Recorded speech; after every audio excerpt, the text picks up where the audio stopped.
Hello and welcome to Basketball Central. This is KR Entertainment Sports. It's time for NBA2K basketball. The nightcap is the Seattle Supersonics versus the San Antonio Spurs. KD versus Wemby. Sonics, Spurs, next on KR Entertainment Sports.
Hello, basketball fans.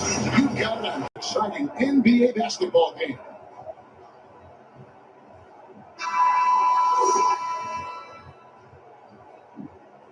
Early in the season, there are always some surprises, Greg. It goes to show you how impossible the NBA season is to actually predict.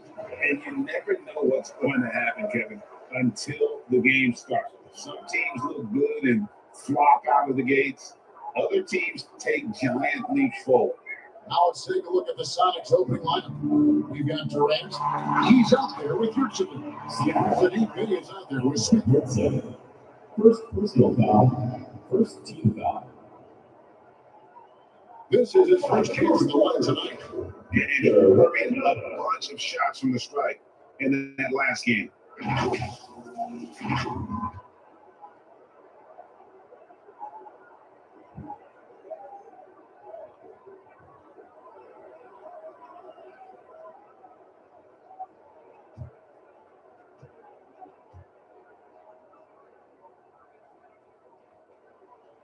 Makes the first.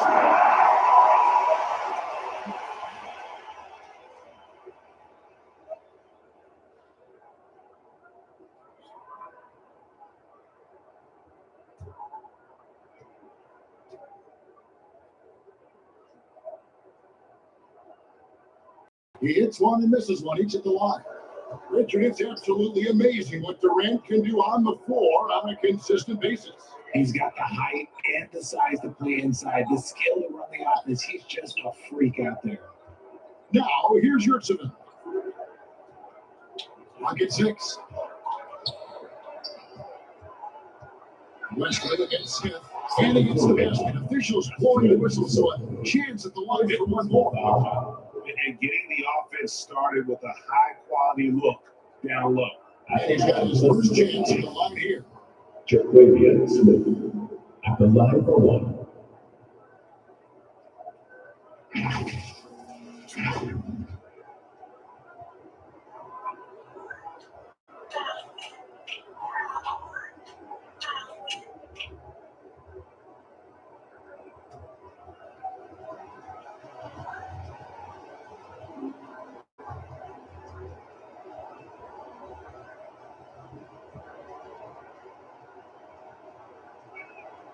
The free throw drops for Smith.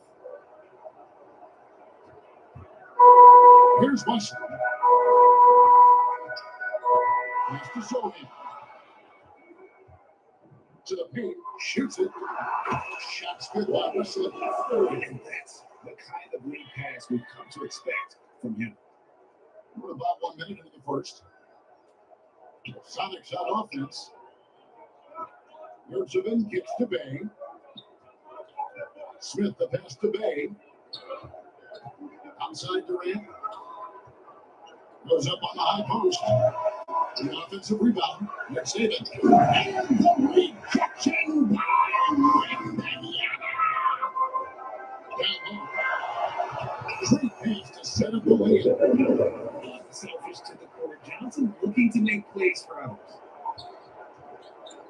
And here's KD for 3. Cans it from downtown. And they don't want to get in a habit of giving him open looks from 3. First quarter still, but not what you want to leave open. Here's Wemby. Here's Sohan. The pass to Wesley. Fires the 3. Bay pulls it in. Just about 2 minutes into the game. First quarter of basketball. A 3 ball. Rebound by Sohan. And you can tell he thought that trophy was going to fall. Because so sure he might disrespect his balance. Durant with it. Fires top of the key. And there it is for Durant. Durant's got 5 now. Several lead changes going on here in the early portion of this game. It reminds me of that cameo song, Back and Forth. Here's Wembanyama. Johnson with the stop. Johnson, let's just say he's a great athlete. Would you agree? Timeout is called. First of the game for the Supersonics.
Just over 2.5 minutes played here so far in the first quarter. KD passes to Smith. Shoots over Wesley. Michelle wide open. Off target with the open look. Sonics on offense. They trail by 1. And the whistle blows. It's going to be on Keldon Johnson. That's his first foul. Second team foul.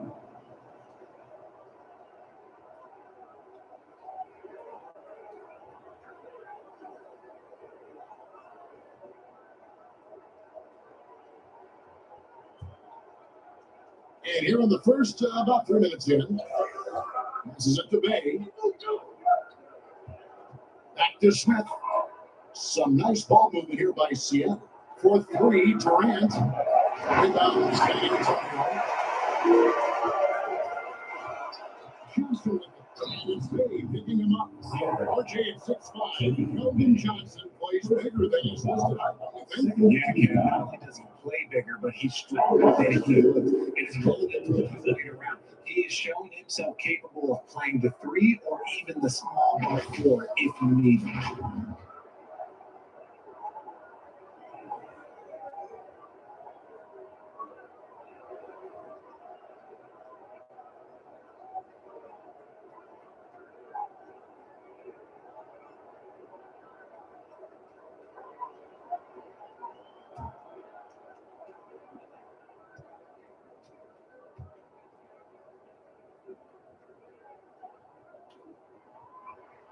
And that one falls for Johnson. He's a versatile weapon. Johnson is someone that wants to keep improving and shouldering more responsibilities on both ends of the floor.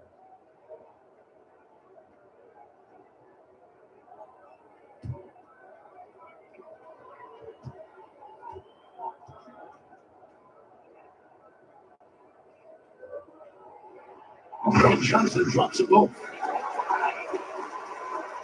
Here's Smith. And we're approaching about 3.5 minutes play in the first quarter.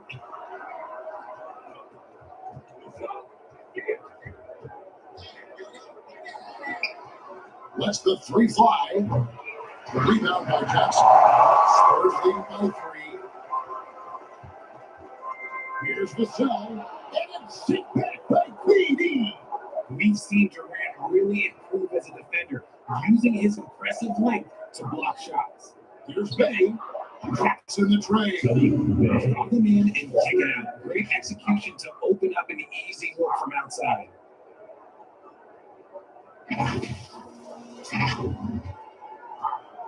So it's San Antonio now. And here's Wesley. Here's Wembanyama. Up and in. Wembanyama's got 5. Those are some hustle points. Really bonus points when you put in a miss. Now here is Smith.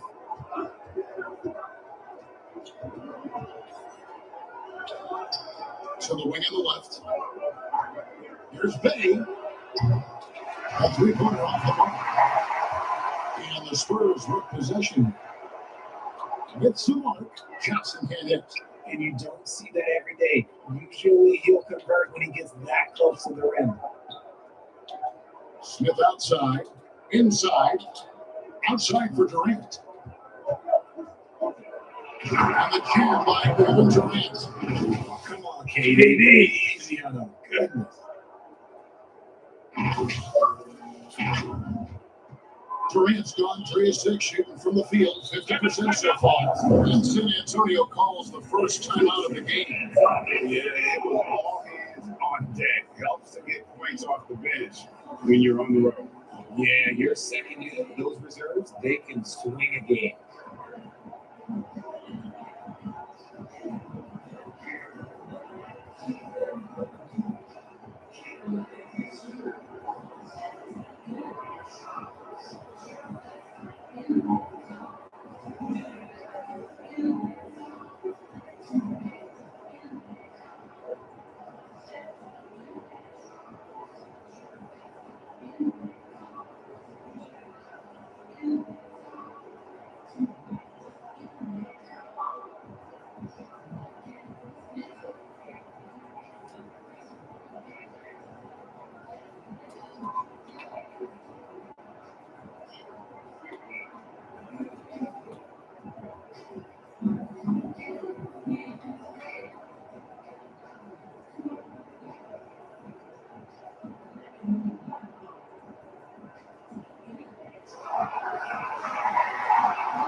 Civillians check in for answer.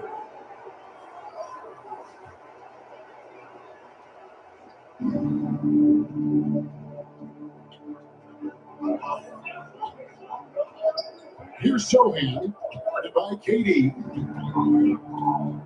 Sohan, the pass to Wemby. Again, the miss by the Spurs. Now, I understand that shot didn't go down, but they will take that look every trip down the floor. Hey, no good. Here's San Antonio.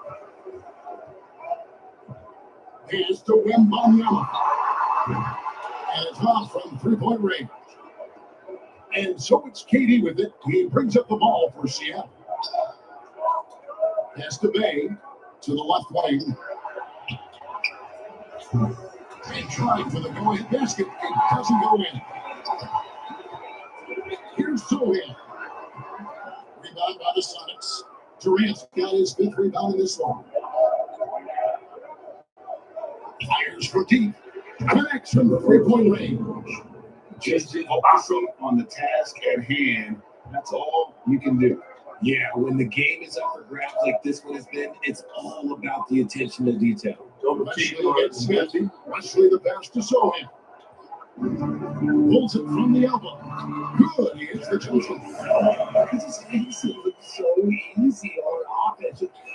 Who takes pleasure in torturing defenses? He does. And let's check out a breakdown looking at some of the stats for Victor Wembanyama.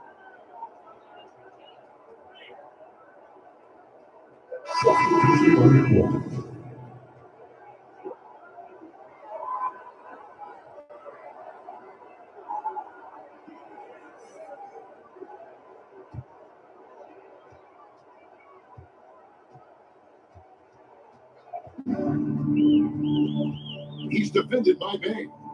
For three. No shortage of drama here early on. Yeah, 8 lead changes already. Huge number this early. Smith dishes to Durant. Good shot on the way. San Antonio with the rebound. Wembanyama's got rebound number 5 here tonight.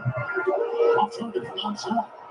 And close to making the defense pay for the lax coverage that time.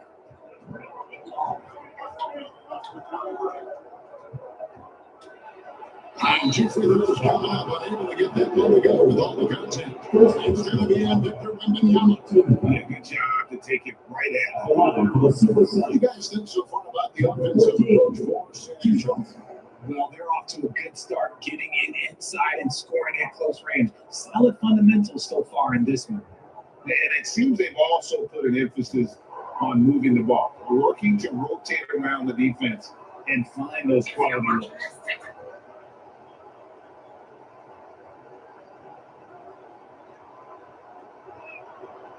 And that one misses.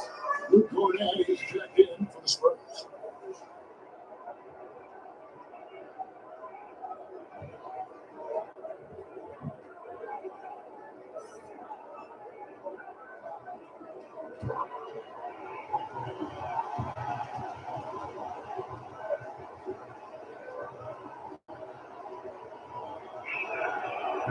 That one misses. San Antonio leading. He's defended by Bay. Good work defensively by Bay. The pass to Yurtsevin. Kicks to Smith. Outside, KD. Supersonics with a new shot clock. Goes back up. Yurtsevin, no good. The defense ready for on that possession. They had to be because he is so strong in the paint. Here's Brown. Score the basket this time at 2 attempts. Control move there. Finds a way to gain some separation against the much taller defender. Okay, look, that move right there is a product of repetition. And it pays off of that little larger defender. Time called here. The Sonics decide to talk it over. And they just can't seem to get going offensively. and coach called his timeout to try and reset things in the offense, shake them up a bit so they can hopefully start getting some shots to fall.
Seattle trails by 4. Smith right side, and Smith with the step. Taking matters into his own hand. Yeah, we didn't expect to see that kind of thing. A point guard hitting up like that, boy, that is special. Now, Vassell.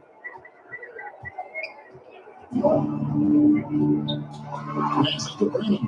Pulls up on the wing, and that's good. Brennan's got 7 points. And so it's Durant with it. He'll bring it up for the Supersonics. Here's Smith. Down it goes. It's their basket. He's now 3 for 4.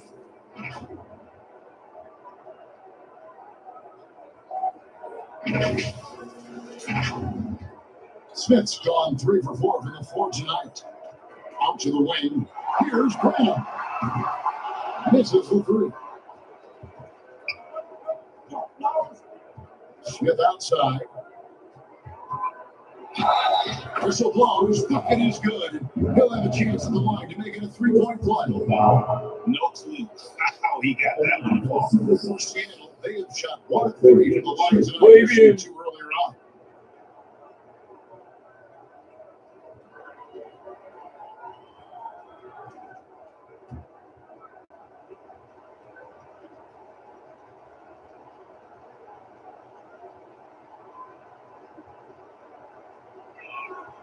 Now the free throw is good. Now leading by 1.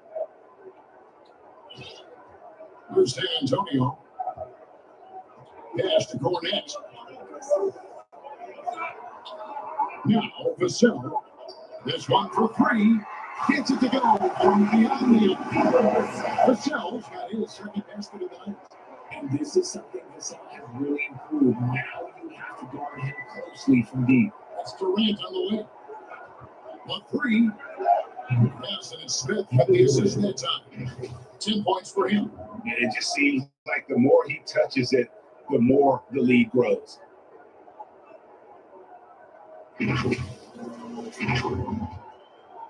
Durant's gone 2 of 5 from 3-point line. Here's Vassell. 5 points in the game. Basket is good. He'll get a chance for 1 more at the line. And they keep it hammering away at him inside, forcing the ball.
Foul. Third team foul. Folks, the coach's challenge has been initiated for a personal foul. Close game like this, and he thought it wasn't a good call.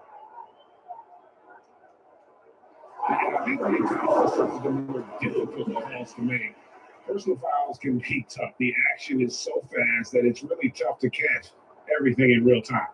The wonders of technology. We've seen replay reviews so effectively and involving the coaches by being able to have a challenge like this. It's something a lot of people have been hoping for.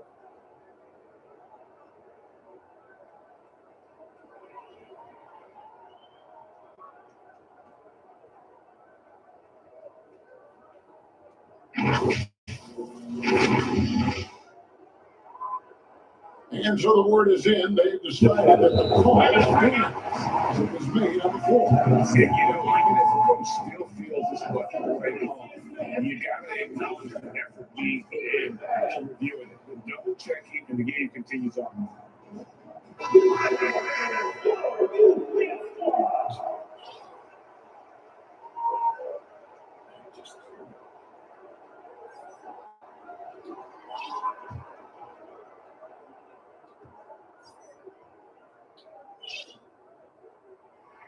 And for all the small ball these days, RJ, the 7'2" Luke Cornett is still earning his keep. Yeah, he has a very unique thing he does against jump shooters. I kind of bothered me because I don't think it was. He'll just jump with both hands up so they can't see the rim. He calls it the eclipse. Durant's gotten 5 of his 9 attempts to go. That's to Mamu Kelishvili.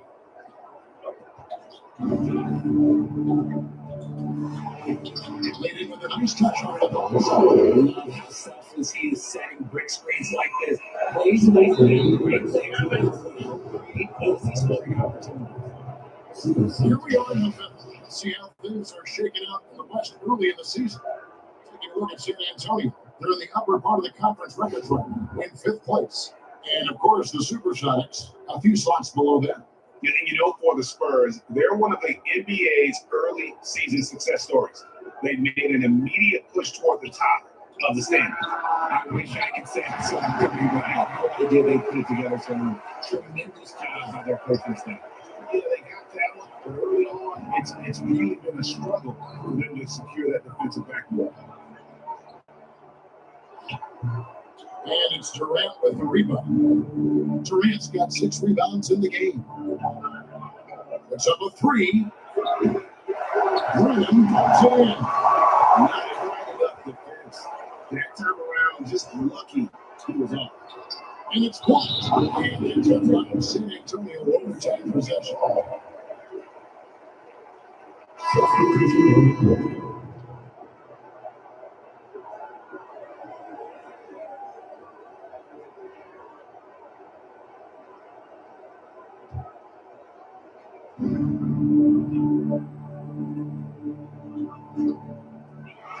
.119 left in the first quarter.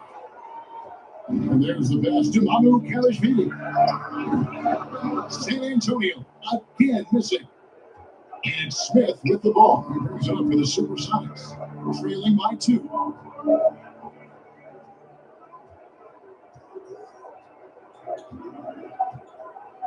Over in the corner, Williams fires for 3. Yes, and it's Smith with the assist that time. And the Sonics lead by 1. It has been nip and tuck through the first half. Exactly, guys. The way it's seesawed back and forth, unbelievable. Now, here's Vassell. He is up. His accuracy is on another level this quarter. Really high quality shooting. And here are the Sonics. Passes it to Little. Let's go. Here's Yurtseven. And the layup is good. They are just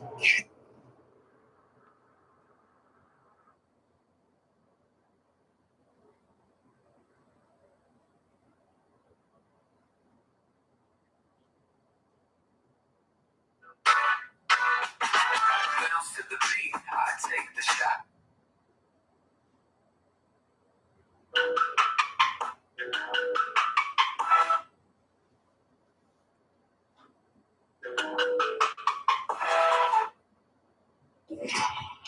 killing them on the interior. 36 seconds left in the opening quarter. Defended by Lynn.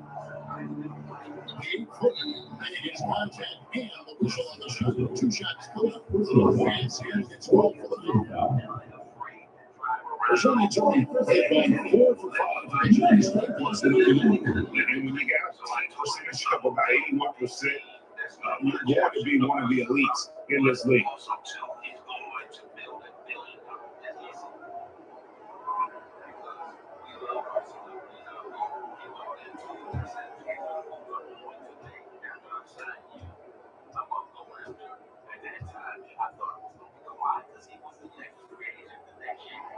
First one falls for.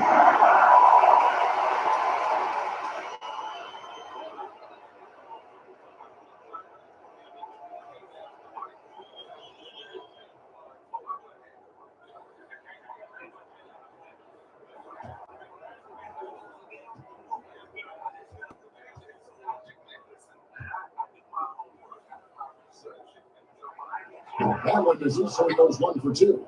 Listen, there's no doubt he feels like they should have the lead, but that miss will keep it all tied up. A rebound by the Spurs. And right from the start, Kevin, they've been pounding the glass. Most of those 50-50 balls also going their way. Here's Vassell. And let's get on the glass. Vassell's got 9. The more Vassell scores inside, the more it frees up his mid-range game. That is essential to his success. Both teams have the early Let's go in the first quarter. Spurs lead by 2.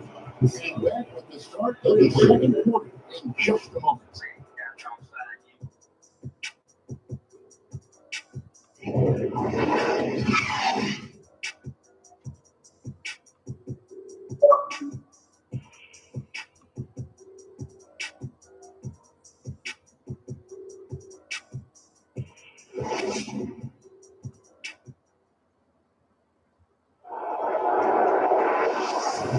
And if you're just tuning in, it's been a pretty even game through the first quarter. And taking a look at San Antonio's performance here, what do you think they've been doing or not doing? Well, in that first quarter, they were intent on just pounding the ball down low. And let me tell you, when you establish a physical edge, it gives you a mental edge too. Right, there's been a scoring surge throughout the league. Is that due to poor defense, or is it to the rising talent level? Listen, teams are still defending, and the rules might have helped some. There is no doubt that there's not as much grabbing and holding. But these guys are scoring from all over the court and doing things we've just never seen before. They've got Victor Wemby. Golden Johnson is out there with Kevin Vassell. And Sohan in at the power forward. It's the San Antonio 5. Now, here's Vassell. It's Wemby, top of the key. Back to Vassell. From outside, off the mark. Smith against Johnson. Williams for 3. Rebound by Sohan. San Antonio leading. Let's it go with the 3. He's good on the 3 ball. Sohan's got 5. You can't lose a shooter like him on the court. The ball will find its way to him, and he will drill a 3 each time. Smith finds Little. And he carries her back. A 3-pointer offline. Here's Wesley. And it's Durant with the rebound. KD's got his 7th rebound here tonight. Back to Smith. For the 3. It's good from long range. He's got 13. And they've got to talk to each other on D there. Miscommunication, and now he's able to make them pay. And we're now about a minute and a half into the second quarter. Wesley with the ball. Johnson, the pass to Sohan. There's the lob to the hoop. Me too. Just absolutely beautiful. And here's Little. No scoring in this one.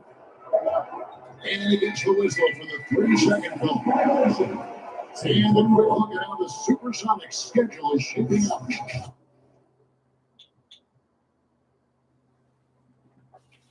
You're watching NBA 2K basketball, 6 for Friday on KR Entertainment Sports. Due to time restraints, we move ahead in tonight's game.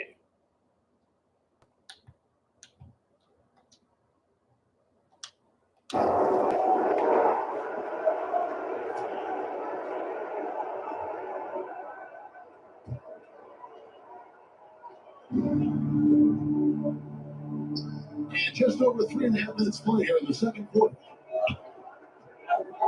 Wesley the pass to Wemby. Here's Cornette. Here's to Wesley. Pocket 4. Here's Johnson. Cornette. He hangs in there and They forced him into shots they wanted him to take. And they get the rebound.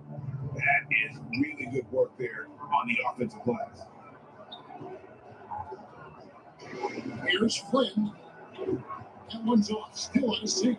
I can see some miscommunication on defense there very clearly. They were super focused and didn't force them with that mistake.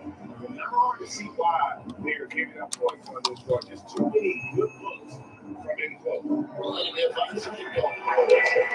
Costly error there. We'll see how they rebound. That miscue. Well, they don't have time to dwell on that. They just need to learn from the mistakes and move forward. Next play.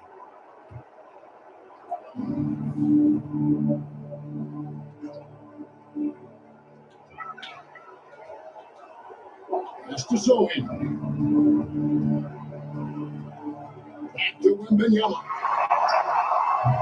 A cutback, great position. And the Spurs lead by 15. And now you see them starting to really work the ball inside.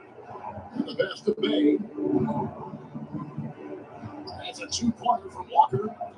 Seattle. It's on cold.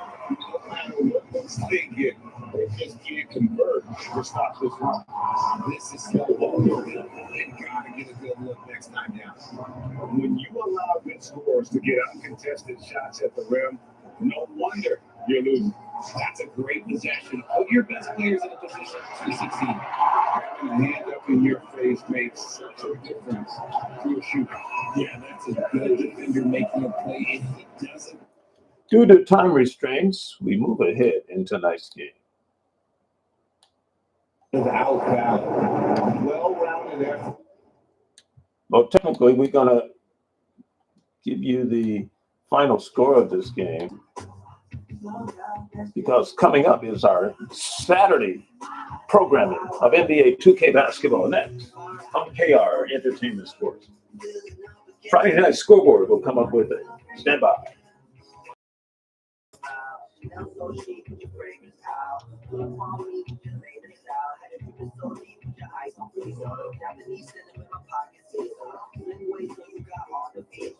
just want to know if you wait a long time and the hotline when you try to like.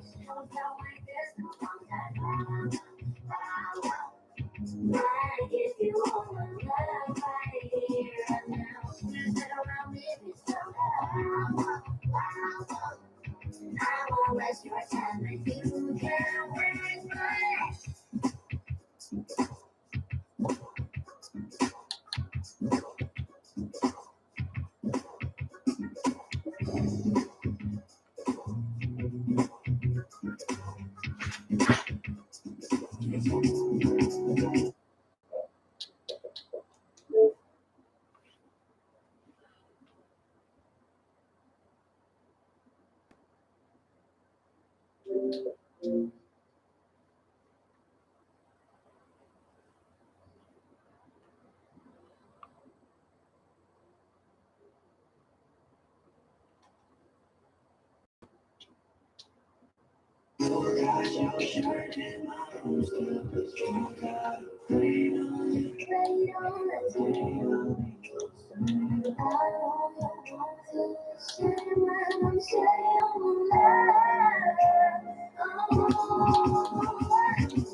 Here's last night's NBA 2K scoreboard.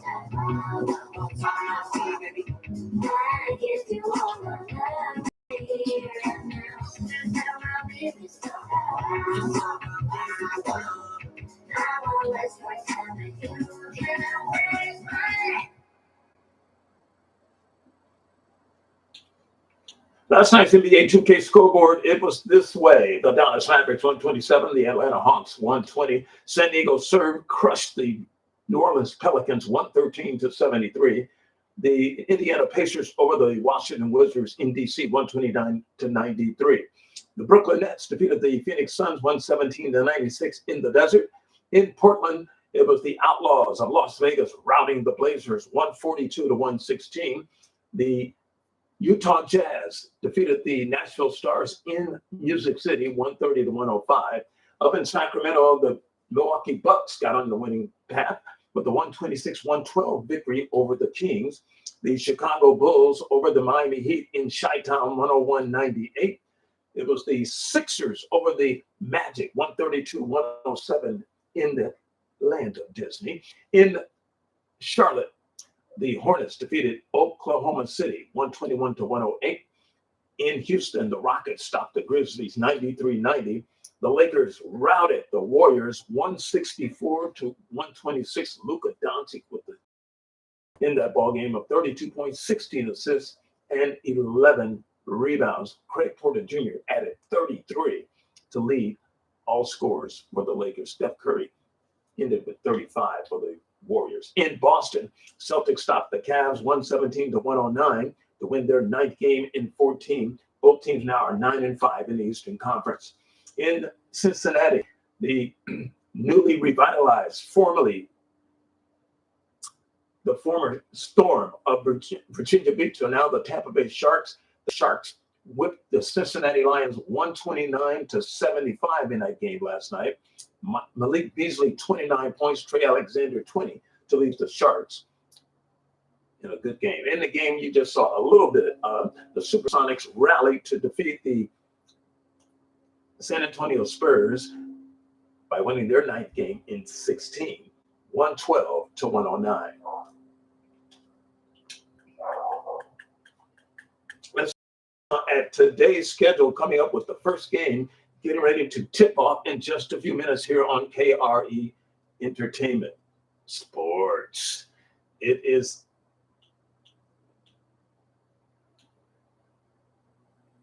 Saturday, November 29th. Here is your daily view.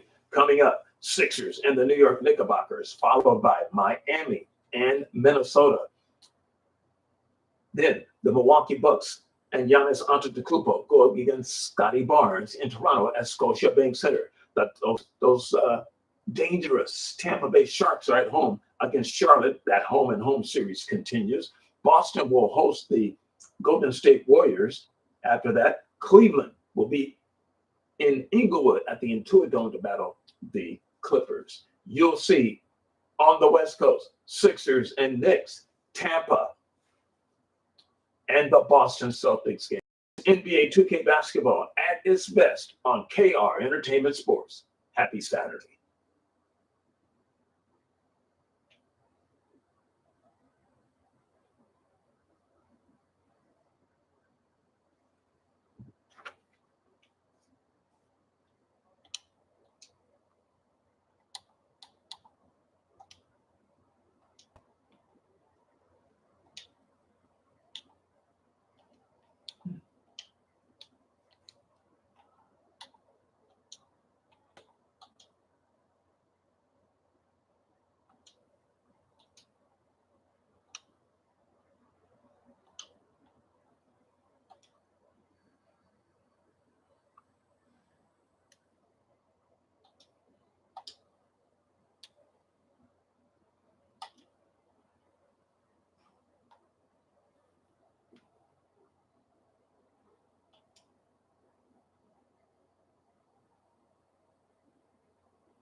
leisurely way to spend a Saturday afternoon. Kick back and tune in to the NBA on 2K Sports. Alongside Hall of Famers Doris Burke and Grant Hill, I'm Brian Anderson, rallying the force on the sidelines. Now the starting group for the visitors. We've got DeAnthony Melton, also Tyrese Maxey out there. Joel Embiid is out there with Kelly Oubre, and it's Vizinkov in at the 4 slot. And for New York, they've got Jalen Brunson. Josh Hart is out there with OG Anunoby. And then it's Karl Anthony Towns, and it's Ben in at the 2. And for the teams that have a slow start to the season, Doris, when do they start considering making changes to their lineup? Every situation is a little bit different. If something is obviously not working, a lineup big with a double big, or you're playing 3 guards, and you're just getting beat in some aspect, then you make a quick adjustment. But if it's about missing shots, I think there's a level of patience with veteran teams. You will err on the side of caution before you change anything too drastically. And Towns has got the ball here for the Knicks. Hart finds Anunoby. Here's Ben.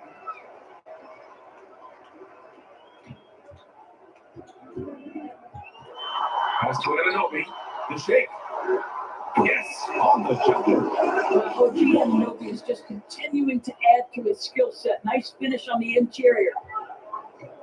Maxey passes to Embiid. Now Oubre. Right wing. Embiid inside. Anunoby covering. Up again. Controls the rebound and the putback. Now you can see Kelly Oubre Jr. just wants it more than everybody else. Such heart and desire. It's one of the greatest rivalries right here. Brunson passes to Eastern Conference. Yes. New York and Brunson. Well, the versatility he possesses makes him a very tough cover, guys. Outside Oubre. And just around a minute and a half into this first quarter. Pass to Vizinkov.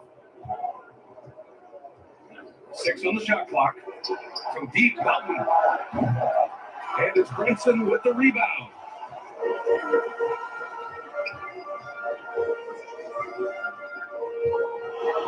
Not Towns.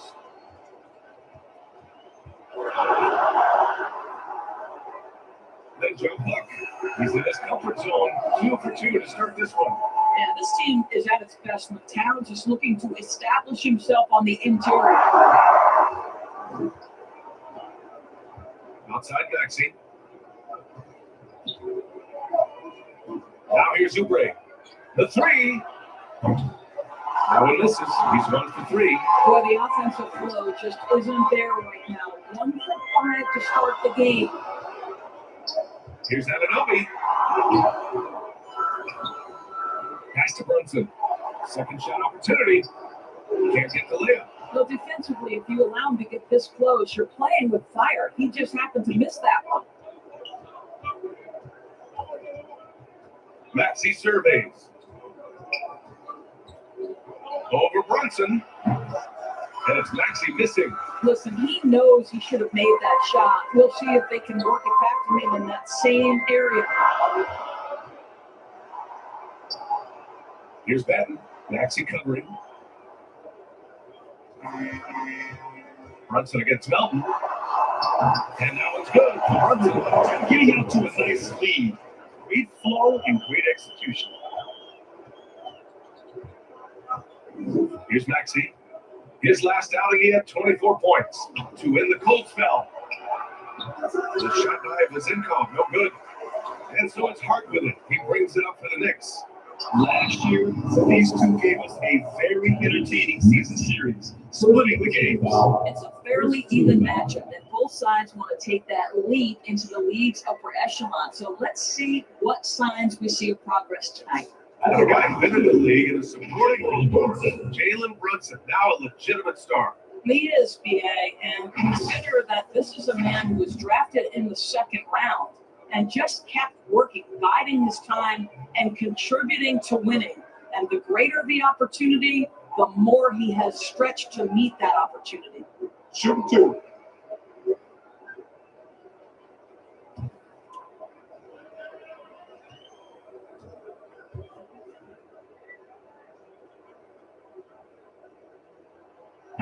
That free throw misses.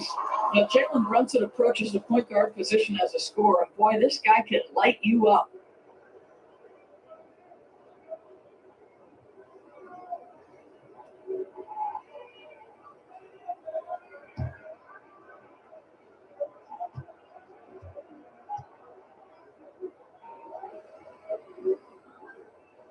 And he takes the second, and Philadelphia calls time. Things just aren't going their way. He clearly wants to talk it over.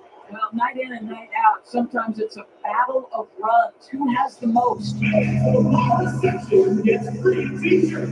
Let's see who's the lowest.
And taking a look at the 2K leaderboards, here are the top wing defenders in the game. Opportunistic and never afraid to go after steals. Fourth, OG Anunoby. And if you're an opposing small forward, this might also double as a list of the most irritating players in the league. Because when you tackle them head to head, it's on. Yeah, defense is a huge point of emphasis for each of them. And it doesn't matter whether they're on the ball, as the steals suggest, or off the ball situations either. They are as active a group of defenders as you're going to see. Excellent focus there from Embiid. Just pushes past the contact. Pass to Ben. Inside. And he got the whistle on the way up. So he'll be headed to the line for a pair. Personal Well, foul. when Josh Hart gets going, his confidence skyrockets, Grant. That seems to be the key for him. Well, his floor game is special regardless. I mean, the rebounding and defense are his bread and butter, BA. And when he's hitting shots, he becomes the complete package on the wing.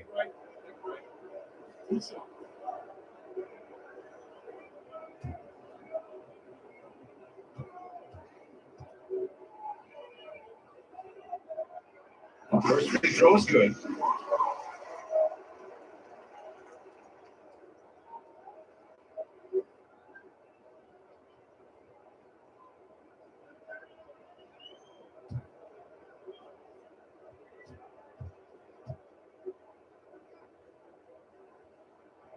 Both shots good from the strike. Here's Maxey. He's scoreless.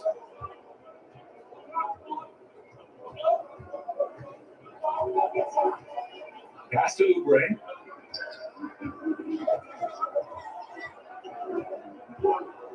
Here's the Zinkoff from deep. And he's in the books. Now one for two. Excellent recognition from Kelly Oubre right there. So solid sensing when one of his guys is open. Outside Brunson.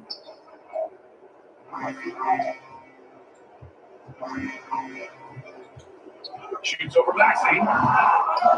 Here's Hart. A rebound by Zinkoff. And Maxey's got the ball here for Philadelphia. 4-point game. To the inside, Embiid.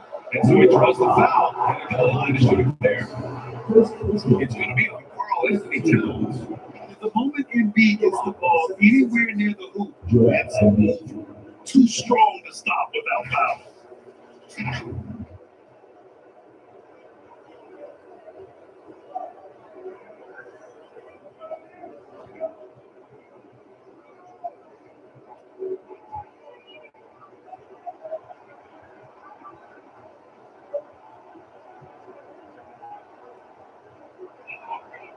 knocks down the first one. Molding himself into one of the most dominant centers in the league, Embiid has really come into his own.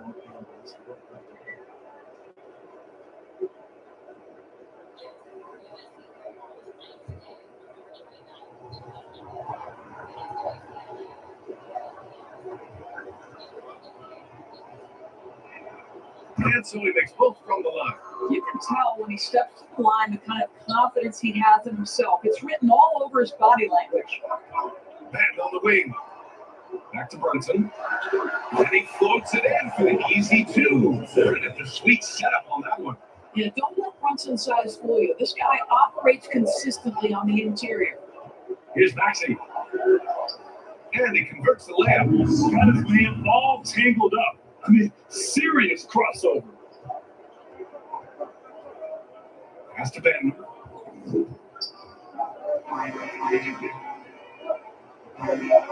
the paint. And he makes no mistake. Slam dunk. Well, as always, Jalen Brunson making the right play. This guy loves to set up his teammates. Here's Vasenko. Maxey passes to Embiid. And here's Oubre. Shoots over Anunoby. Oubre can't hit. This has not been a good period for this guy. Out of sync, not letting the game come to him. He's got to settle down and make shots. From 13, the rebound by Embiid. Philadelphia shooting just 36% here in the first quarter. Outside Maxey.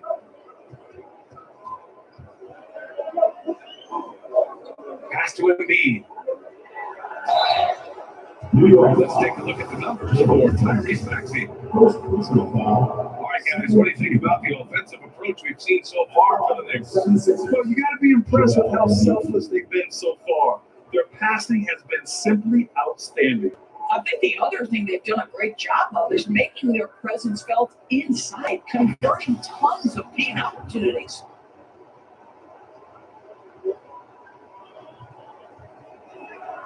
The free throw drops for Embiid. So it's both teams making substitutions here.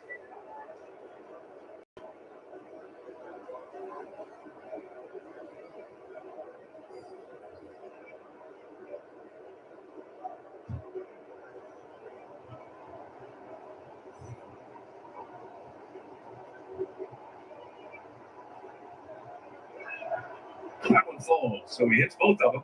Boy, a really soft touch on display. It is a luxury to have a big man who can hit from the line at a consistent rate. Towns outside. Pass to Brunson. Here's Highsmith.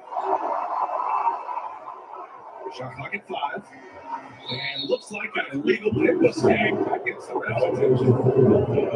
Now that we're into November, let's see how the Eastern Conference standings are shaking up.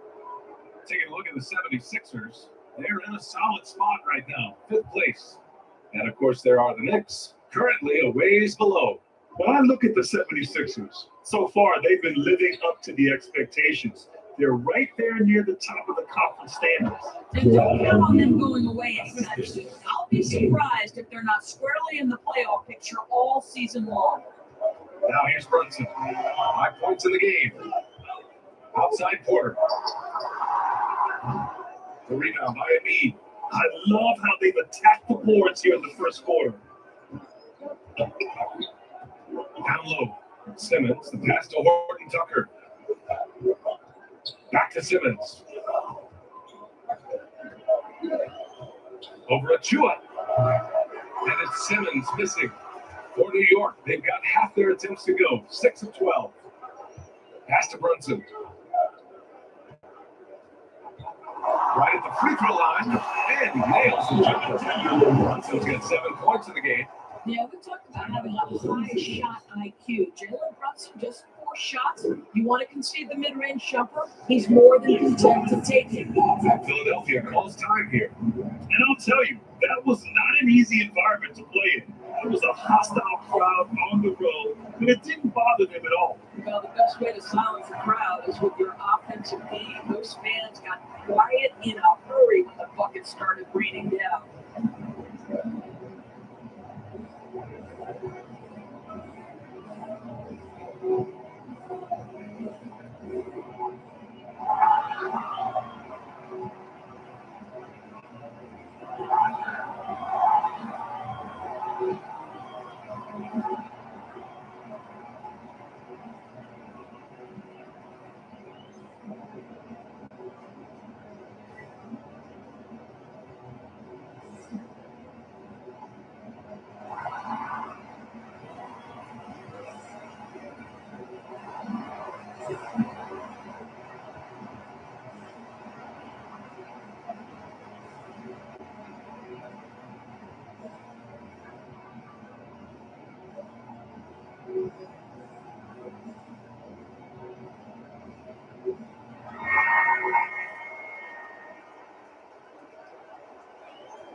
And so it's Embiid who brings up the ball for the 76ers.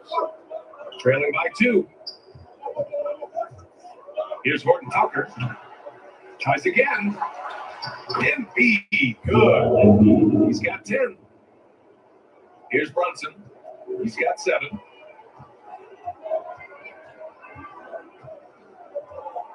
Pass to Highsmith.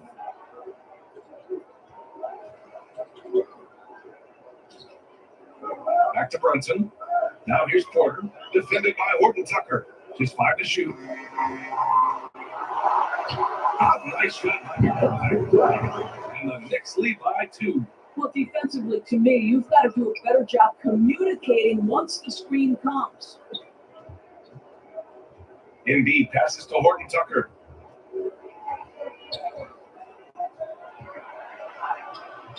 Highsmith grabs the board. The Knicks have gone 8 for 14 from the floor. Outside Brunson. Pass to Achua. Oh, it's blocked. It deflects off the backboard.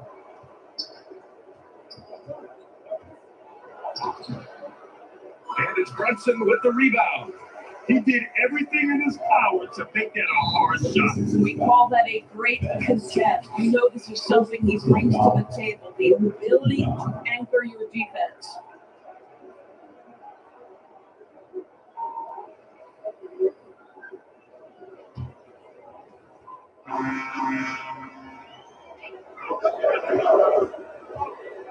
Here's McBride taking a look at his production, averaging just over 8 points a game. Takes a 13-footer. Brunson misses. Well, you simply have to shake that one off, right? You can't let that kind of missed opportunity bother you. Well, one advantage of putting the ball in Ben Simmons' hands, he's an unbelievable passer. That's so true, BA. He has incredible vision, and what's most striking to me is if he rebounds it and goes, the ability to push tempo, the ability to use that incredible vision to put pressure on in transition, it is probably his greatest strength.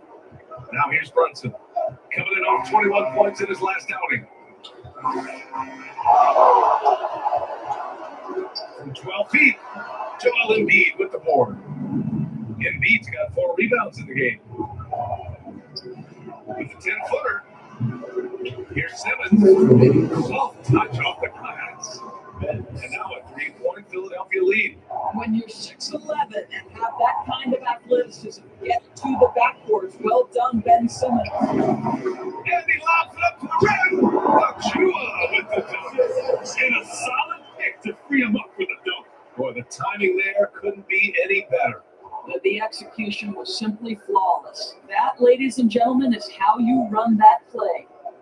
Now here's Horton Tucker, still without a bucket. That's a complete effort. Stuck with his man, gets his hand up, and then he doesn't hesitate to finish the possession with the rebound job.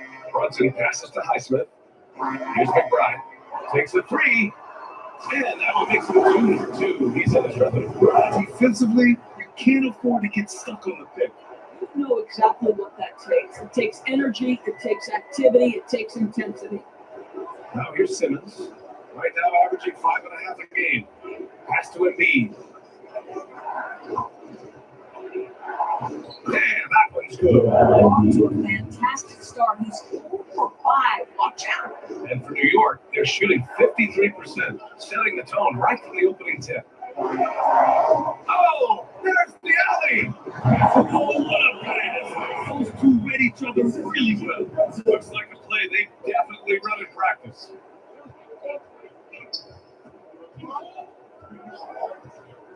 To the middle. Here's Horton Tucker. Oh, and he got fouled on his way up. He'll head to the line to shoot 2. At the line for the 76ers, Horton Tucker taking 2 shots.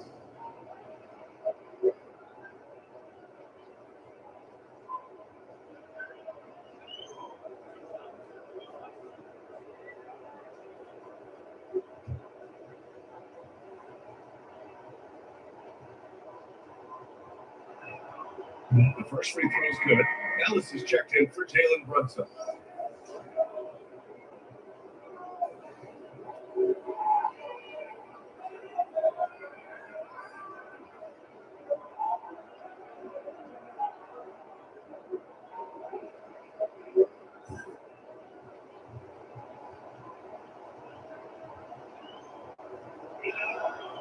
And that's good as he hits both shots. We've got 33 seconds left in the first quarter. Pass to Porter. Here's McBride. Back to Porter. Ooh, the lead pass was in the perfect spot to set up the layup. And the Knicks lead by 2. The length and athleticism of Otto Porter able to weather the contact. Terrific strength on that one. To the wing, right side. Here's Vasinkoff. With 1 on the clock. No good on the buzzer beater. And that's the end of 1. A closely contested game so far. The Philadelphia Up by 2. Stay with us now as we get set to bring you quarter number 2 after this.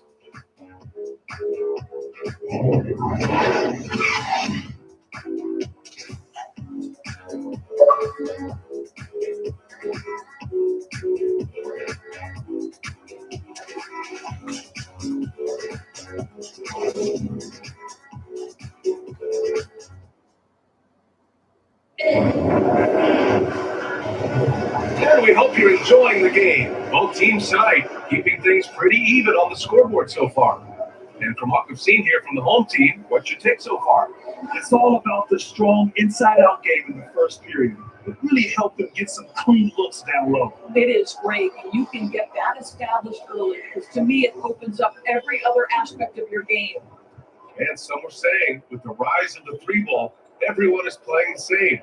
Do you feel there are enough different styles to us? You know what, BA, I know how much emphasis is placed on spreading the floor in the three-point shot, but here's what I believe ultimately. This game is as fun or perhaps more fun than it's ever been for me personally, and it has everything to do with the skill of the players. The shooting, the best it's ever been. The skill level, the highest it's ever been. So I love the game in its current standing. Taking a look at Philadelphia. Tyrese Maxey is out there with DeAnthony Melton. Then it's Ben Simmons. Then there's Kelly Oubre. And it's Vasinkoff in at the 4 spot. And the Knicks shooting is around 55% so far. Mark can't hit.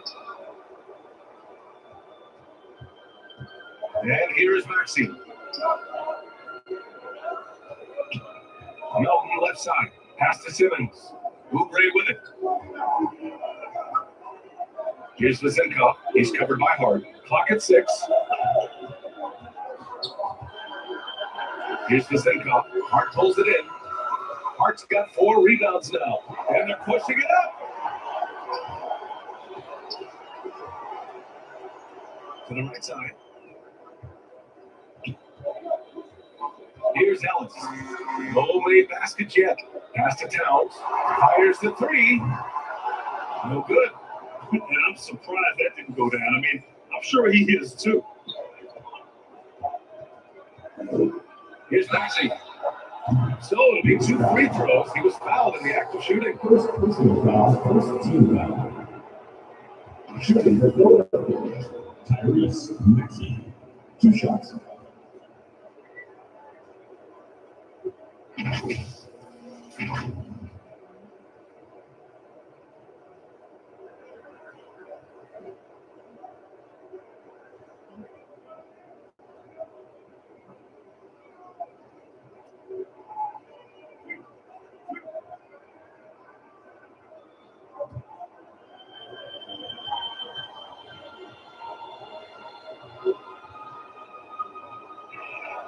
The first one falls.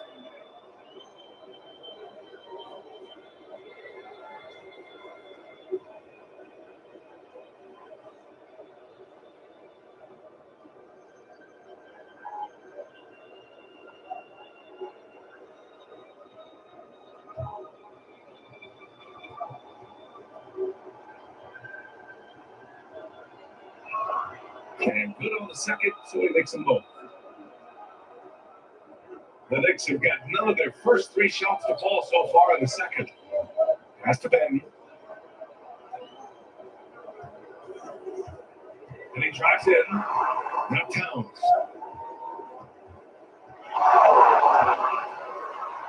Here's Hart. Just 5 on the clock. Kicks it out to Anunoby. Offensive board.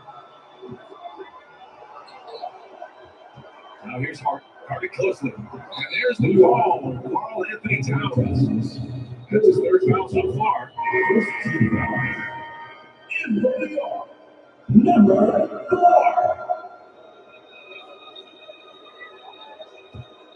Well, the 76ers shooting 36% for the game. Not great. Here's the Zinkoff. And that misses. That would have put him up. Boy, in that close, he's almost automatic. Boy, that's pretty good defense. Wow. Man drives in. And the foul is called. He missed it, so he's got a couple of free throws coming his way. Kelly Oubre picks one up. I don't mind that. I mean, they met him at the rim and temporarily prevented the point.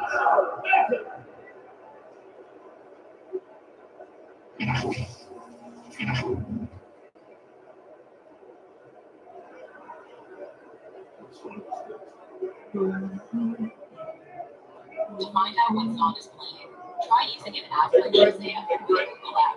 You can play the song or even hum or whistle it if you can't play music.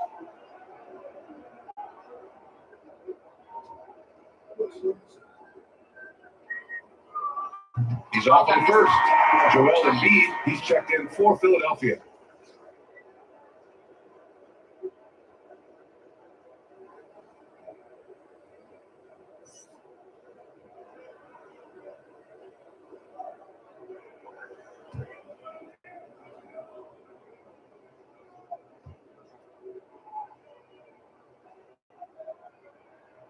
Good on the second one. A tight one here in New York City. And that'll be their only game on the road before heading back home. With the fadeaway. Man, Maxey with a nice bucket inside. Maxey's got 6. Nice move to set up the jumper. That was pretty. Here's Batten. Melvin covers.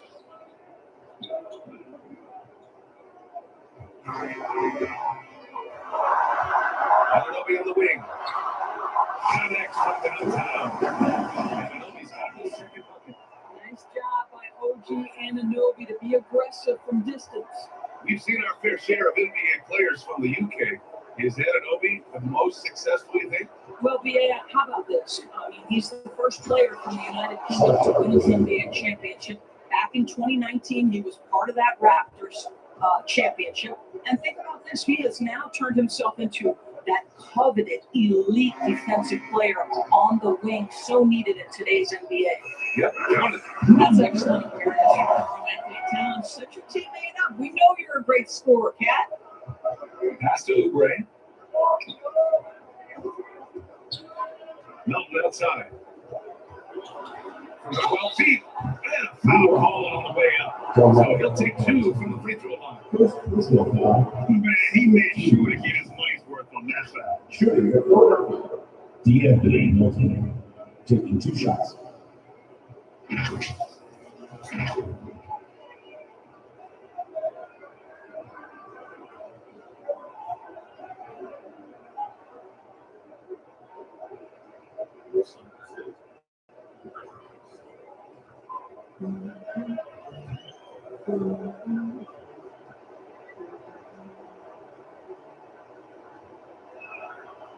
No good on the free throw.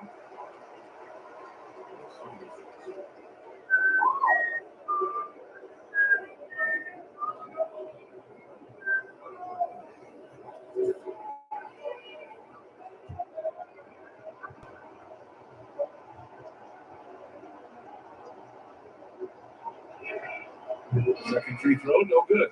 This has been a close game in a lot of ways, but they do have an edge on the boards. 11 feet out. Here's Hart. The rebound by Zinkoff. It's been an ugly quarter for him. Trying to shoot his way out of it. Might be time to work on the playmaking skills. Maxey with it. 6 points for him. Got a piece of it. Embiid covers. Down low. Hart. The rebound by Embiid. Embiid's got a rebound number 5 here tonight. Well, you can't buy a shutout completely so far. and yet they're still winning. And the call will be against Kelly Oubre. That'll be his second foul of the game. Jalen Brunson was checked in for New York. Jalen Brunson.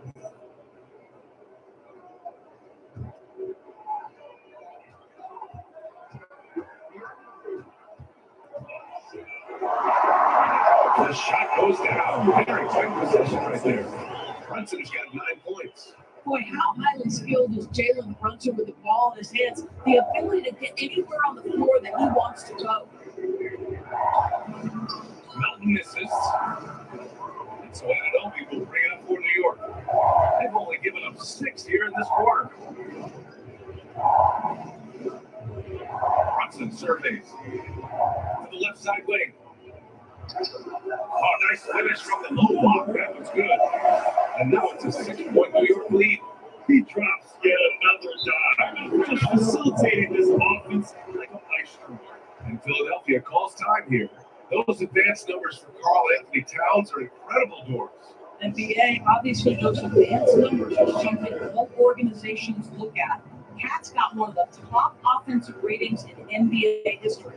And listen, his three-point stroke opens up the floor. He can also put it on the deck. He's very efficient. There's a lot to like about Cat.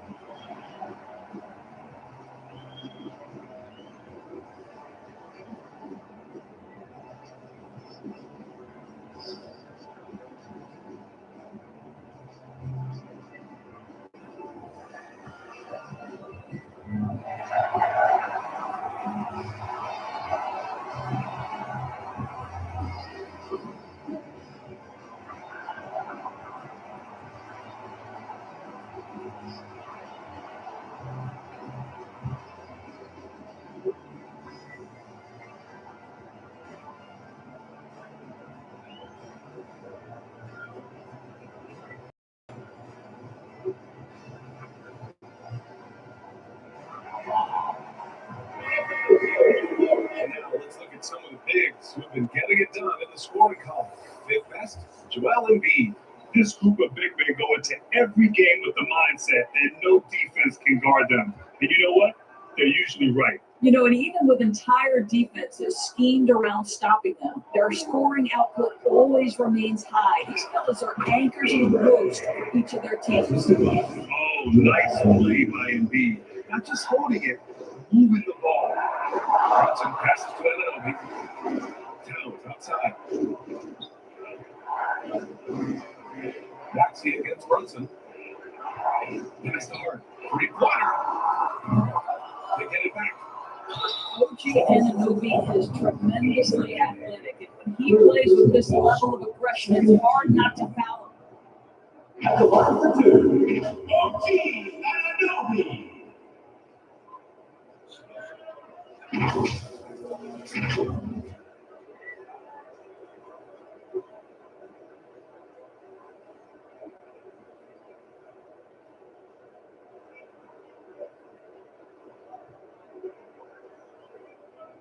Shooting 2.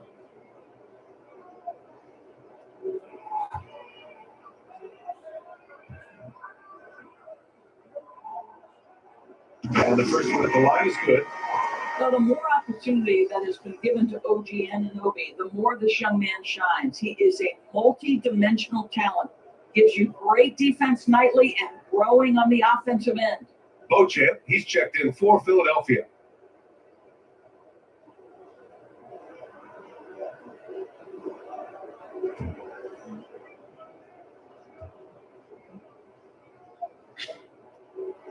No good on the second, so he hits 1 of 2.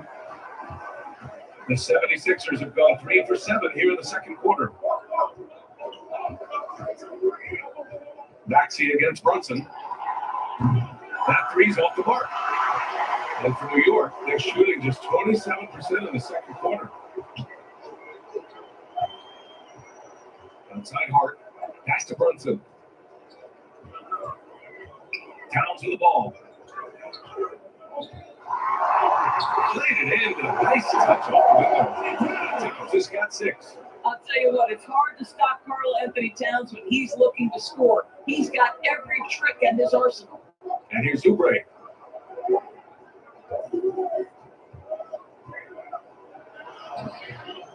And some solid defense from Towns. The Knicks shooting the ball at 46% from the floor.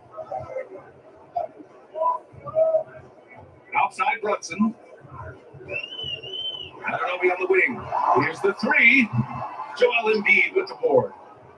Embiid's got his 7th rebound of the game with that last one. Maxey, that's good. Maxey's got 6 here in the quarter. Credit their discipline. They've been working for high percentage shots. Maxey against Brunson. Oh, he nails that one. 3 for 4 now. But I like that he shakes off that rocky first period and knocks down a shot. Nice. For Philadelphia, they've gone 4 of 10 from the field in the second. Now Embiid. His last outing, we saw him score 22. Over Towns. Ooh, he took a hard foul on the shot. So he'll head to the line to shoot there. It's going to be on Karl Anthony Towns. Yeah, I love the use of the shot fake by Embiid. Smart basketball there.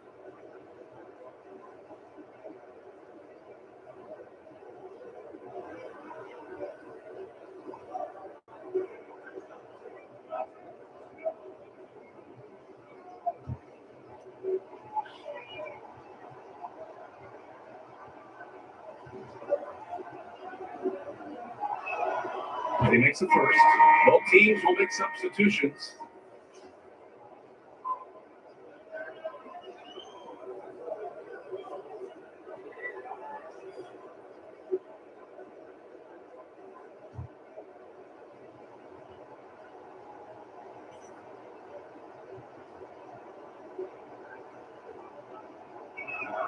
And Embiid drops them both. And for the Knicks, they're shooting just around 33% since the second quarter got underway. McBride passes to Towns. There's the foul. They'll go on questions to Chua. That's his first foul. And Simmons is checking for Embiid. Into the lineup for Philadelphia, Ben Simmons. And for Philadelphia, they're shooting only 36% during the second.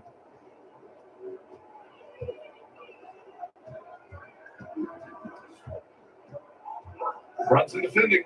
Here's Horton Tucker. No good from outside. And you can tell right there, the defense is totally fine with him shooting that. That's not his game. Now here's Brunson. Tight defense on him. Out to the wing. Here's Towns. Basket is good. Off the assist from Brunson. Towns has got 8. Yeah, that mid-range arsenal is real for Karl Anthony Towns. This guy legit 3-level scorer at 7 foot. Here's Simmons. Nice. Gets his second bucket. He's 2 for 4 now. Well, you get exactly what you want right there. Clean look, right at the cup, nicely done. Pass to Chua. And they call a legal screen here. The screen was leaning a bit right there. His feet may not have been planted. Pretty obvious call by the official. You know, he's just leaning a little bit. You try to get away with it, but boy, the official all over it. Highsmith, he's checked in for Karl Anthony Towns. Now here's Simmons. Now here's Horton Tucker. Shot from 12. Porter pulls it in. Oh, man, he can't get anything to fall. You can feel his frustration. He is trying to shoot his way out of it, and it might be better for him to pass the basketball at this point. Here's Horton Tucker. Chua with some nice D. Terrific rim protection, impacting the shot. Boy, whether he blocks it or simply falters it, the result is pretty much the same. And another great assist. The offense is really clicking now. Now here's Simmons. Pass to Vizenkov. The ball's knocked loose. Porter with the steal. High Highsmith passes to Brunson. Now here's Achua. Off target.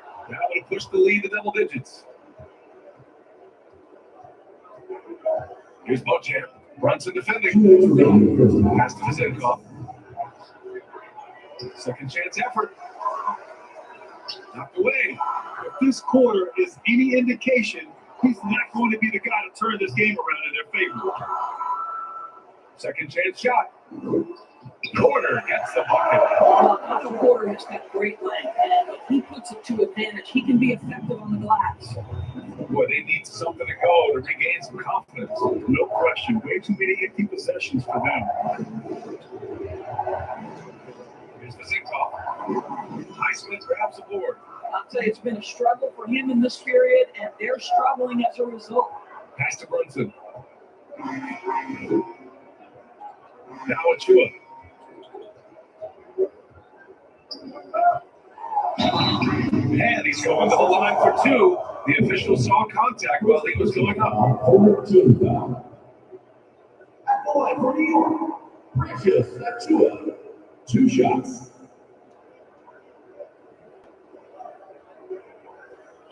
Take a break. Take a break. 2 shots.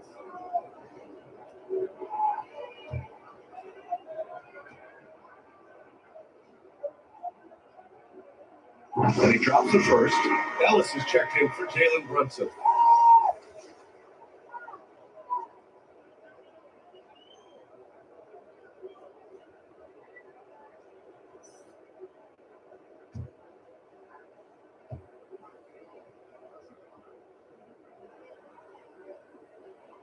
And so he hits both. A minute 9 left in the first half of this one. Outside Horton Tucker. Here's Bochamp. There's the triple. Horton Tucker can't hit. They've shown the power inside. Their rebounding effort has been sensational.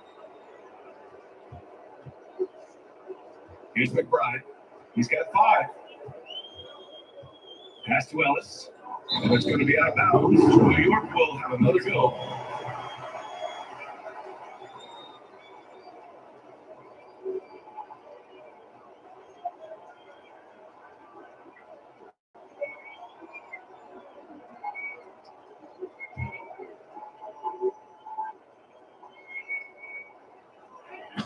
Achua passes to Porter. 6 to shoot. 4-3. A rebound by Simmons. And the 76ers shooting only 33%. Not exactly consistent offense. Horton Tucker can't hit. This has not been his best quarter. And you know what? They keep calling his number, and they're simply trying to get him out of this funk. Pass to Ellis.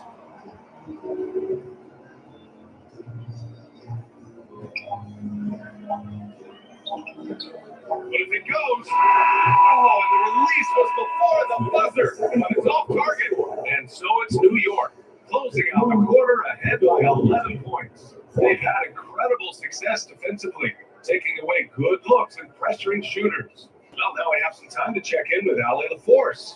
Allie. I'm here with Nick Nurse, and Coach, I saw you imploring your team to pick it up. Where do you need to be better in the second half? Well, we're not very good offensively right now. I think we're taking some okay shots, but we got to be a little bit more patient and keep moving it around a little bit. We need multiple paint touches rather than just one.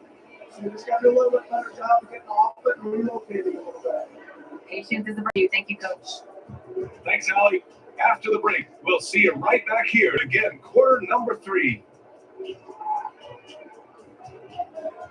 The 2K Sports Halftime Show. Hello, basketball fans. What a pleasure it is to bring you into the 2K studios again. Ernie Johnson, Shaquille O'Neal, Kenny the Jet Smith. For the Knicks. And big fella, let's get your thoughts on the home team. Ball movement was a real effort. They played unselfishly with patience. The guys got shots in the favor spots. When you get those opportunity looks, good things seem to happen. How about you, Kenny? What did you think about the visiting team? Yeah. Any response to that? I mean, if they didn't box you out like this, you got 50. Just on offensive rebound. I mean, they got to put bodies on bodies. More fundamental. And that's going to do it for us here. The second half of action is coming your way.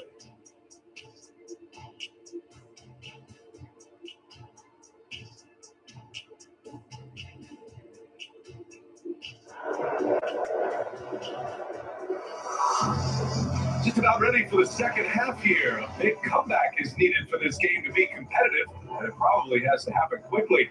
What else can you say? Joel Embiid, an impressive effort here today. The numbers say it all. He spent the first half playing efficient ball. I think they've taken their time. They've showed incredible patience. It's a sign of a well-coached ball club. And after a very lopsided first half, we'll see if things play out a little more evenly in the second. Josh Hart is out there with Achua. Then there's Jalen Brunson. Then there's Delano Benton and Atalanobi in at the small forward position. Joel Embiid pulls it down. Embiid's got rebound number 8 now. And for Philadelphia, they've got Joel Embiid. Anthony Melton out there with Maxey.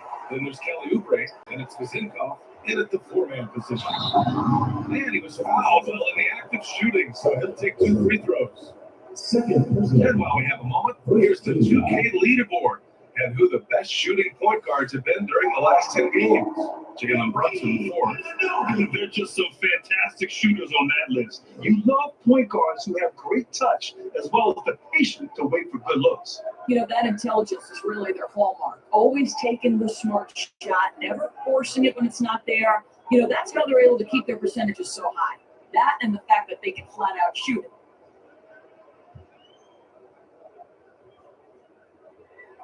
First one falls for him.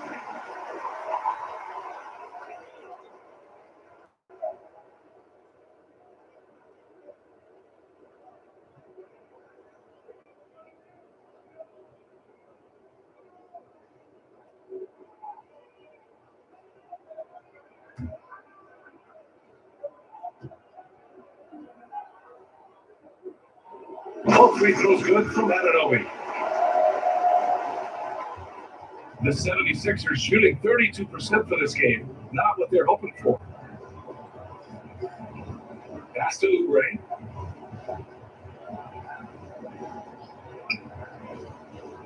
Here's Vizinkoff. The free ball. Trails it from deep. Vizinkoff's got 8 points. Such a reliable threat from range. You'd think the defense might key on him a little bit more. Brunson passes to Hart. Back to Brunson. And there's the lob. Boy, you have to know how Jalen Brunson orchestrates this offense. They're so good at getting the ball where it needs to be. Maxey with it. Now guarded by Achua. Oh, and there's the whistle on the shot. So 2 free throws for him coming up. On Monday, they'll be matching up with Andre Drummond. And on Thursday, they'll be playing against Clint Capella. And looking at the Clippers matchup, this is one that they expect to win. But those games can be tricky. Remember, there are no free wins in this league. 2 shots.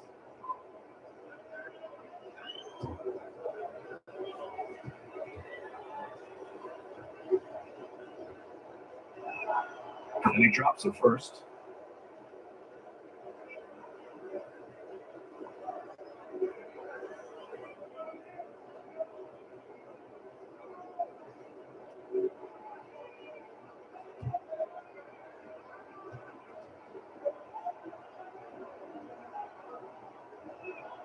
And he makes both free throws.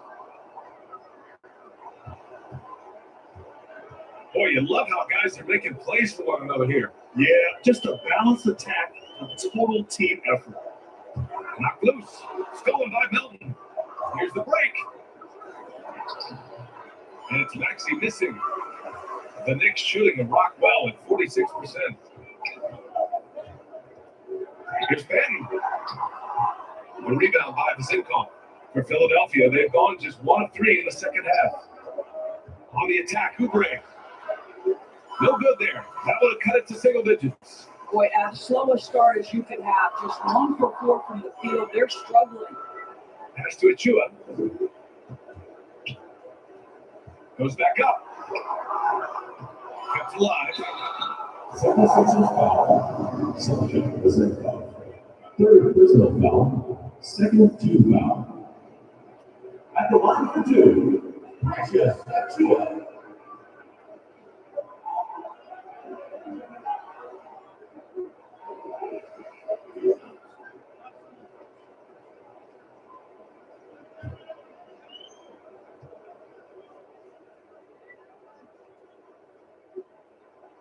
That one misses.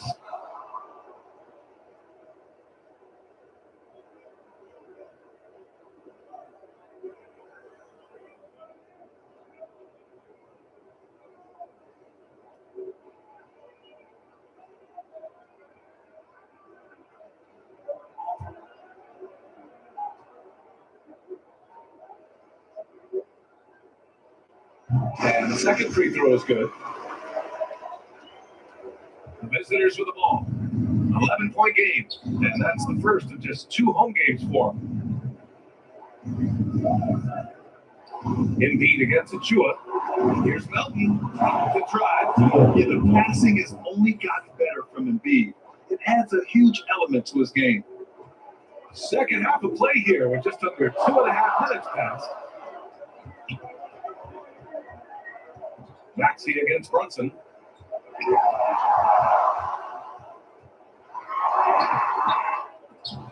The rebound by Maxey. Showing great intensity around the rim is part of why he's a respected defender. And what you love about his work defensively, the ability to challenge and change shots without fouling. And Brunson with the ball on the assist from Hart. Brunson's got 11 points. The best way to get a clean look is with those quick hitters on the break. What a beautiful fast break opportunity, and the finish pretty good. Now here's Oubre, a dependable player on offense, giving him over 13 a game. Shot from 12. Here's Embiid. Tries it again. Got it. He's at 6. And this is one thing about Kelly Oubre. I know he's thin, but there's a wiry strength to him. He's able to take the hit and complete it. To the left wing. Throws it up high. And he lays it behind. And the Knicks lead by 11. Smooth finish off a terrific feed. Man, the timing and execution couldn't have been any better right there. Here's Oubre. Hart pulls it in. Hart's got rebound number 9 now. What an effort here tonight. Pass to Brunson. Doesn't go that time. Some solid defense from Maxey. Melton outside. And here's Embiid. It's away. Here's Hart. In, facing the layup. Hart's got his third basket on the night right there. And trust me, when the D's slow to react, he'll be the first guy to make the thing. And that's typical of this guy. He's always reading the situation, reacting quickly, and capitalizing. And Philadelphia calls time here. Protecting the rim has to be their top objective right now. And the question they're going to have to answer to me is it a problem with the scheme or is it a problem with the matchup?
Outside backseat. And there's the call. It's going to be a legal screen. One of the trickier plays to judge, but it would be hard to argue against the call. It is really difficult to get your feet completely set, to stay completely still. It's almost surprising to me that it isn't called more often. And he gets out. Chua's got 7 points. Yeah, their defense is starting to wear down. That's 3 straight buckets at the rim. Pass to Wemby. Outside backseat.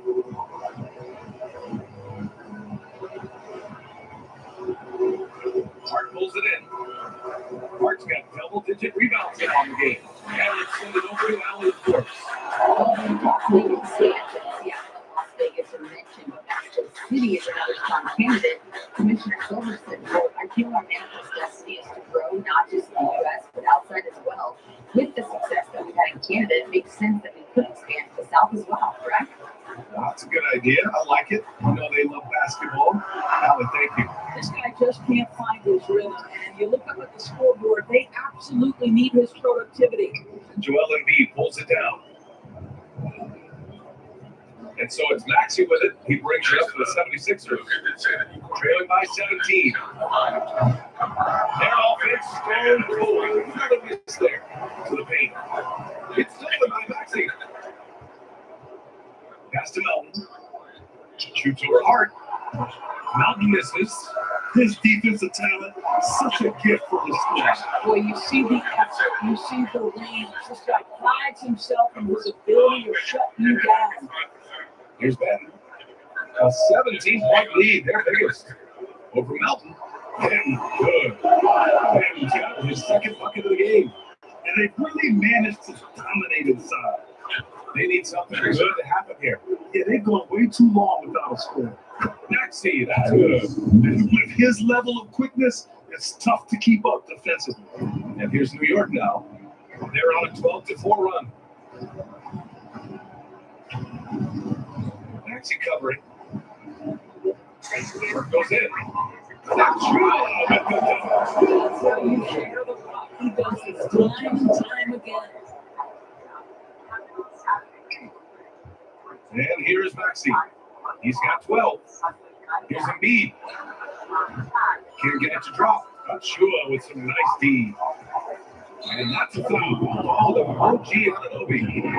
That's his first foul of the game. This is a rare turnover for them tonight. They protected the ball and then tried to protect this lead. McBride, he's checked in for New York. Simmons is checked in for Philadelphia.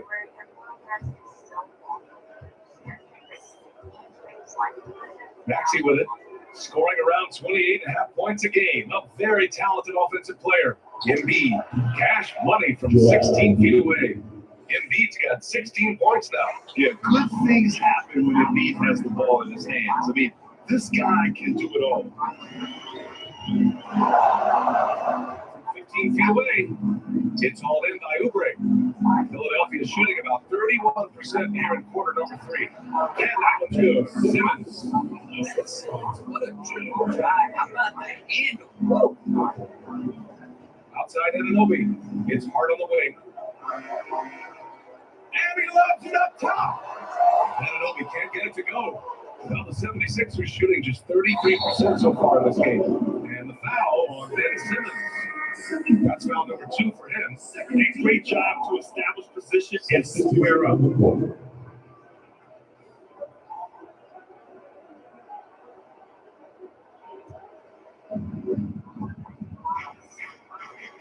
Here's Ellis.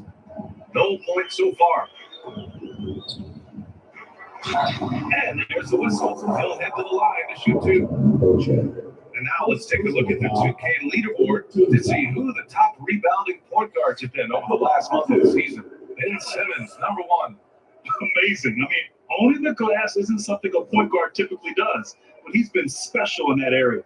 You know, he really has built a reputation as a point guard who can do a lot of the little things you don't usually get from that position. And right at the forefront is his rebounding ability. He can more than hold his own in the paint.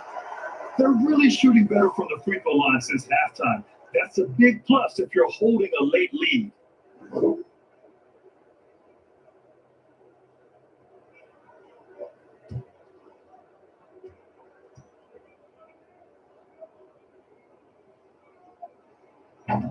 And he can't hit the second.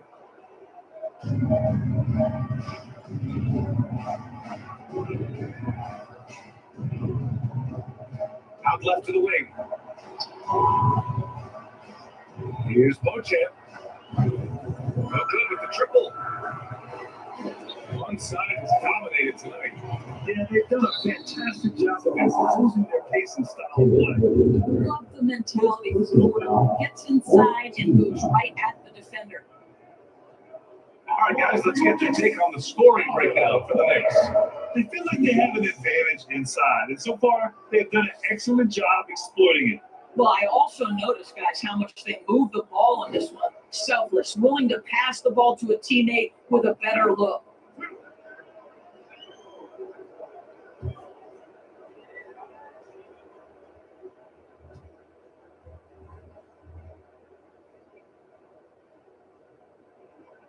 That's good from Porter. I think the thing I like best about Otto Porter, his versatility and long arms, because it allows him to impact the game in so many ways.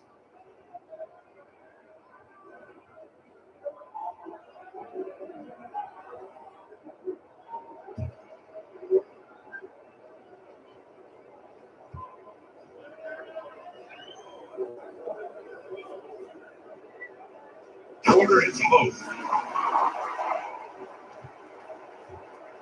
And here's Simmons. He'll bring it up for the 76ers. It's an 18-point game. Pass to Beauchamp. Embiid with it. Here's Beauchamp. The three is up. Good. And the assist to Embiid. Beauchamp's got his first bucket of the game, and he's on the board for three. Here's McBride. 5 points in the game.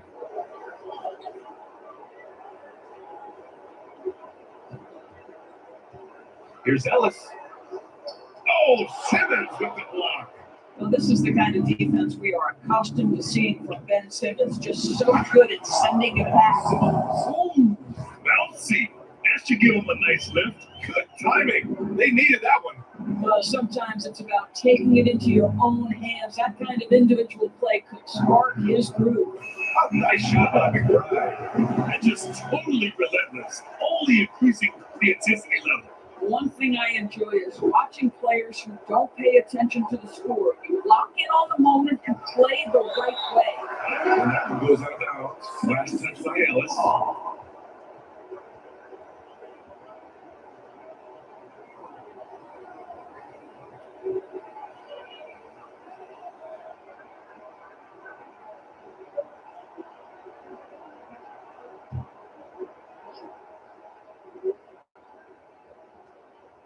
Pass to Horton Tucker. Well, so disruptive. Otto Porter making that a difficult shot. Horton Tucker can't hit. Here's Ellis. The floater. Joel Embiid pulls it down. Embiid's got 12 rebounds here tonight. Big time effort. Here's Horton Tucker. Goes up and lays it in nice and easy. That's the idea. You work the ball into that area. It's a sweet spot. 1:52 left in the third quarter. Towns passes to McBride.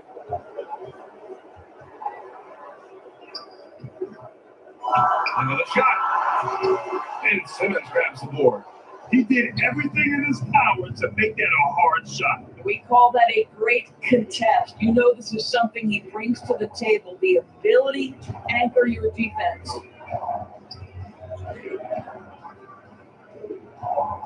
And that one falls. His fifth basket in 7 tries. Wait, Ben Simmons, because of his size, inside, he is a dangerous force. Ellis passes to Porter. Here's Ellis. Back to Porter. And he gets it to go. Porter's got 4 points now in the quarter. Well, use the pick and going right to the cup. I love the aggressiveness. Here's Horton Tucker. And he can't get that one. Great D that time for Porter. I'll tell you, you hate to pin this on one person, but his inefficiencies at the offensive end are holding this group back. 36 seconds left in the third quarter. Takes the three, and the basket by Highsmith. Highsmith's got his third basket of the night. Yeah, he's really giving up size in that matchup. But on the perimeter, he can find the room he needs. It's incredible to me how players have become so adept at creating just enough space to get the shot off. Nicely done. Now here's Embiid. He's got 16. Offensive rebounds. Oh, Embiid packs it down. And that's the hunger that Embiid plays with. He just gobbles up the miss and goes back up for the score. Pass to Towns. Over Simmons. Off target with a jump hook. And so it's New York. Up 14 as we wrap up the quarter. The hustle they've shown on defense has been tremendous. Back to the game after this break.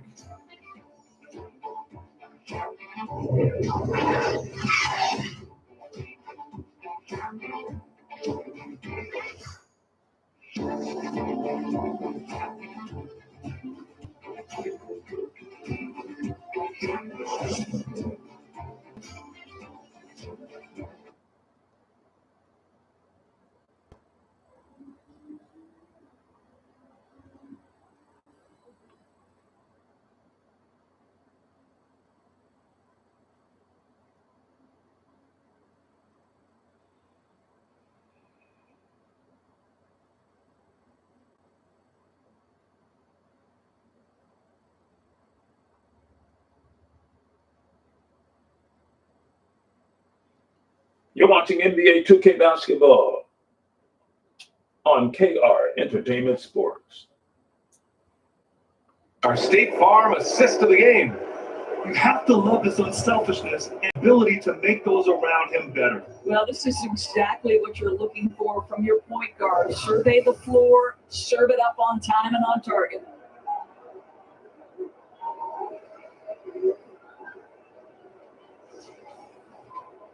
And with the fourth quarter upon us, time is running out for this game to become competitive.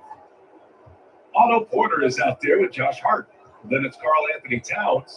Then there's Jalen Brunson. And it's McBride in at the two guard. Here's Vizenkov. Now Melton. All sorts of time. And that was good. Vizenkov. The assist, D'Anthony Melton. And for the Knicks, they're shooting at about 44% so far. Hart passes to Brunson. And he lobs it up. And the lead increases on a crazy offensive sequence. And the dunk alone would have been incredible, let alone the fact that it came off a pinpoint pass. Poked away. Inside. Here's Hart. Howard down after the assist. Adding insult to injury with the dunk off the steal. Nice to see a good play on D. That led to some fireworks. Let's see if that serves as a momentum builder. What a great sequence for this group. Here's Beauchamp. Here's Maxey. Hart pulls it in. And so it's Hart with it. He brings it up for the Knicks. Earlier in the game, they led by 19. Towns outside. Brunson against Maxey. And Brunson with the buckets on the assist by Towns. And their offensive game plan is clear. Get it inside and go to work. Brunson against Maxey.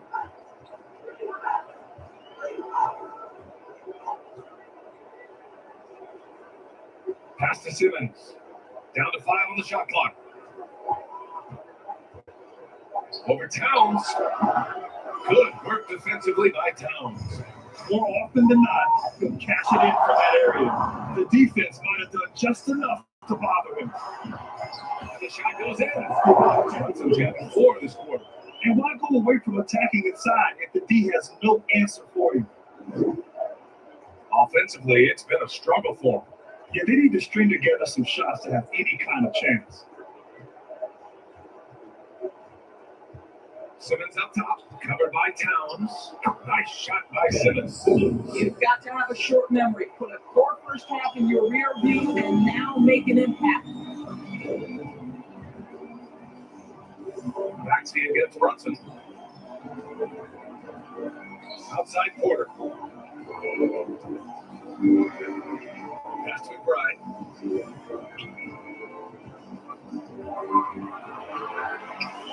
Jacks up a three. Rebound by Zinkov. So disruptive defensively out beyond the arc. Well, tremendous effort, tremendous timing, the ability to alter shots on the perimeter. That was beautiful. The Knicks have gotten 4 or 5 attempts to fall so far in the fourth. Here's McBride. Elton covers. McBride can't get it to go. For Philadelphia, they've gotten only 2 of 6 attempts to drop in the fourth. Pass to Zinkov. Simmons against Towns. 13 feet out. Hart pulls it in. Hart's got 13 rebounds in the game. Glass eating. Now Brunson. Over Simmons. Second shot opportunity. And the play by Towns inside. And that's a double-double for him now. He had no answer defensively inside. To the inside. Simmons. And slammed up by Simmons. Ben Simmons at 6'11" with elite hops. That's an easy look. Now a timeout call by New York. It's now an opportunity to take a break and talk about their strategy moving forward. Well, there's something that the coach doesn't like. I'm curious to see which kind of adjustment he makes here.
He's checked in for New York.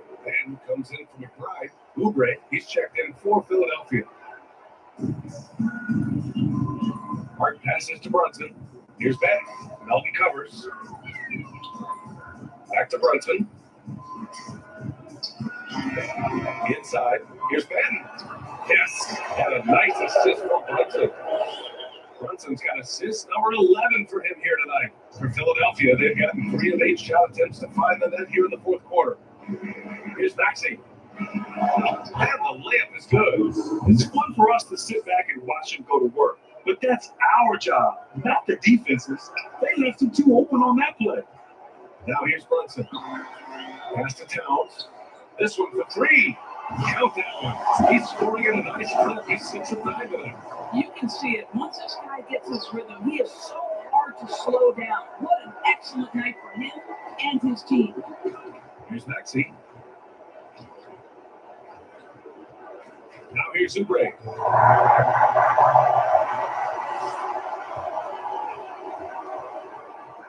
Pass to Ben. Pulls up high post. And that one's good. Brunson's got 6 here in the quarter. Jalen Brunson right now attacking without hesitation. His foot is on the gas pedal. Maxey passes to Oubre. To the paint. Here's Simmons. Count the basket at the foul. Towns. And so he's picked up his final foul. And he'll sit the rest of this one out. The depth they have at that spot, they're more equipped than most teams to handle that kind of loss.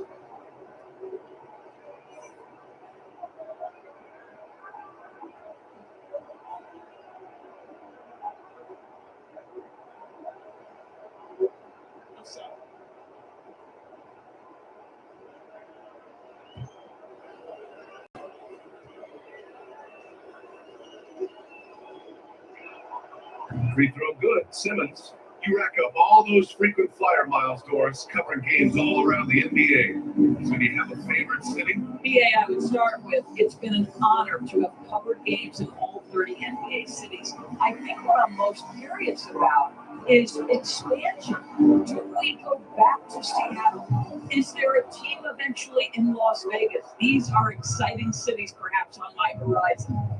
Now here's Simmons. Pass to Maxey. Simmons looking around. Here's Vasenkov. Beyond the arc. And pulls it in. And he's got 6 rebounds in the game. Floats one up.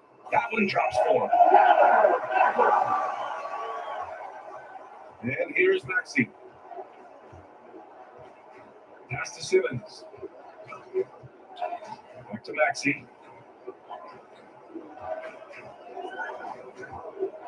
And he'll draw the foul. He'll head to the line for 2. And it goes on Joshua. Well, the final minute of the game can take up to 20 minutes of real time or longer. Is that something the league needs to look at, Doris? You know, BA, I think they've already tried to do that. They've already changed some of the timeout situations. Some of the reviews come directly from Secaucus while game action is going on.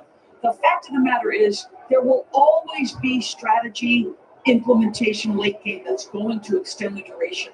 I think the league has already addressed it to the degree they can. And he knocks down the first one. And they've done well from the free throw line this half. No misses yet.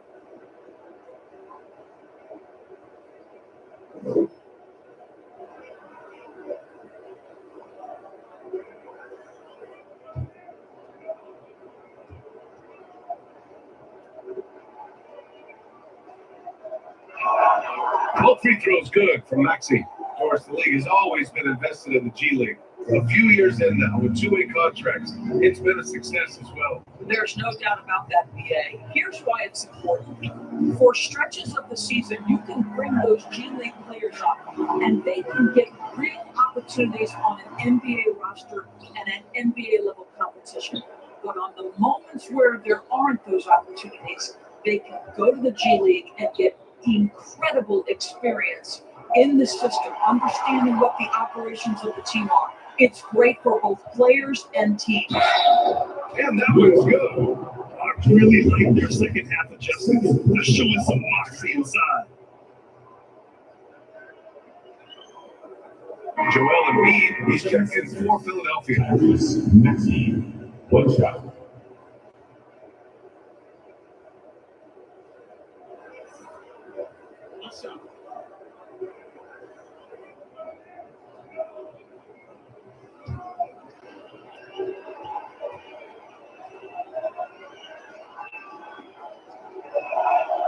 Free throw's good for Maxey. And at this point, they're loving this big lead. Absolutely. And they haven't really faced a lot of resistance. Here's Madden. Melton covers.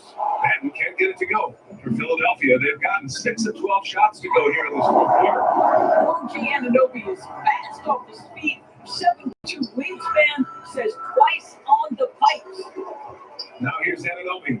Down low. And it's Achua. That time on the assist from Anunoby. To the Knicks lead by 19. I'll tell you, tough first half puts it in the rear view. The shooting percentage starting to reflect that. Pass to Melton. Launches it. Achua with the rebound. Achua's got his 8th rebound here tonight. Hart finds Brunson. Puts up a 3. Joel Embiid pulls it down. Embiid's got 14 rebounds tonight. Going after it. Unloads from 13. Here's Vasenkov. He can't get that one to fall. Oh, 19 from Anunoby. New York shooting just a phenomenal clip. 59% here in the fourth. Joel Embiid with the board. I've been in this position. Your team is up. You want to drive in the dagger. He may be a little overeager. Melton outside. And misses it off the right side of the rim. I'll tell you, this has not been his game, and he's making it worse with shot selection like that. Here's Benton. Oh, and makes it with the kiss. Their interior D continues to look shaky. Not a good matchup for them right now. And Philadelphia calls time here.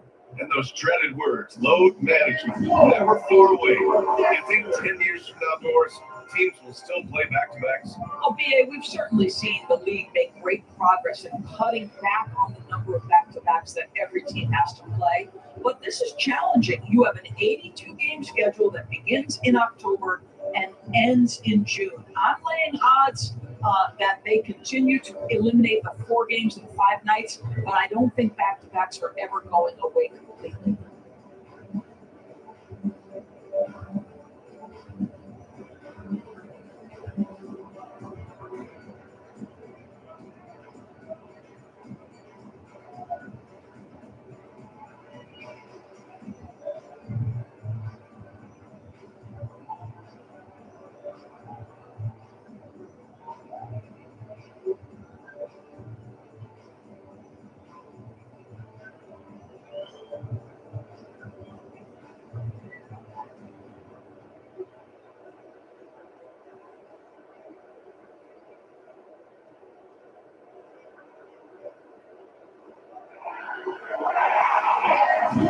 And now let's present our New Balance player of the game, Jalen Brunson. And what's impressed me is how he's distributed the rock. I mean, he clearly wants to make his guys better.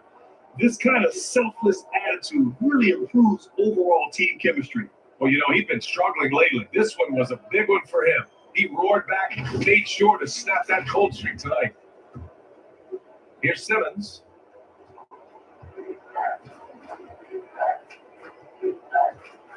Pass to Oubre.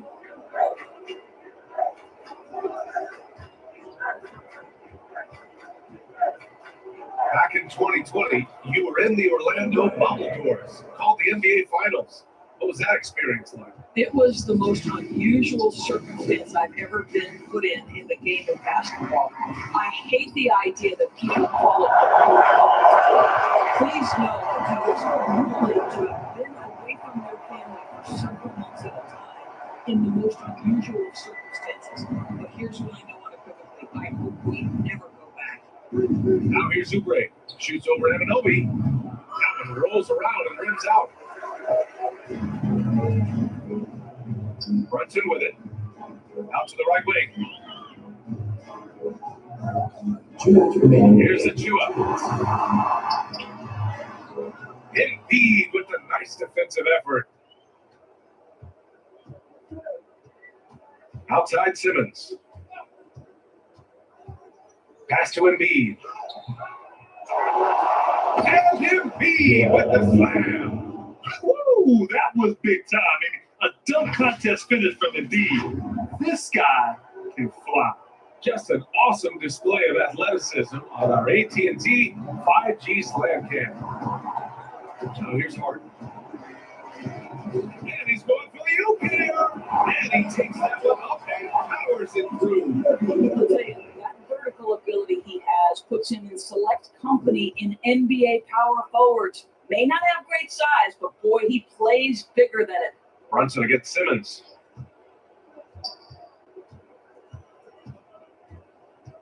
Over Brunson. Simmons, no good. And Brunson's got the ball here for New York. Pass to Ben. Outside Brunson.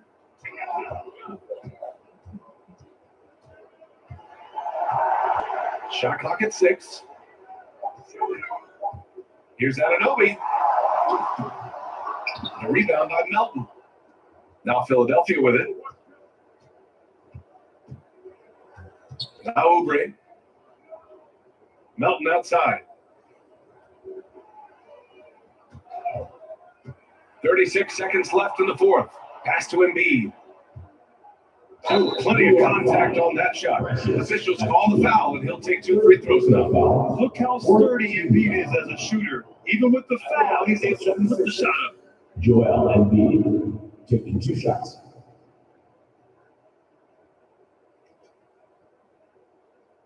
Shooting two.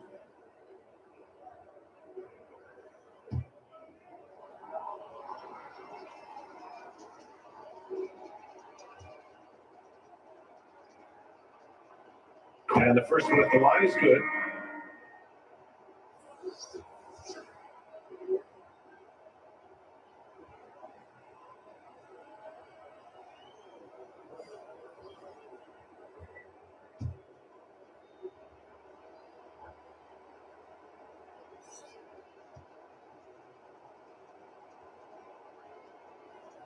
And that one goes in. 2 from the line that time. They've got a commanding lead. It just seems like everything is going their way. Pass to Anunoby. Embiid with a steal. Anunoby covering. Oh, a nice D from Anunoby. Here's Ellis.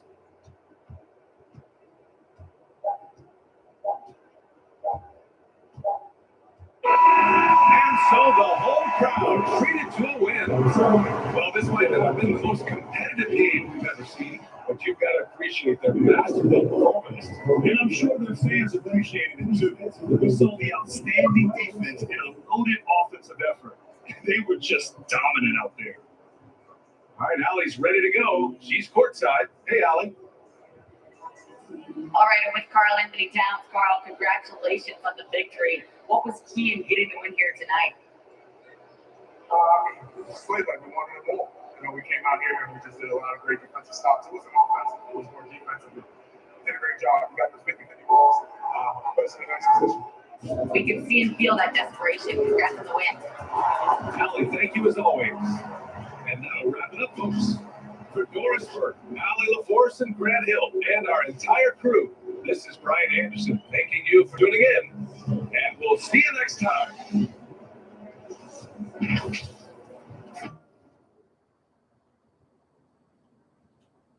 107-88, the final at Madison Square Garden. The Knicks win Saturday, Thanksgiving weekend, Saturday by a score of 107-88. Leading scorer in the ballgame, Josh Hart with 18 for the Knicks.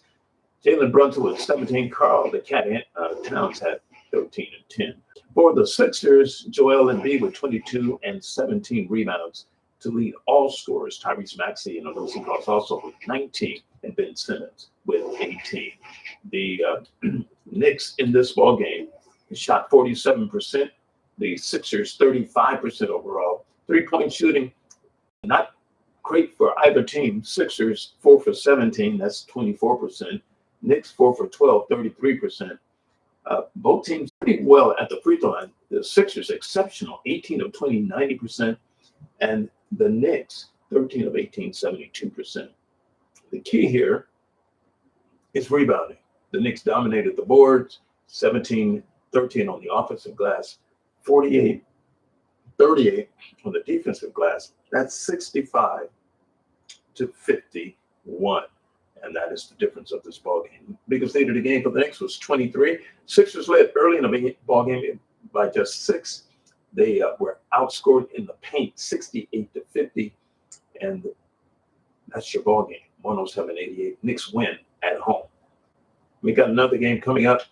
More NBA2K basketball action on KR Entertainment.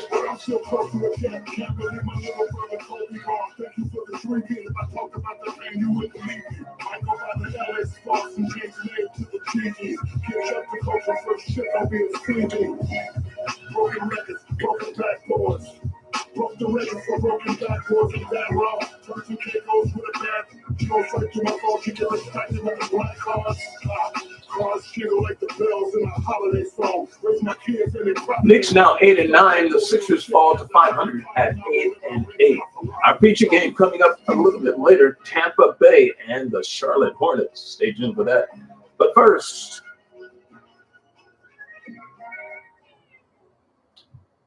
Miami and the Ant-Man going at it next on KR Entertainment Sports. Are they ready? Cue them up. Let's roll.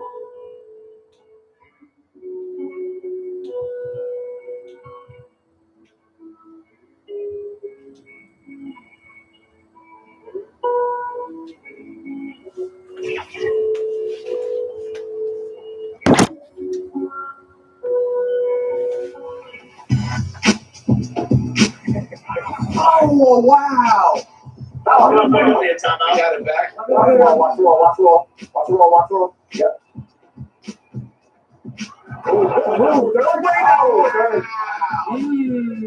Oh, Dirk said he had something.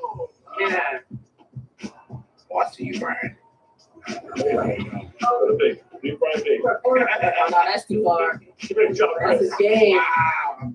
Those are tough shots. I got it. I got that man. Oh. Yeah, I see you right there. Yeah, that's highlight to highlight right there. Oh, man. Looking different right now. There's so many weapons on this team. No.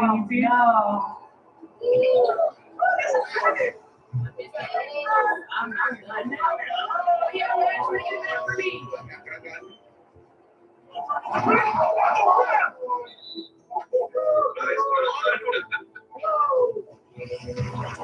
What you gotta do for put up for the community? I'm on that. Nah.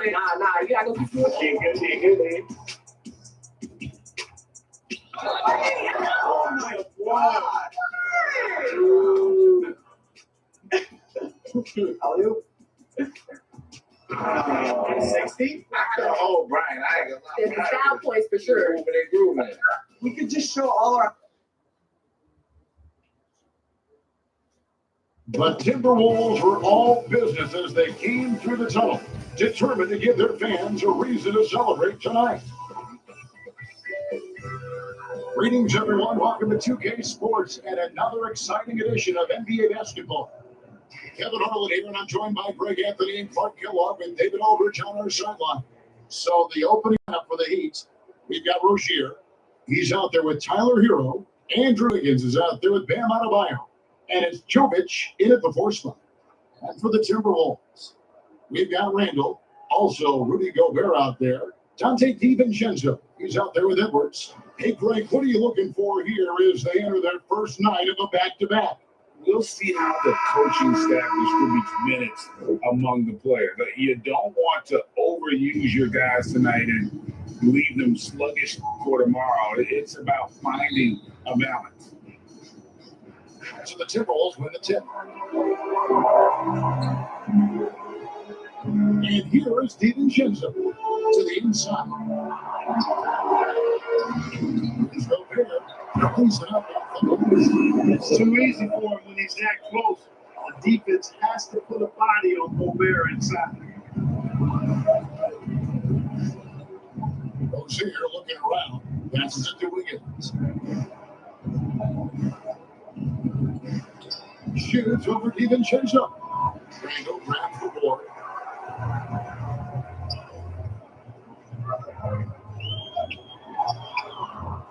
Miami grabs the miss. Out 3-pointer, Wiggins. He's now 1 for 2 with that bucket. The rest of the Wiggins game out beyond the arc. Now, not only shooting that shot, he's expected to make it. And Gobert kicks to DiVincenzo. Out to Gobert. And the layup is good after a nice lead pass. Gobert's got his second bucket of the night. Outstanding distribution there. I mean, what impressive passing ability. Wiggins against DiVincenzo. And it's Wiggins missing. That's not the type of opportunity he fails to convert very often. Randall with the bucket. The handle. Oh, Julius Randle. Boy, there's a lot you got to like about this kid. Hero against it. Hero passes to Adebayo.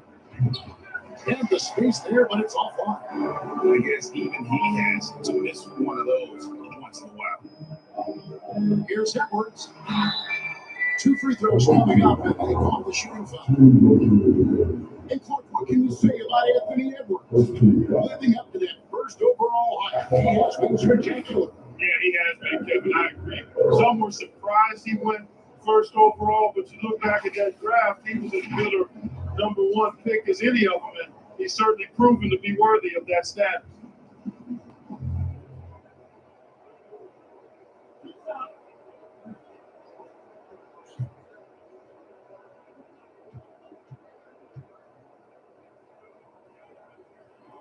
He's off on the first. Hey, like a lot of guys, Edwards rides momentum as a player. When his confidence is soaring, so is his activity level.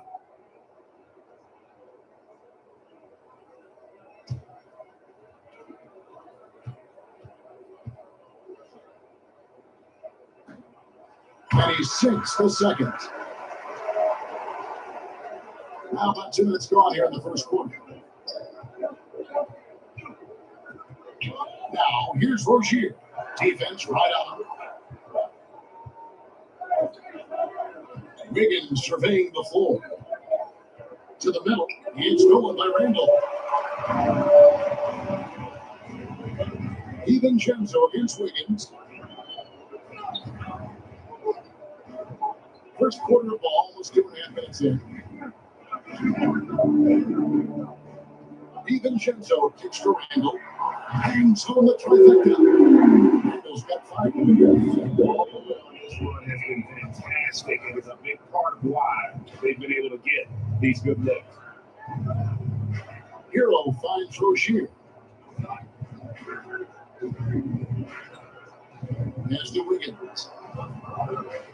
Good ball movement here by Miami. 5 on the clock. And the foul on Wiggins. That is his first foul of the game. And a way to get there first and really absorb the contact. No question about it. No flop there. That was a direct shot to the chest. Now this game we saw him score 32. Shoots it up. And again, it's for something. This is the kind of start they were hoping for. Yeah, shots off to a very good start offensively as a result. In the first time out of the game, called for the Heat. Outplayed in the previous game on their schedule puts him in Chicago. And nowhere near at their best throughout the course of that game. A scrappy performance, but in the end, just not enough. Yeah, a lot of character on display, a lot of guts. You're right. Even as shaky as they were, I would guess they felt they didn't want to get away from it.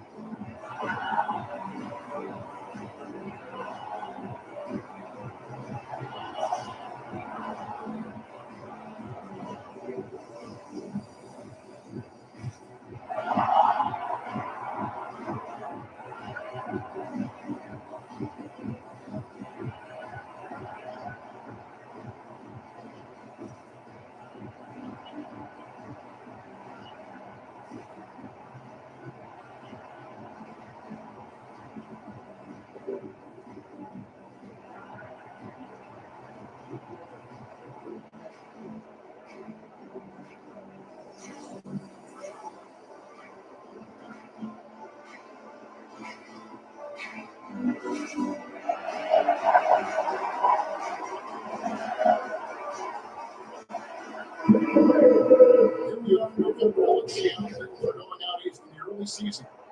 Take a look at the Heat. They got a very slow start to the season so far. Down the bottom half of the conference.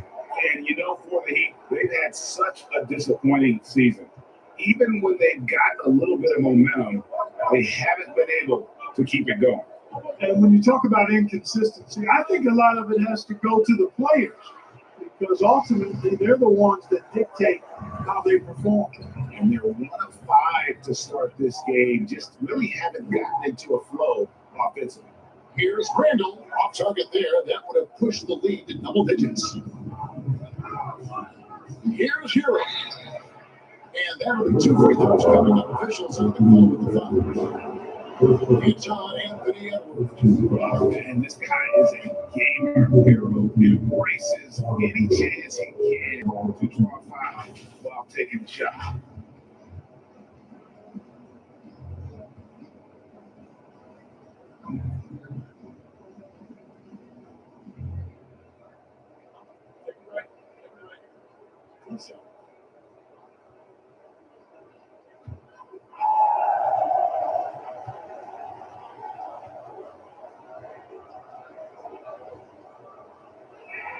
That's good from Hero.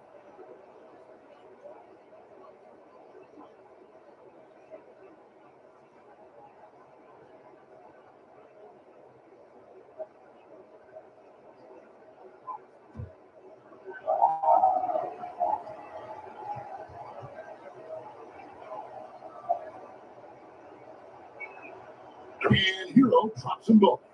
Making it look effortless. Send this guy to the strike. He's going to cash in more than not.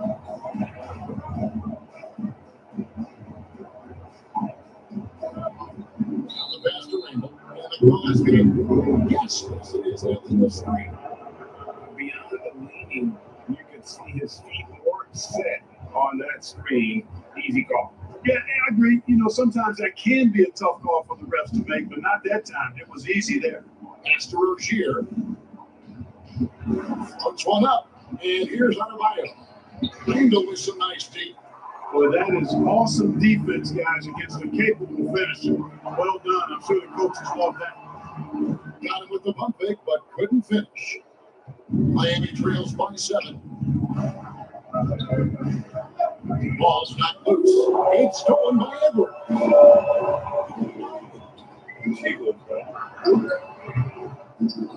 They get the rebound. Randall with the bucket. Randall's got 7 points. There's your bully ball right there. I mean, a lot of folks think that's all Randall is a bully baller. Those big shoulders, that muscular body, he does a nice job putting them to use. Now here's Wiggins. He's coming out the 13-point game against Chicago. It was never all about himself. He came away with a lot of assists in that game and just kind of kept everybody in the mix. And the Timberwolves with possession here. Timberwolves lead by 9.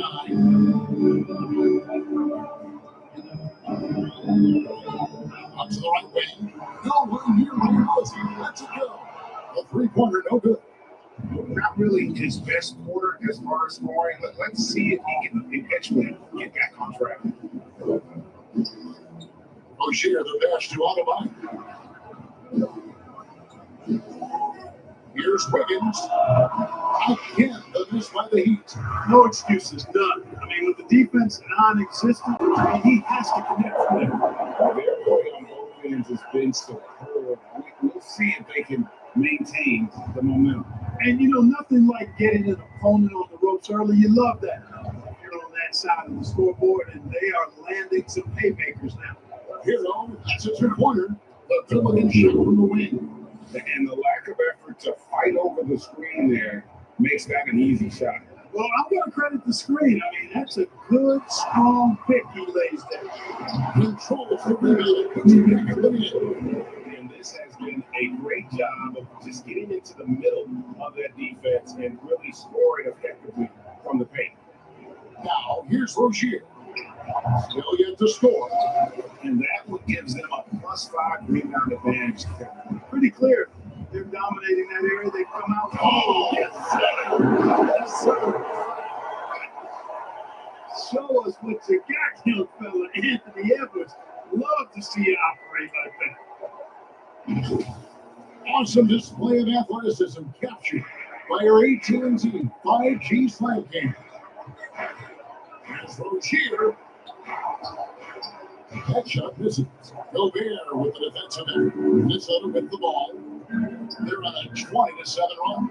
Randall, it's in the bucket for his 4th field goal. Shooting a 4 of 9 clip. They should continue to get the ball inside. The defense struggling to contain them. And when you make 5 in a row in close like that, it also takes pressure off your perimeter guys too. Pass to Adebayo. Here's Jokic. He's defended by Randall. Here's Hero. Hogan on the shot a bit long that time. Timberwolves leading by 15. Inside. And Randall throws it down. Offensively, defensively, they are in total control. And don't leave out the coaching staff here now. I mean, their game plan has been perfect. Now it's a non-goal by Miami. This, their first chance to take a look at Minnesota this season. Yeah, an interconference matchup, and these are two teams at different ends of the spectrum as far as the talent is concerned. Well, you know, they swept the Caesar Series a year ago. The expectation is they'll do the same thing again this time around.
So a moment now to see the story for Dante DiVincenzo.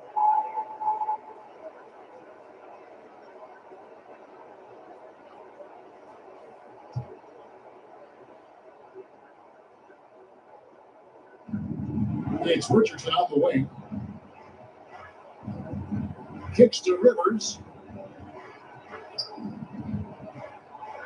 Off the run. And a lot of contact on that one. So he'll shoot two here. It's going to be a Rudy Gobert. Yeah, easy goal. You can hear the smack all the way over here where we are. In a moment to look at the scoring approach in terms of where the points are coming from for the Timberwolves. And guys, they've done a great job beating their bigs inside. They are just punishing the opposition in the paint. Tell you what, they have outworked the opposition and have capitalized on the putback, bagging their own groceries tonight, boys.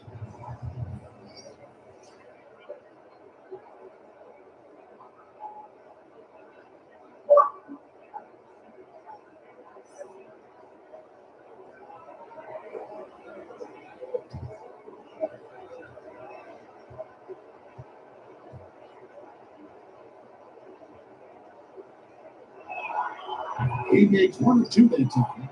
Right, a lot more awareness in the league about the importance of mental health. Why is that so necessary? I mean, Kevin, the level of stress now that has really grown. These players are under this huge microscope that now often extends to their families. And this is such a highly competitive environment. It is far more than just a game. Here's Seabrook. Here's Adebayo. And Adebayo throws it down. And this is the level of intensity Adebayo brings. He's terrific at channeling that energy on the offensive glass. Richardson against Milton. Shots in the layup for 2.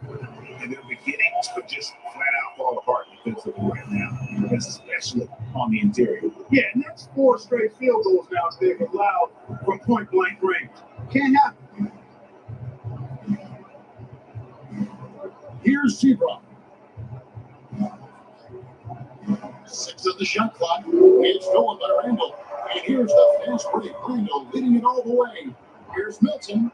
No good on the triple. Miami trails by 16. Here's Seabrook. Here's Adebayo.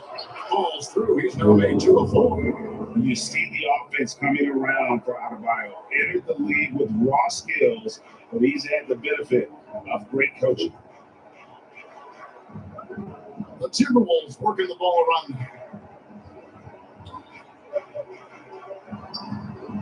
3-pointer Randall. It's Adebayo with the rebound.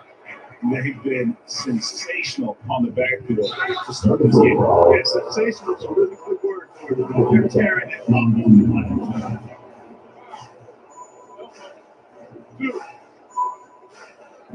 Miami shooting their 5th and 6th free throws of the game. And they've had really good numbers all season from the free throw line. One of the things they've done, guys, is taken pride in their free throw shooting this season, and rightfully so.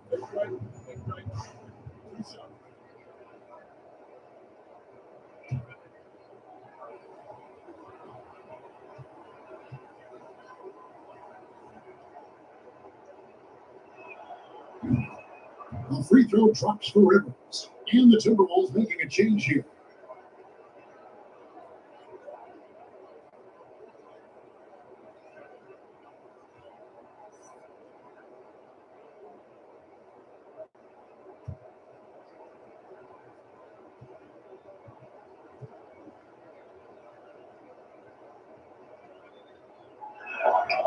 No good on the second free throw.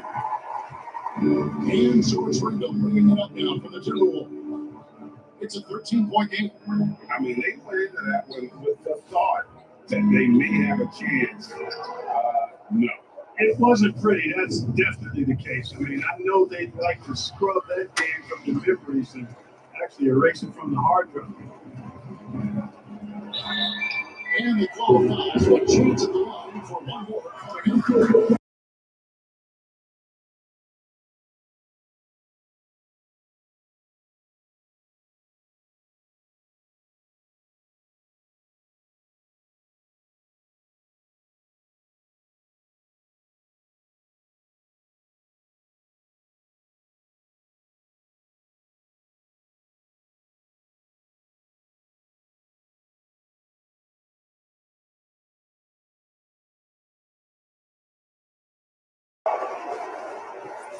Trails by 16. Down low. He takes the fantastic lead pass up strong for the slam. Yeah, Josh Richardson is just not a scorer and defender, folks. He can pass it too. Here's Shannon. Hasn't made one yet. Pass to Milton. Shot clock at 6. Driving to the basket. Fourth and steals. As far as giving up points to the opponent, other teams have kind of had their way with this group. Bottom third in the NBA. I don't see it getting any better anytime soon. And the steal ranking you mentioned, it shows just how tough they are in terms of transition defense with all their steals in the open court. Folks really have to be careful with the ball around that stuff.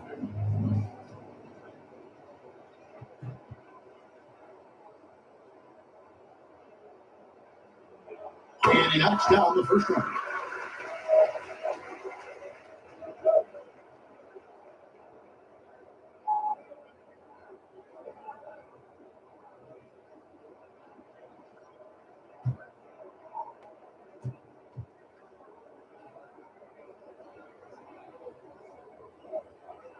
All free throws good for Milton.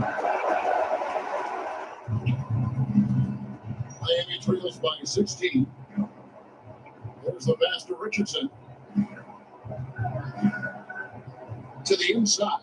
Canadio throws it down. Well, that's a smart play from Richardson there. His teammates love how hard he works to create opportunities for him. Pass to Shannon, 13 feet away. Misses that one. He's 0 for 1 from the floor. And Miami shoot just 35% to start the game. Now, here's Richardson. Guarded close. Timberwolves leading by 14. He takes it in. And that one is good. He's got his third bucket of the night. The second chance points are a huge issue right now. They're getting steamrolled inside. Well, guys, nobody's boxing out. I mean, I can go out there and get an offensive rebound. They're just watching. If you're the coaching staff, that's unacceptable. Here's Stevens. Uses the glass to finish the win. Timberwolves shooting it very well as they shake off the rest of your room. 54% for the field. And the one outside.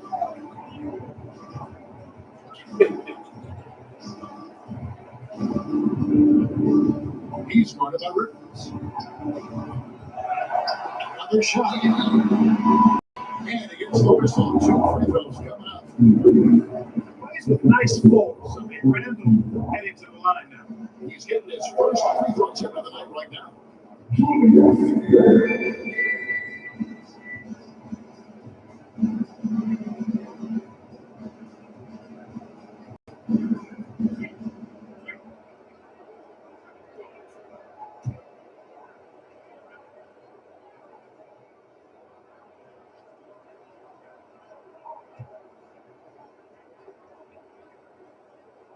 The first one falls.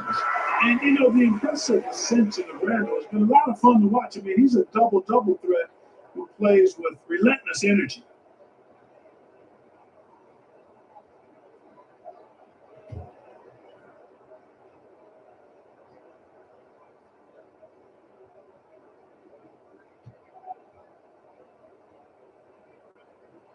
That's also good. So he hits both free throws.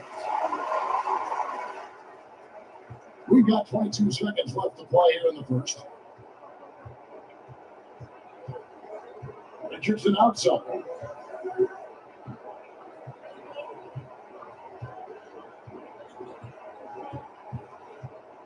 Passes it to Audubon. For Randall. Off target with the jumper. Julius Randall getting it back for Minnesota. He made his mark in a big way on the boards in that corner. And don't go away. We'll be right back.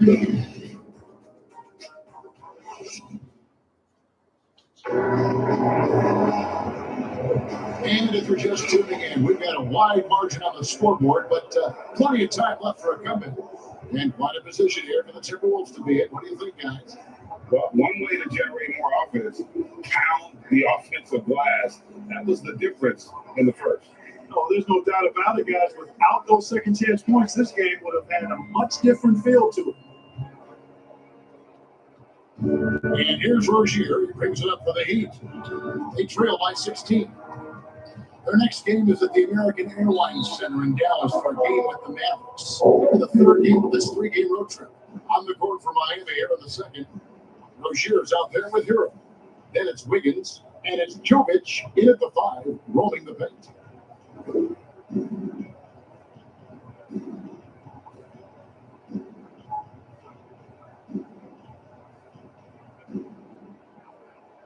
And it's the Heat with the ball.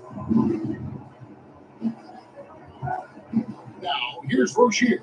Pulls up from the corner, and Jovic gets it to go. And Rozier seeing the floor that well makes everything easier for him and his team. Rozier defending. Cut the block. That one doesn't go. Miami trails by 14. Hero kicks to Rozier. Dishes it to Wiggins. Shot clock at 5. They got it by the Timberwolves. Gobert's got 6 rebounds now in the game. When you think of top rebounders today, Rudy Gobert is a name that comes to mind. Yeah, he's super long and tall, but that's not just why he's such a dominant rebounder. He's got a real good knack for reading where balls are coming off, and the timing that he has is pretty impeccable too. And even though he's north of 7 feet tall, he does a good job boxing out as well. Releases from 15. Anthony Edwards with the rebound. Yeah, that's another miss for him. They're behind in this game largely because he shot so poorly. And now the latest from the reporter, David Allman. Thank you, Kevin. Well, Rudy Gobert is a fierce competitor. He says the average fan might not understand what I bring to the table, but GMs in the league do. I want to be the best defensive player of all time. I want to be a force, and I want to win championships. I've got to set the tone every night. Kevin? He does. He is a stopper, no doubt about it. David, thank you. Roll from the top of the key. He can't get that one. You're not going to see that very often. Plenty of space, but he just, let's face it, he whiffs it. It's stolen by Edwards. It's out of bounds. Last touch by Edwards. And here we can check out the story on Julius Randle. Really been a key contributor over the past month. He's around 18 points per game, 9 rebounds, and 2 assists. And you talk about guys who just have a nose for putting up points. He is one of them. Yeah, he sure is, and he rarely has back-to-back bad games. If he has an off night, he usually follows that up with a big night. Jovic passes to Wiggins. He moving the ball around. Now, Hero. He's tightly guarded. Launches a 3. Hits it from 3-point range. Hero's got 7. And a legitimate threat to connect from deep. Hero doesn't lack confidence trying his luck from there. The floater. He lays it in. And defensively, they're on their heels every time the ball comes inside. Yeah, I think they've got to ramp up the aggressiveness. If they don't, things are just going to get worse for him. Here's Rozier. Randle grabs the board. Randle's got his 6th rebound on the night. And they got the not just on the scoreboard, but really in the rebounding numbers as well. And what I like about it, it's been a physical brand of basketball. It's had a little sandpaper element to it. Gritty and rough. But that's how you win games. Here's Rozier. And they get another bucket right there. Rozier plays within himself and doesn't typically force shots offensively. He's got a nice smooth stroke from mid-range. Rozier defending. Has to go there. Edwards against Wiggins. Edwards can't hit. Miami trails by 15. And the cold is Julius Randle. That's his first block. Dante DiVincenzo. He's checked in for Minnesota. DiVincenzo.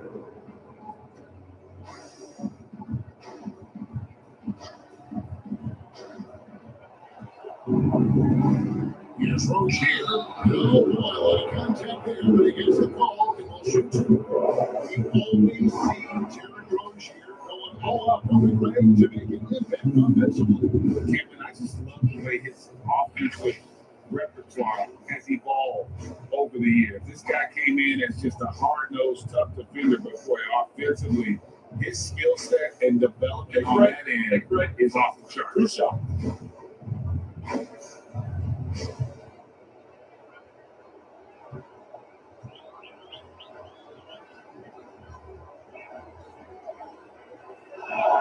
The first free throw is good. And often players want to discuss calls with the officials, but Greg, what was your approach with those conversations with referees? Kevin, well, it depended on the conversation, but at the end of the day, you realize they've got a job to do just like you do, and you try to keep it as respectful as possible, and yet still be able to get your point across. And both free throws good for Rozier. You know, Rozier is known as an energy guy, but he's also a talented scorer who has a real hunger to continue to improve. Edwards inside. He's covered by Hero. Here's Gobert. Stephens pulls it in. I'm a fan of anybody who defends that way. I mean, they weren't about to open the door and just allow him to cruise in for a layup. Hero finds Rozier. Here's Stephens. Here's Jokic. He gives the team most of the offense a bit over 10 points a game. Strong move to the 10, trying to get his guys going. Hard not to get motivated, GA, right when your teammate makes that kind of play. You know, when you're looking to close the gap, you need guys who will take it upon themselves to step up, take the initiative and make something happen. So Rozier will bring it up for the Heat. We're only giving up 6 here in this quarter. The pass to Wiggins.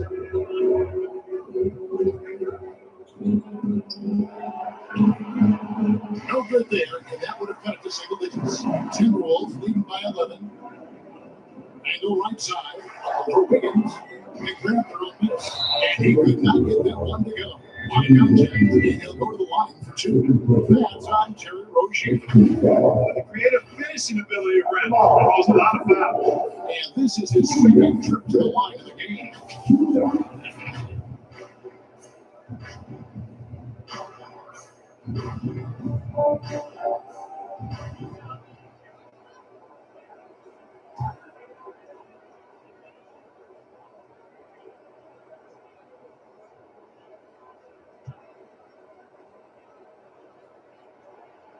That free throw, no good.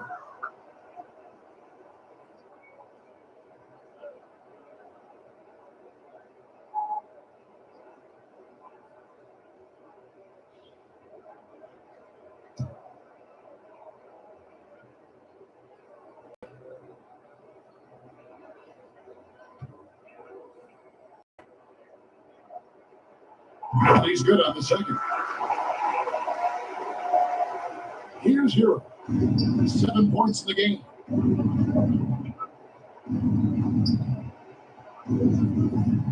Takes it inside, and it is flushed down with a nice jam. More than a great jump shooter, Hero is a tremendous ball handler who can finish the drive with either hand. Take the batter into his own hand. Yeah, we didn't expect to see that kind of finish. And you know, guys, when your point guard is making explosive plays at the rim, I really do think it sets the tone for the rest of the team. And scored by DiVincenzo. Over in the corner, Edwards. Wiggins against DiVincenzo.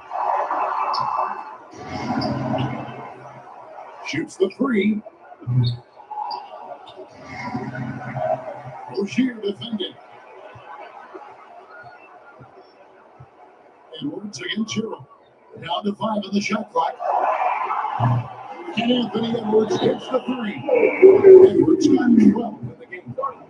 He's cooking with grease. He's got things flaming up, looking for an opportunity every time down the floor when he's that hot. Now it's another again. And the lack of rim protection, top of the list. And, just look at the numbers, guys. I mean, they are being taken to the woodshed in the paint.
Now that we have a second, take a look at the teams that have scored the most points off turnovers over the last 10 games.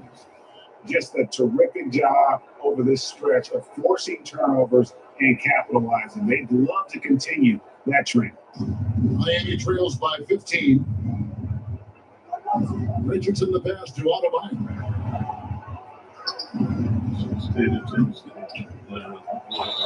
Foul in the act of shooting gets the bucket anyway, so a 3-point win chance for him. And you're not going to find a better two-way player than Adebayo. He does the little things at both ends that help you win. First trip to the free throw line for him tonight. Listen, 84 is a really good number to post at the foul line, and that's where he's at on the end. Guys, I don't think there's any doubt that the work he's put in practicing free throw shooting has paid off. I mean, he's made nice strides in getting those shooting percentage numbers up.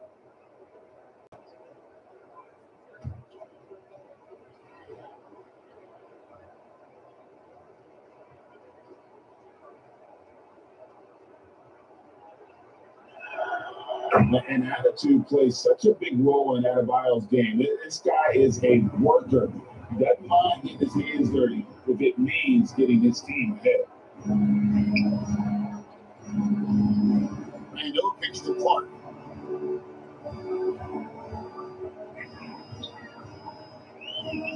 Over Rivers. No good from Clark. I tell you what, the defense should send Christmas cards for that miss. Into the lane. Sebron with the button. Just a late reaction there from the defense, and he is always going to finish that one. Even Shinzo with it. 17 points in his last out. Mr. Randall. 3-pointer. It's rebounded by Jovic. Jovic just got 4 rebounds in this game. Well, they're in the lead, but they're still been frustrated from an offensive standpoint. Oh, great defense. They anticipated the play and got there first. And not afraid to put his body on the line either. He took a shot for the team in that situation. Randall against Adebayo.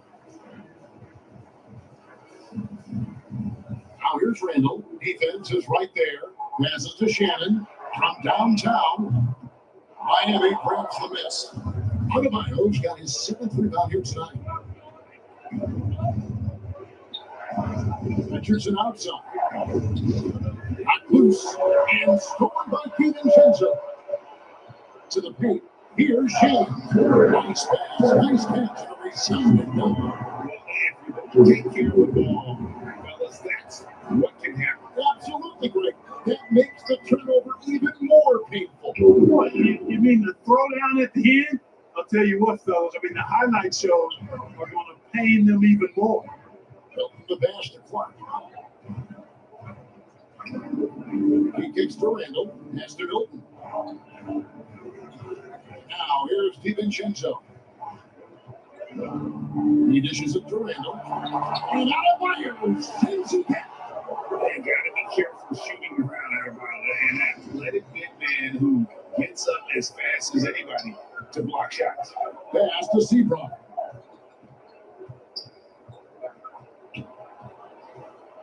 Richardson outside. Out to the right wing. 4 on the shot clock. Tries again. Goes up again. And Adebayo with the lead. Adebayo's got 11. Of the last 6 baskets, 5 have come on the interior. This is just smash mouth physical basketball, guys. Milton kicks to Randall. Buries the wall. And the Timberwolves win by 11. And he's evolving his offense over time during this round. I think the coaching staff is happy to see it. They like to see him take and make these shots. There's the pass to Richardson. And the Heat on another 3. The real come at us, and we're coming right back at you. A little back and forth from long range. I love it. That's a terrific answer there. And the Timberwolves call time. As the teams head into this timeout, a chance for the coaches now to map out some plays for the next few minutes and a chance for the players to rehydrate with some Gatorade. That's important if they want to make sure they don't wear down later in the game. Absolutely. Over the course of a game, you have to stay hydrated.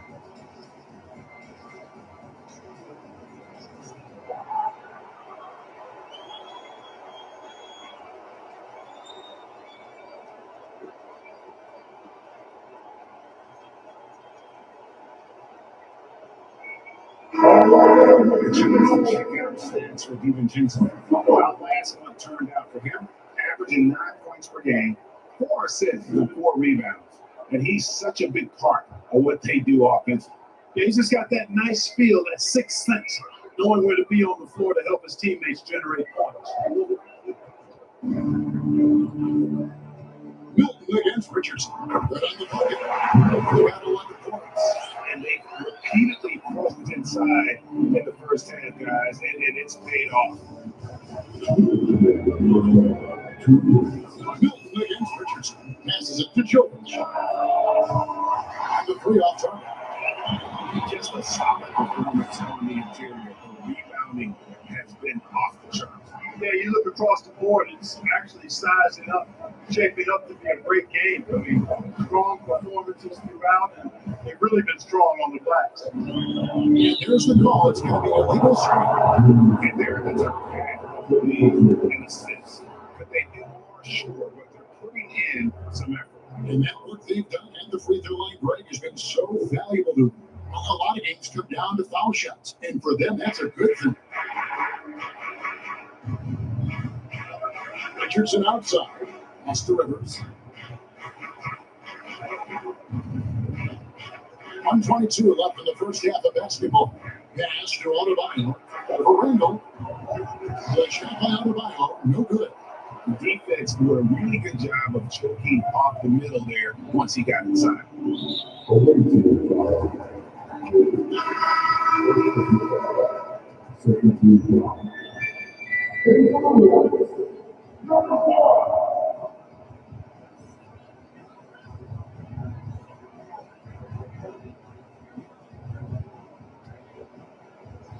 You've got 1:08 left in the first half. Randall outside. Great D that time from Adebayo. Boy, this is bad, tough to watch. I mean, this is really bad. He's stone cold, this boy. Man. Richardson against Milton. Puts it up for Adebayo. And Adebayo throws it down. Perfect timing on that alley-oop. Adebayo has a real connection with his team.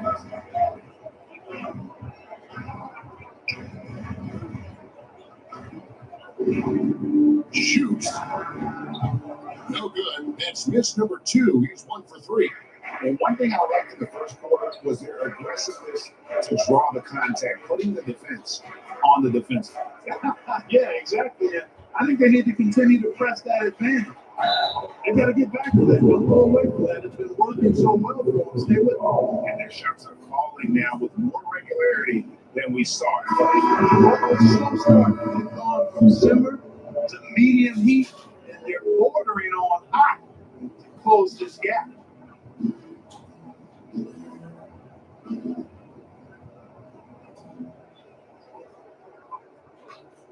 Let's out.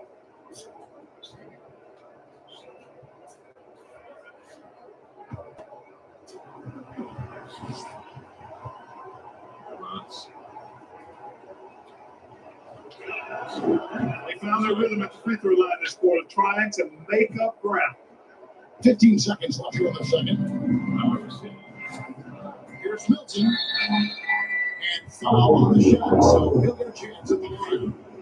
And you don't ever want to get into the habit of letting the offense get to the rim. Yeah, I couldn't agree with you more. I mean, that's the message they were sending with that foul. Nothing easy inside. 3 trips to the line so far for him in this one. And he has grooved his stroke at the line this season and been able to maintain it with an average of 90%. And guys, I think that's a tribute to his work ethic. I mean, it's not by accident that he's enjoying the success he is at the free throw line. On the first one, and Miami will make a change here.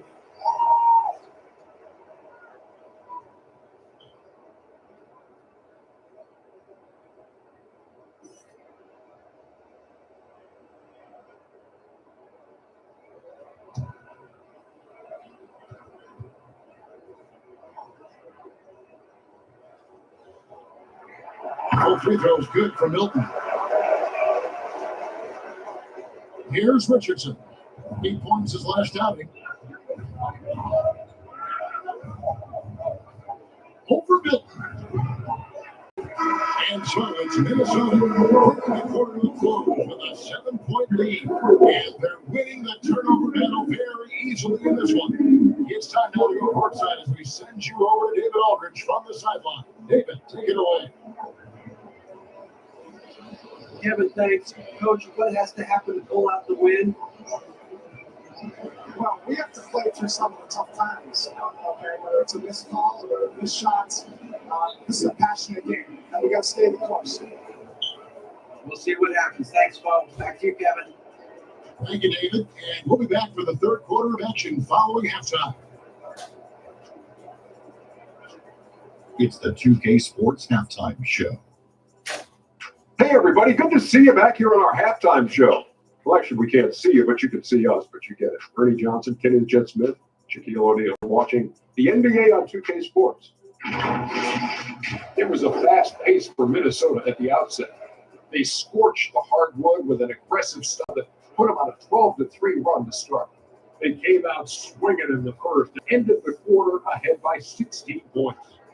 The second quarter was a different story, as they gave up quite a bit of ground in the scoring column, but still managed to end the half up by 7. And Shaq, what do you think about what we saw from Minnesota? What stood out to me more than anything else was how hard they got after it on the offensive glass. They were keeping possessions alive and converting those rebounds into points. Take away those extra points, they're not in this position. How about you, Kenny? What did you think about the visiting team? You've seen a lack of focus and control. They wasted a number of possessions by turning the ball over. It's simple. The score should be closer if they were protect the rock and make the smart play. And that should do it. With the second half about to begin, let's send you back to Kevin Harlan. Go back to Kevin Harlan. There you go.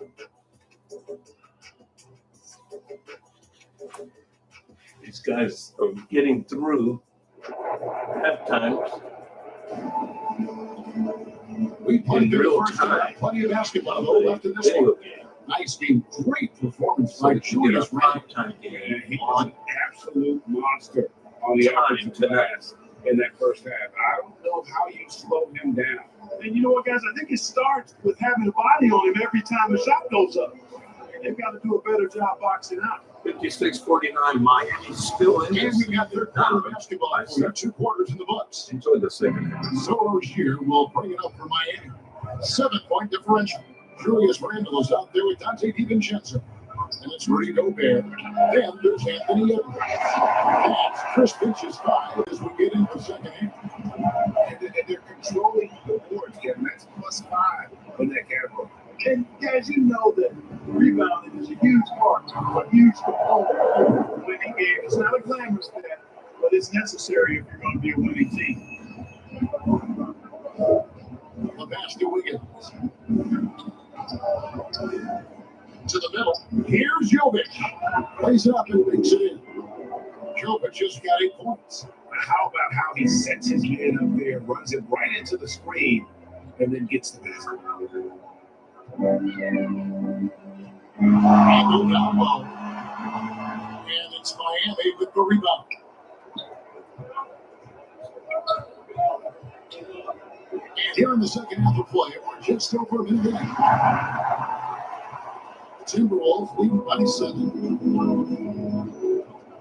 And here is DiVincenzo. Taking a look at his stats, he's averaging around 9.5 points a game. Gobert the past 2 hours. 16 points for him. You love to see Edwards shine on offense like this. I know it's got to be making his coach happy too. This is a hero. Third quarter play, with just over a minute and a half gone by. And it's Rozier missing. 4 minutes over. They've gone 2 of 3 from the field to start the second half. He works with this thing. Fantastic decision-making big. Randall with the right choice there, finding the open man. It ramps against Turtle. The kick out to Rozier. And the free ball is good. Just such a well-rounded offensive player. He's got a little bit of everything. And little passes to Evans. Teardrop shot. Yeah, it's Adebayo with the rebound. Adebayo's got rebound number 12 now. Tenacity on the glass. Pass to Hero. Back to Rozier.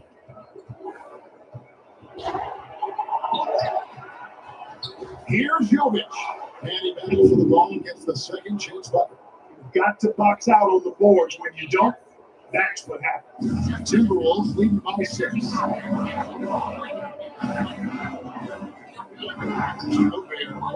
Nice ball from Minnesota. DiVincenzo with it. Clock keeps going. 3 minutes into the second half now. Great D that time from Adebayo. Now Rozier. 7 points in the game. On the pass to Adebayo. And this to Wiggins. Shoots over DiVincenzo. A rebound by the Timberwolves. DiVincenzo's got his 5th rebound right now in the game.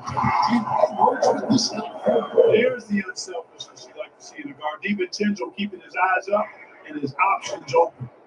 Now it's out ball. And they've been very loose with the ball here. They haven't been as patient, forcing things a bit, which has led to turnovers. They need to just slow ball down and relax.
Checking out some numbers for Gobert.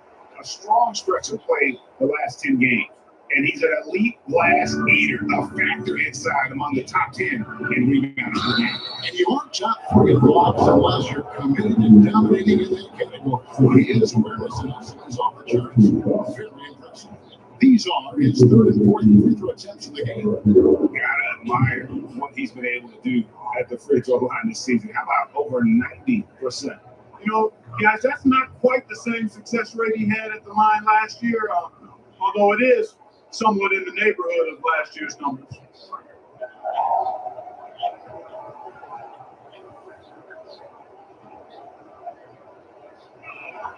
It's good from Hero.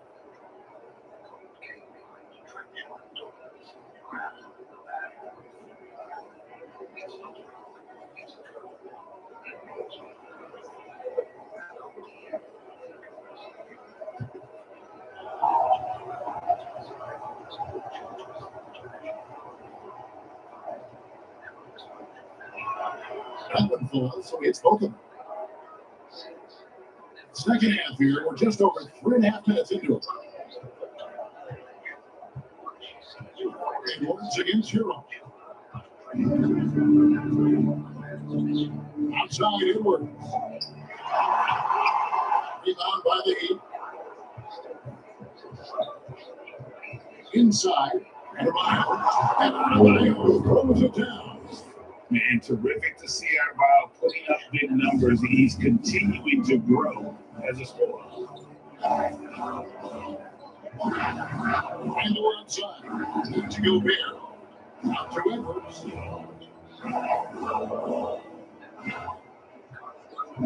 6 to shoot. Finished by Edwards. Rising up for the throwdown. Page up for that.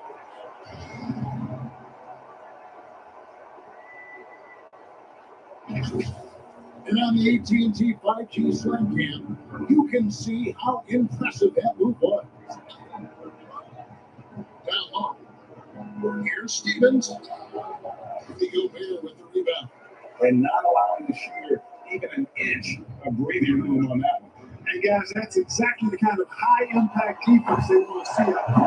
Randall with the bucket.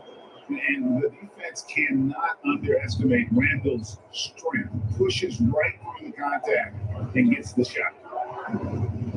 Rozier, the pass to Stevens. That shot's good. Stevens got 6 points. Terrific accuracy on that pass. That's how you lead your teammate.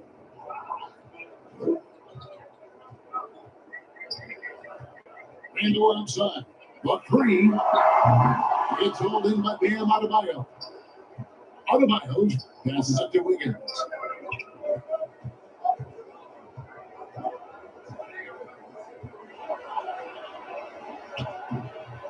Got it by the Timberwolves. Gobert's got rebound number 11 for him here tonight. And he makes him the He had 6. He is just so tough to guard. He can fake you one way and then use that beautiful spin to just blow by you. Hero passes to Rozier.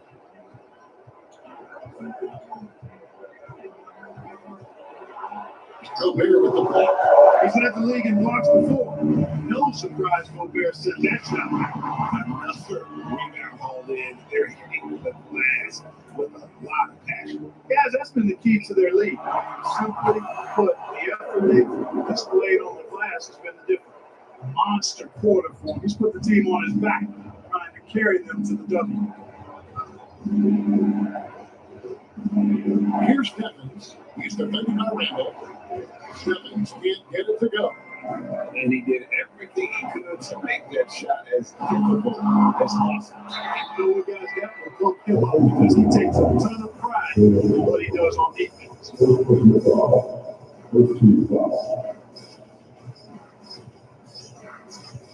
And some stands here, guys. The scoring right now. I like this throwback approach they're taking, looking to score high percentage shots in the paint. And so far, it's working. You know, we got to talk about how they've continued to force turnovers and turn those turnovers into points. They came out aggressive, and they've not let up. Yeah, the first one of the line is good. And the Heat with some changes. Seaburn's checked in, and it's Austin Rivers in for Hero.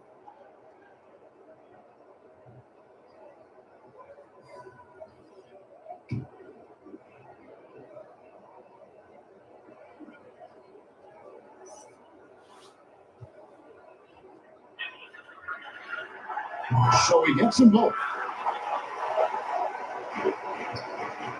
Now here's Rivers to the inside. Here's Richardson, and he pokes in for the easy two. Credit the assist on that one. Boy, Richardson has a lot of toughness. Remember, this is a guy who earned his spot in the NBA. Nothing's come easy for him. Now we'll check across the NBA. The best shooters from the strike. Josh Richardson, number one. And you simply got to avoid sending him to the line. Absolutely no one has better form from the strike than he does. Here's Seabrook.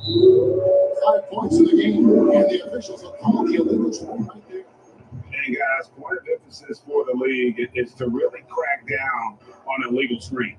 Yeah, you know, he might have gotten away with that a few years ago, but not anymore. No way. Now you've got to be stationary on those screens. No extra hips or elbows, or they'll call you. Here's the teardrop. Here's Gobert. Doesn't go that time. Great D that time from Adebayo. Here's Seabrook. It's Clark with the rebound. Timberwolves leading by 10. Pass to Randall. That's a floater go. And he gets the bucket. Randall's got 23 points.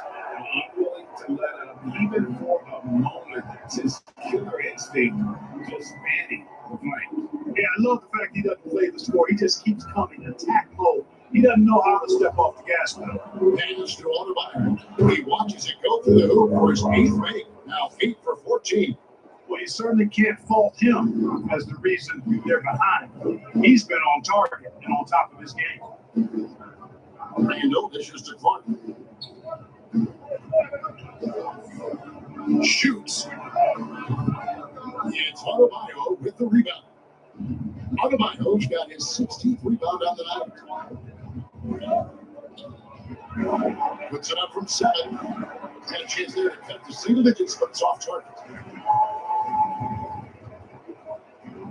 Clark outside.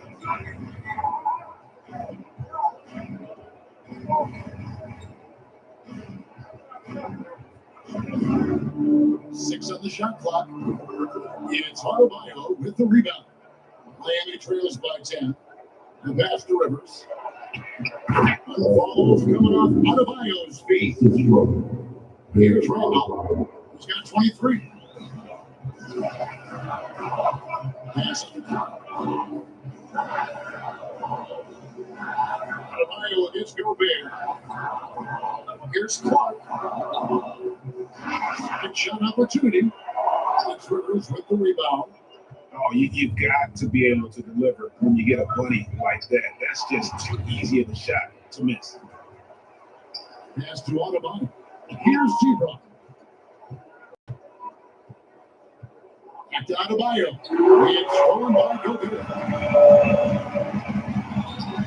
Down low. Handle no good. Miami trails by 8. Rivers with it. To the middle. Kicks it out to Richardson. Pass to Adebayo. Just 5 on the clock. Nails the baby hook. Adebayo's got 6 here in this quarter. And not being as aggressive from the three-point line anymore, that they had a lot of hard attempts in that first half. And the Timberwolves call timing. They're trying to stem the tide here. Yeah, you know, they had to do something, anything to stop the run. You can't just let it go on any longer.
Timberwolves making a switch here.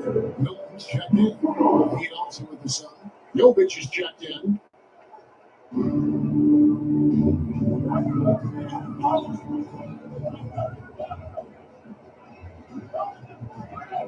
There's a minute 47 left here in the third quarter.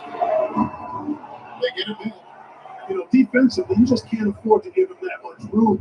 They're fortunate that he missed that one. A beautiful reverse layup. Now, just a 4-point Timberwolves lead. And the crisp passing has opened things up for them offensively. 10 straight points off assists. That's very impressive. And it also makes the game easy and fun to watch. Some stats for Clark. How last one turned out for him. He's averaging 8 points, 4 rebounds, and 2 assists. And playing with the reserves, he might not get the minutes he'd like, but you sense that hunger to improve. Well, you know, he stated that he wants to improve, but until that actually happens, he'll continue to come off the bench.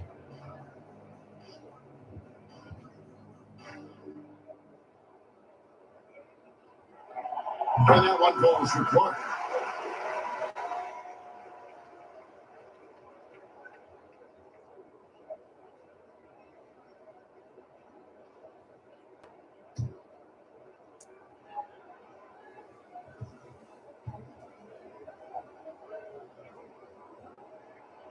No good on the second, so he hits 1 or 2. Miami trails by 5. 1:10 left to play here in the third. And there's the pass to Rivers. Here's Stephens. Shot clock at 6. Over Clark. It's wide right. It's off the rim. And being that close to the rim, I thought he had enough room to finish that. And the Timberwolves lead by 7. No idea what they were thinking there defensively. I mean, that's a shot he makes often. Rivers against Clark. And that one really foul. Gets the whistle. 2 shots coming up. It's going to be a pretty good bear. He's been getting it to the line. 10 for 12.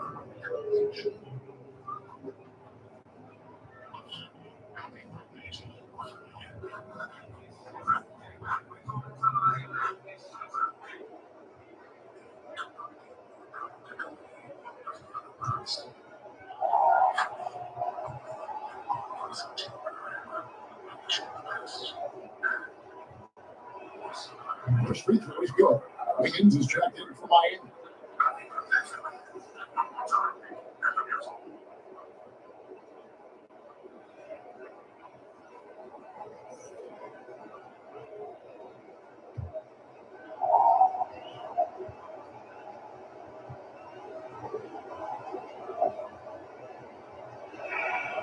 Rivers hits both of them. And even though they're down, they are putting on a show at the free throw line. Yeah, they're making the most of their opportunities at the stripe, and they'll need to keep it up to take the lead. Covered by Wiggins. It's hauled in by the Heat. Adebayo's got rebound number 19 now. Incredible board work. Rivers kicks to Richardson. And here's Adebayo. Passes it to Jovic. And again, it's the Heat. Listen, Anthony Edwards has been leading the charge for the Minnesota Timberwolves. He has really delivered at the offensive end. He's torching for 24 points so far. And we've got more on 2K Sports coming your way after this break.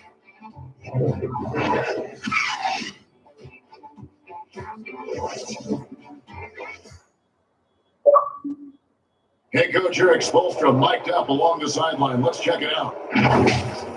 They're slow on everything. Loose ball, screens, everything. Come on. Sense of urgency. Nice words of inspiration right there from Eric. Yeah, gotta find some way to get his guys going. The energy right now, Kevin, isn't there.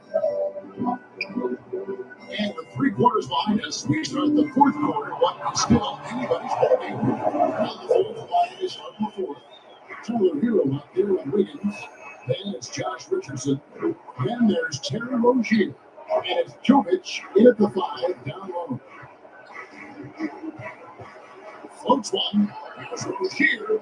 Licks it off the glass. Inside Rozier certainly doesn't have the height advantage, but he's quick and crafty and can find ways to the basket. It's to Shannon. There's the triple. Rebound by the Heat. Not his best game, but they're still getting it done collectively. And it's Wiggins with it. Timberwolves leading by 5. And we played through about a minute here in the fourth. Here's Edwards. And he's fouled pretty hard on that shot, but he's got the chance to pick up the points at the line. Edwards does not back down, even if it means taking physically hard contact. He's fearless.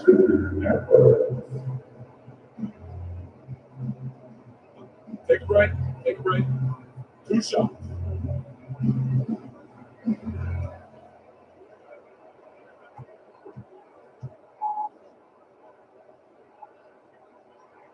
Free throw good. Edwards. Bengals checked in for Minnesota.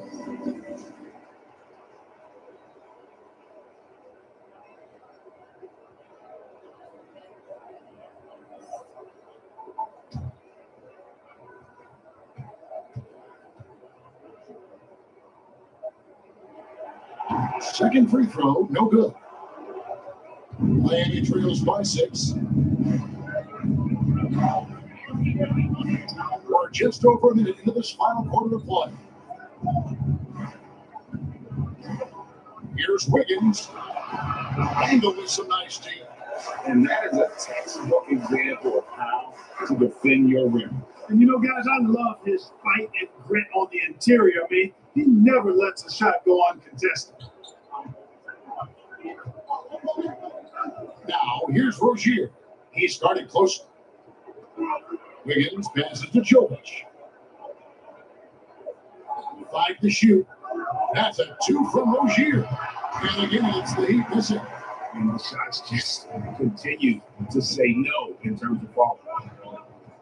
Pass to DiVincenzo. Kicks it to Randall. Takes a 3. Rebound by the Heat. Jovic has got 8 rebounds in this game. But still, eventually, you got to feel like he'll start knocking those down. Richardson no line. Timberwolves leading by 6. Randall down low, covered by Wiggins. Yep, that one goes. Randall really a force on the offensive glass. This guy plays with so much energy and excels at crashing the glass. Now, here's Rozier. Not a lot of room. And Jovic gives it to Young. And so Edwards will bring it up for the Timberwolves. 17 points was their biggest margin. On the wing, DiVincenzo. He's covered by Hero. Great read that time by Wiggins, anticipating the shot. Sends it out with return to sender post. And a quick look at how the Minnesota Timberwolves schedule is shaping up on Sunday, then on Wednesday. And we know for that matchup with Denver, this is one where it will take a complete meltdown for them.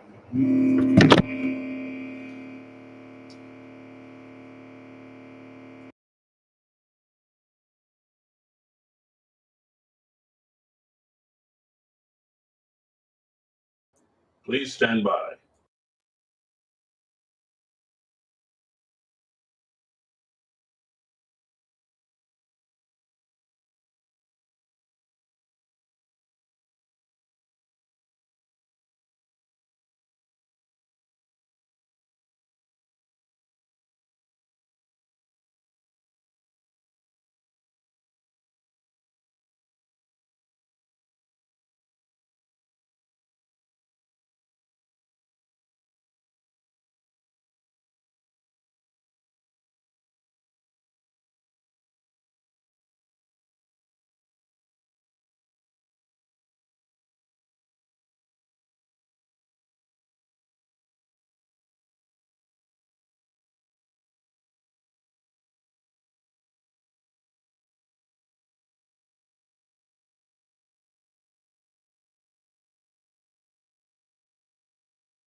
Keep on telling myself I'm better. Had propelling my mental first. I only one piece instead of me getting jealous, teasing it. And there's a minute 45 left in the fourth. And once again, Wiggins to take the lead. It's hauled in by Hero. Heat shooting in the fourth quarter has been efficient at 56%. You're watching NBA2K basketball on KR Entertainment Sports. Champions play here. Edwards is out there with Julius Randle. And Smart with the shooting guard position.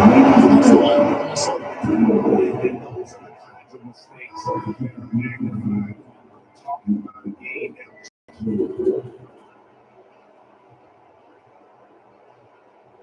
119 left in the fourth quarter. Randall's surveying the lead. And that won't go. Missing the go-ahead bucket. And it's Wiggins with the ball for Miami. The lead is 2. Good by Hero. And, you know, some guys shrink as the game tightens. Hero call for the ball.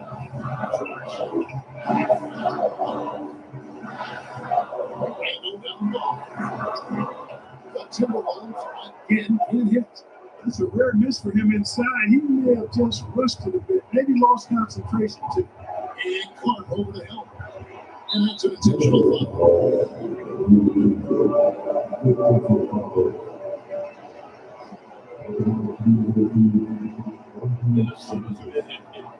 Fair control of this game until the last couple of minutes. Miami hung around, and they're up by 4, chance to go by 6. 41 seconds to go. A decent free throw shooter is Wiggins, trying to become more than that, though, given how often he gets himself to the line.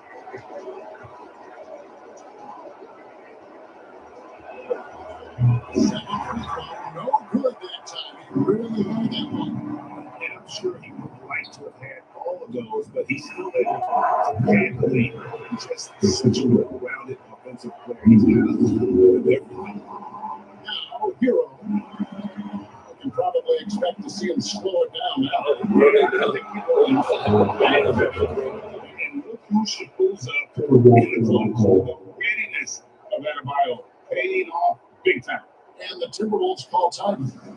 They're trailing by 5. There's 25 seconds left here in the fourth quarter.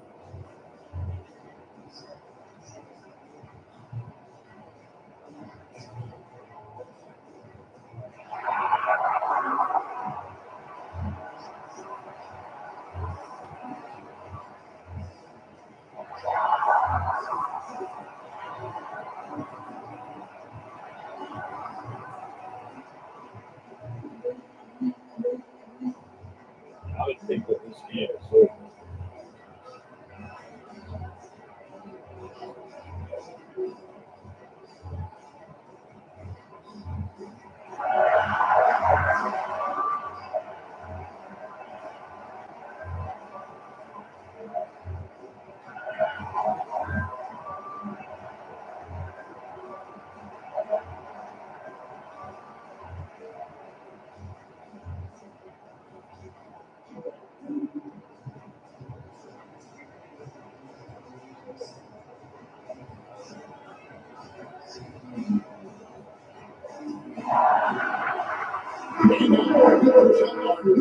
Player of the game, Adebayo. We're not used to seeing him get after it like this. I mean, the high level of activity he brings to this team invaluable. Just figuring out all kinds of ways to chase down those second shot opportunities. And while we've got him on, let's send it over to our terrific reporter, David Long. David? David, listening on one of the schedule of the team. You begged them, don't give up. I told these guys one possession at a time. Let's go out there and do what we talked about. That's how we get back into this one. Thanks so much, Dave. Time on ball. The Heat. They're up by 3. 19 seconds left to play in the final quarter.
There's the intentional foul. No choice but to stop the clock.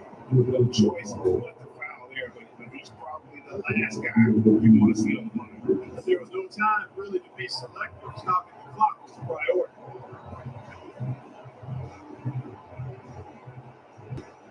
Take right. Do so.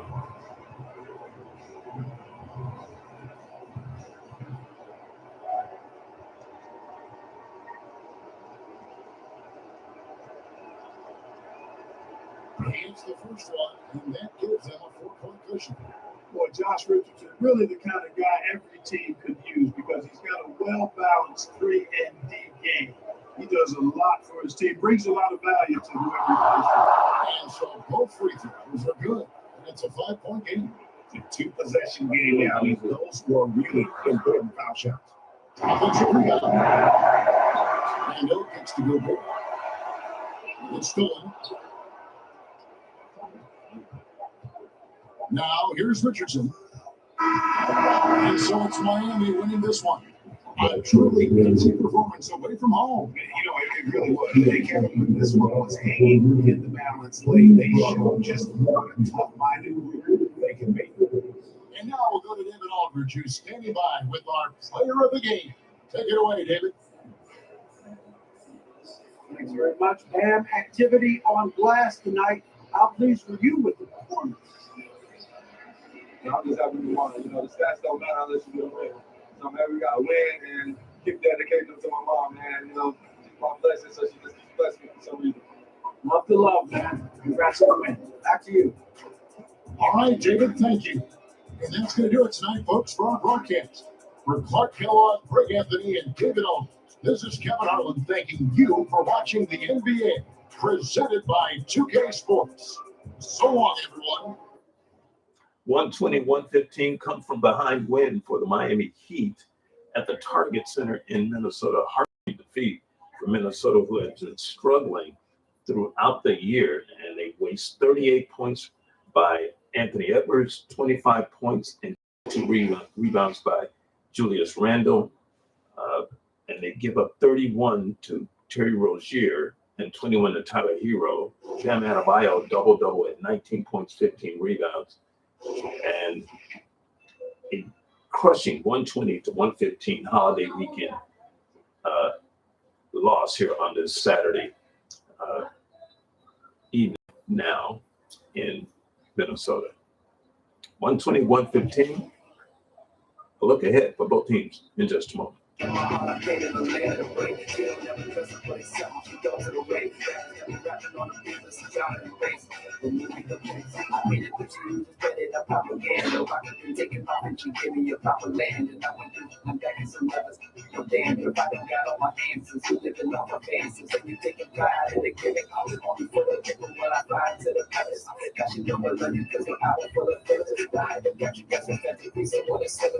it's not my business.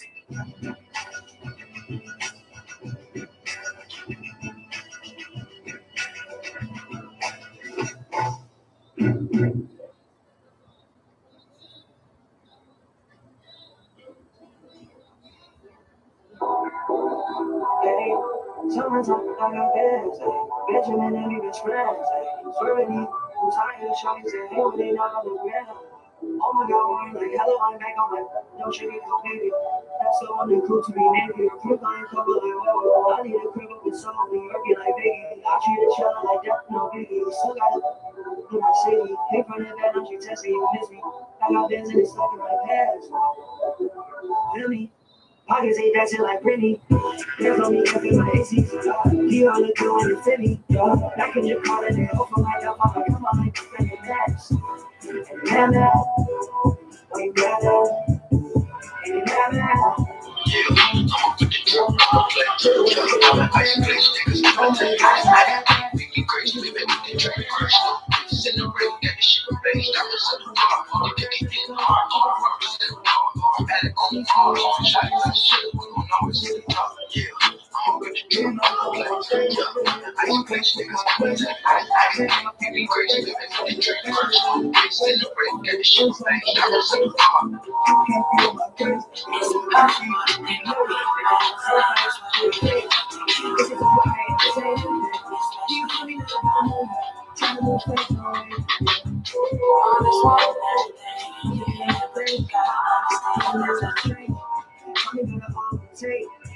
When he calls us, they wanted to say his name, nigga got food on your table for your piece of bread.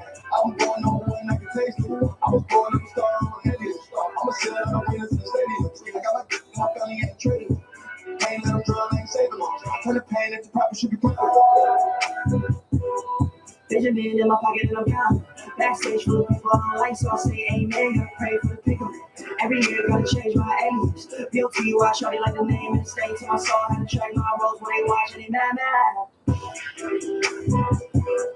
And they mad. And they mad. Pull up with a friend and they mad. Show money bags in my backpack. Introduce you on your granddad. Second on rap. Like, I was born up a star on the alien. I was born up a star on the alien. I'm selling out winners in the stadium. I got my work in my belly and traded. Ain't let them drown, ain't saving them. I turn the pain into profit, should be perfect.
If you want my love right here and now, just tell my baby so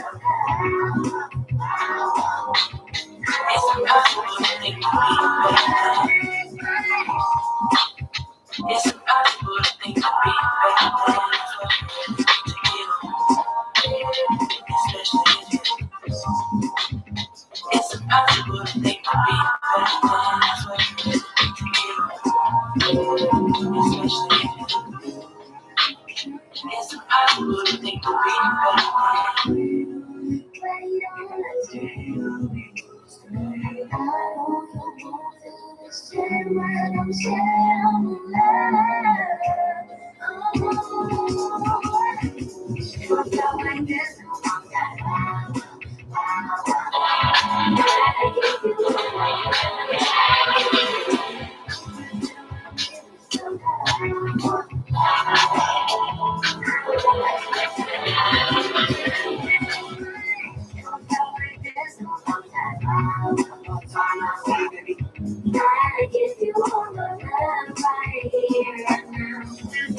business.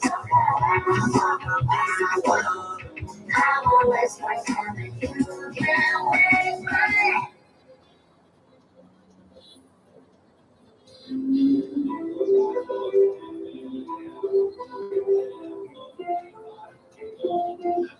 Why can't this ain't starting to look too? Did I hear someone come true? Why are we playing these games? Shawty, stop.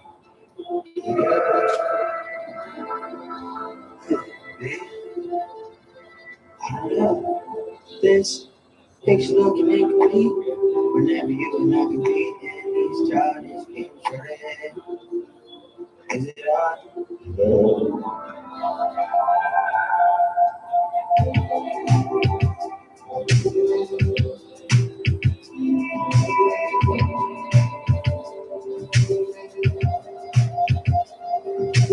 You see a car, you see a bus stop, back for my remember the stone bar, she know, she was the day, so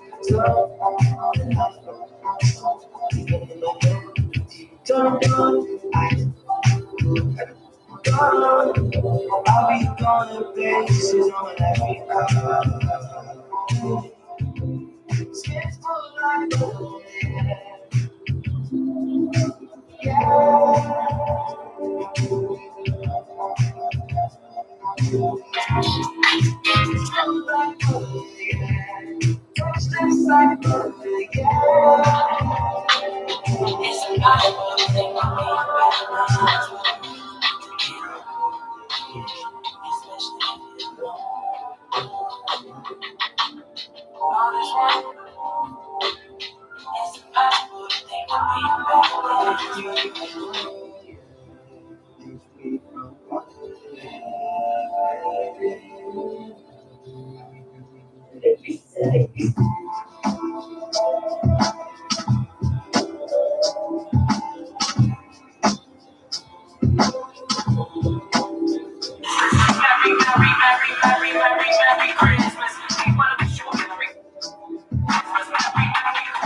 Take a look in my eyes, I see.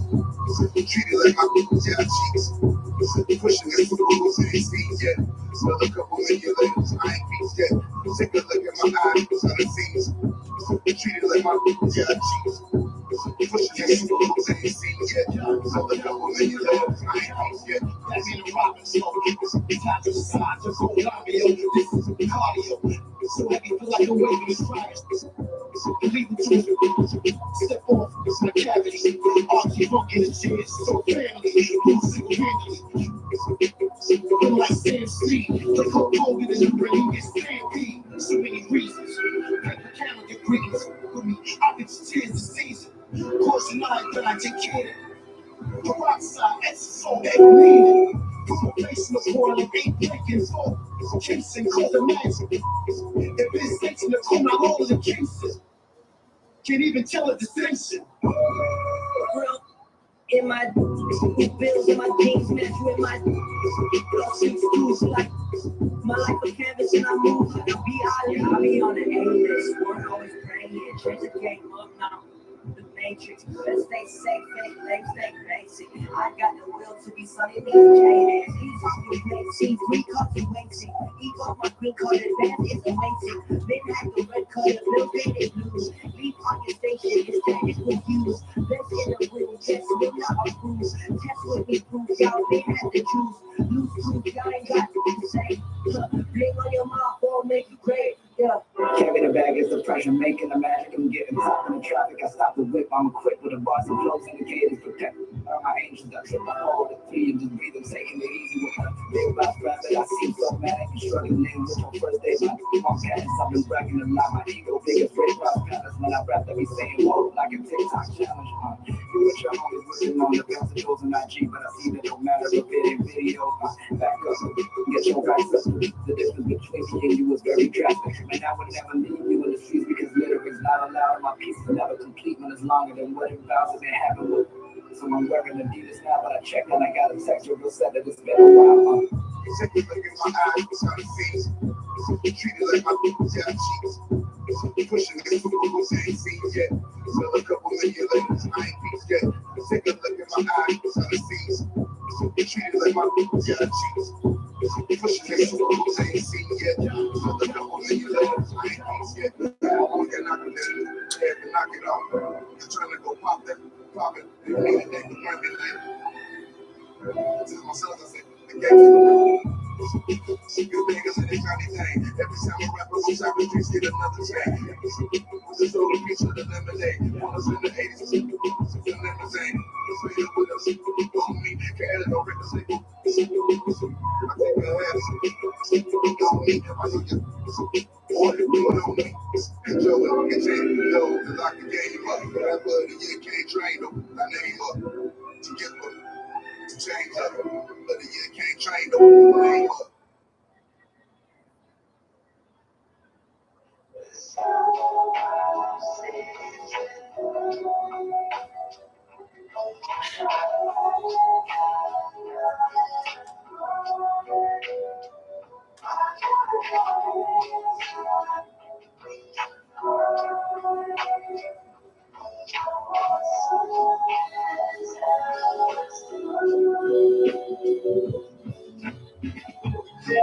Wake up! It's over.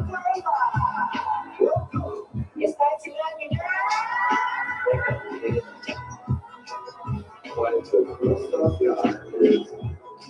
go out and be somebody.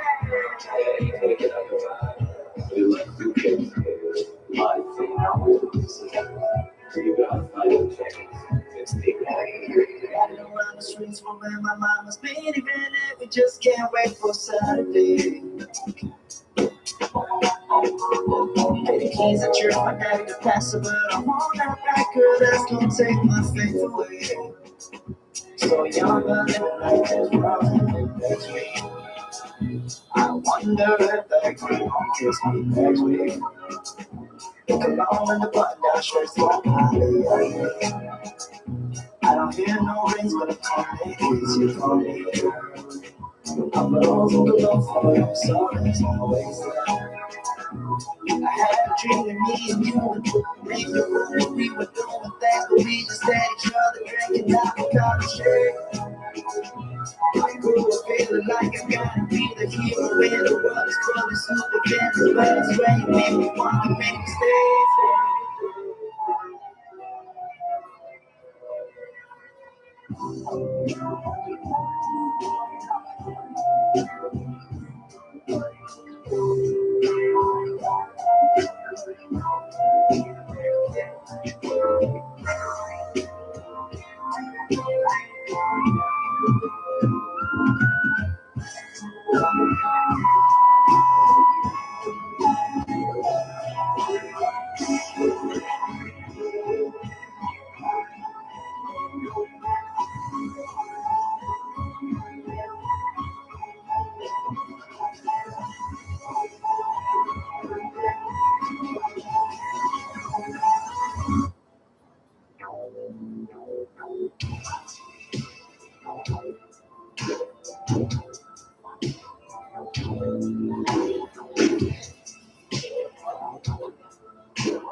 Need someone to show me.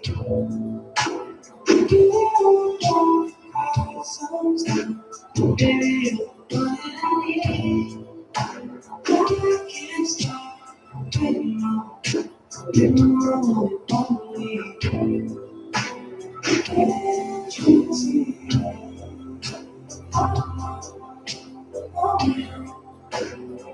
Oh, baby, just good set free. Oh, just you. Oh, you.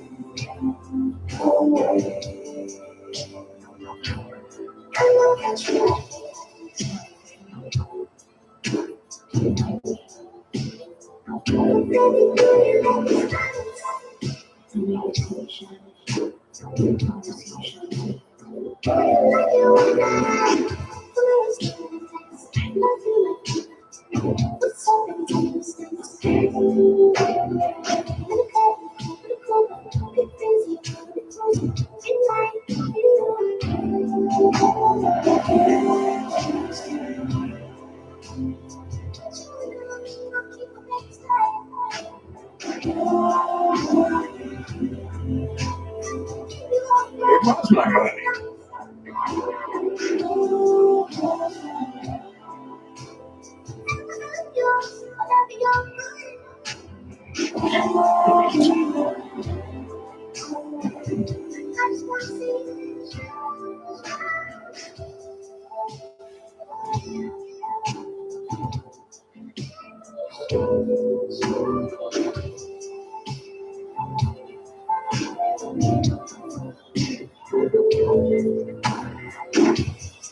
See, baby, it's not really I could take you to places we've never been, I could take you to everything.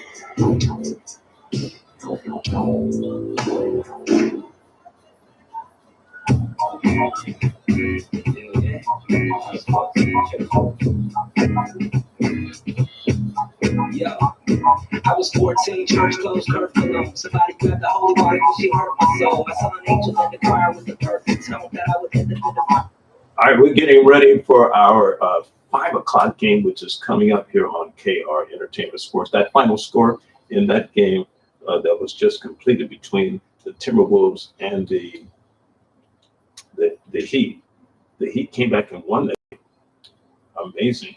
We'll be back with more. This is KR Entertainment Sports.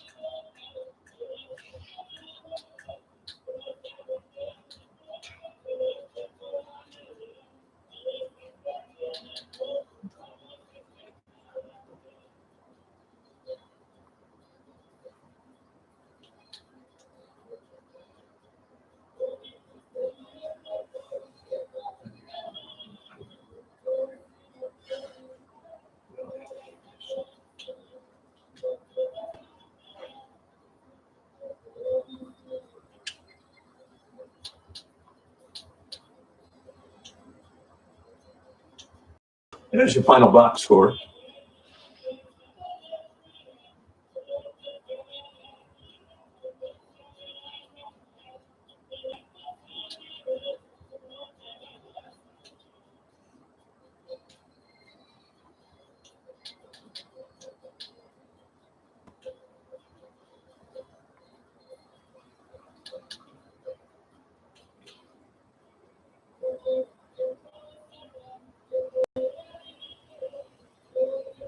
Coming up, we're going to have the final score of the Milwaukee game, and then we'll get you out to Tampa. Stay tuned.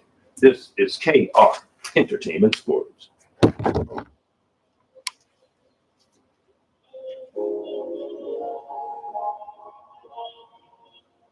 Yeah,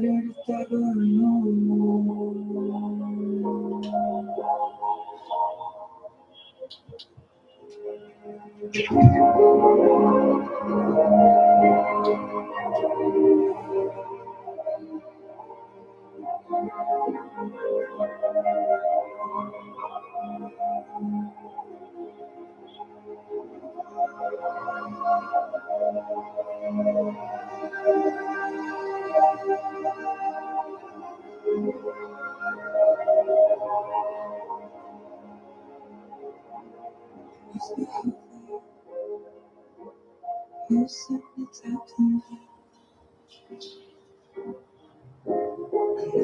Wish upon the bar. I'm sure I've seen your smile.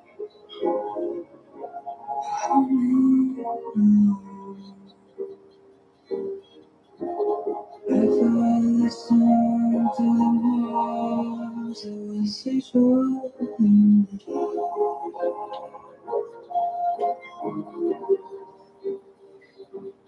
Only voices in the haze and the mind misaligns.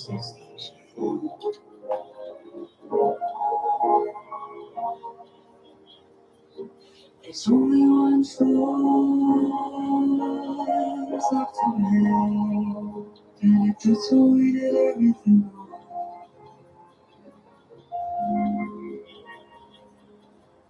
But you're the devil that I know.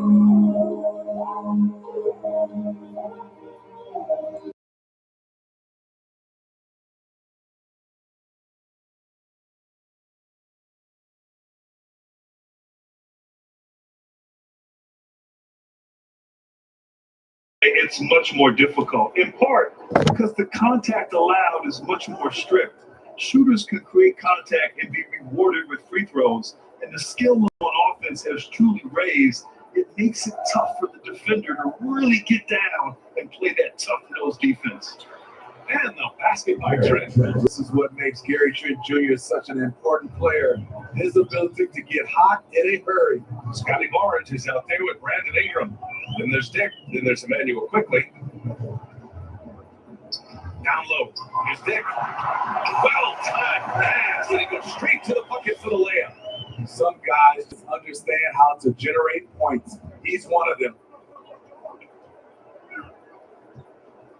Now here's Antetokounmpo.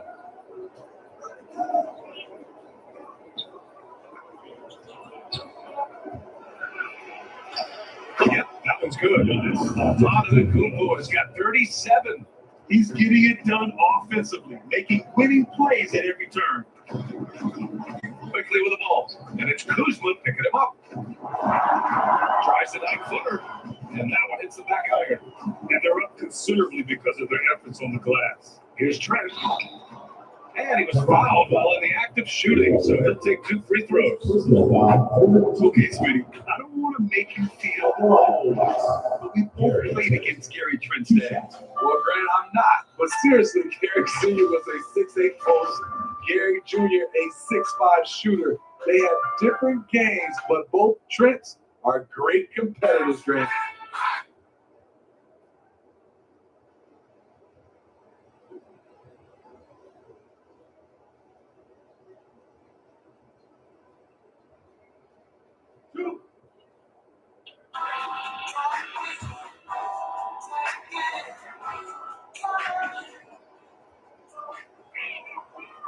That free throw, no good.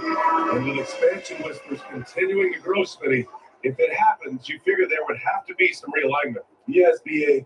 Most likely a team would move to the East. Presents a chance for the NBA to change the layout of the league. Might add a division and find ways to cut down on travel. Jackson, he's checked in for Milwaukee.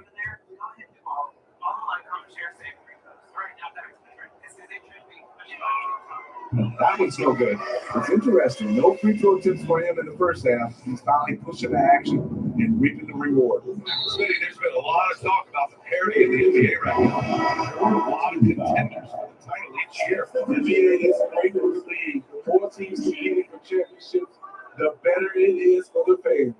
Boucher's checked in for Taylor.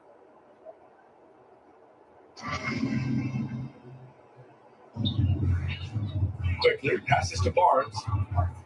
Boucher outside. That's it. Coming off an assist from Barnes. Barnes has got assist number 5 here tonight. In full-on catch-up mode. They're raining threes right now. Now here's Trent. To the inside. Kuzma outside. Clock at 6. Here's Ayton. And Ayton with the stuff. And he's got such great hands. Ayton corrals rebounds and doesn't lose his touch on follow-ups. Ingram deciding where to go with it.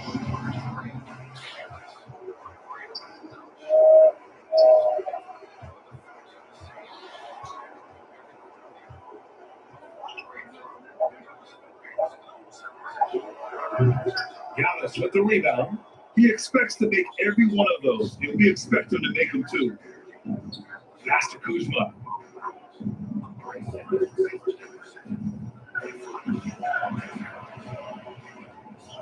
Rejected by Barnes.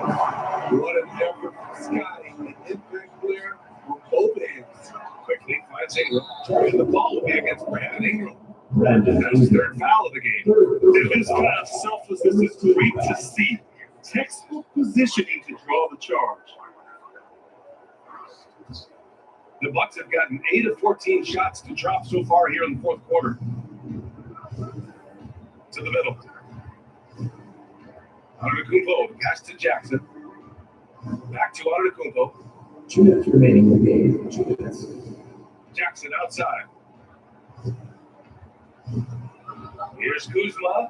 Up again. It's good on the putback. Impeccable timing from the towering big man. Ayton is someone you must box out, or this is what happens. Now here's Barnes. Rejected by Antetokounmpo. And Smitty, it seemed like the NBA's age minimum would go back to 18. Why do you think it didn't happen in the latest CBA? You know, being there with you, I thought it would go back to 18, but I think the league looked at it and had these guys play 1 year or some kind of post-high school, whether it's college or some other leagues. I think that was a lot of sense. Yeah, Jonathan. Gary Trent Jr., his teammate was so open, he could have passed it with his eyes closed. Ingram against Kuzma. Pass to Ingram. Here's Dick, guarded by Trent. Here's Dick. Their offense stone cold. Another miss there. Barnes against Antetokounmpo. The shot misses. Ooh, excellent D there from Quickly. Here's Ingram. Over Kuzma. Antetokounmpo grabs the board. 30 seconds left to play in the 4th quarter of this one. Jackson, the pass to Ayton. Now here's Trent.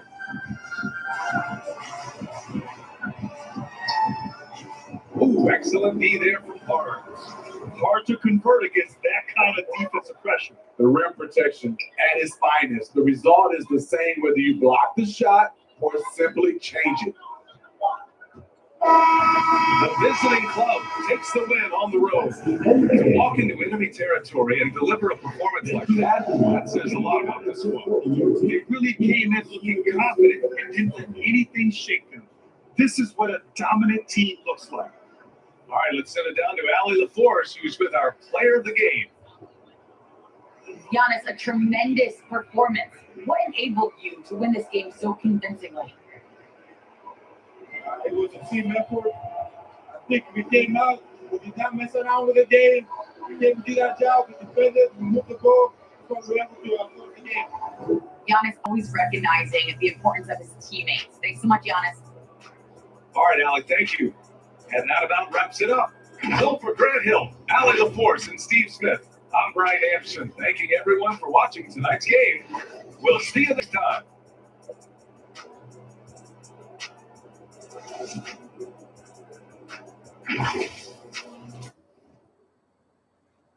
120-97, easy win for the, well, they probably won't, for the Milwaukee Bucks at Toronto. That's a tough place to play, Scotiabank Arena. The totals look this way. Giannis with 37 points, triple-double, 16 rebounds, 10 assists, 22 for Gary Trent Jr., Miles Turner with 16, along with DeAndre Ayton. He had a double-double, 16 and 13 rebounds. For the Raptors, Jacoby Walter with 17, 5 assists, 14 for Brian Ingram, and Frank Jackson with 12. The final score, 120-97. The Bucks shoot 59% on the night, 48 of 81, while Toronto struggled 35 of 75, but just 47%.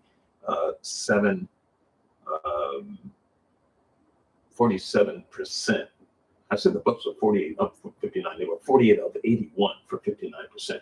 3-point shooting, Milwaukee 12 of 24, easy 50%, while the Toronto Raptors were 12 of 33, making 36% of their threes. Free throw shooting 60% for the Bucks. That's not good, 12 of 20, but good enough to win. 15 of 18 for Toronto, 83%. Game was won at the points in the paint situation, 56-30 Milwaukee. 12-6 fast break point, offensive rebounding plus 12, 18-6. It just killed them on the boards. Ayton and Giannis together on the boards, just too much for Toronto. 120-97, the final score. Look ahead for both teams in just a moment.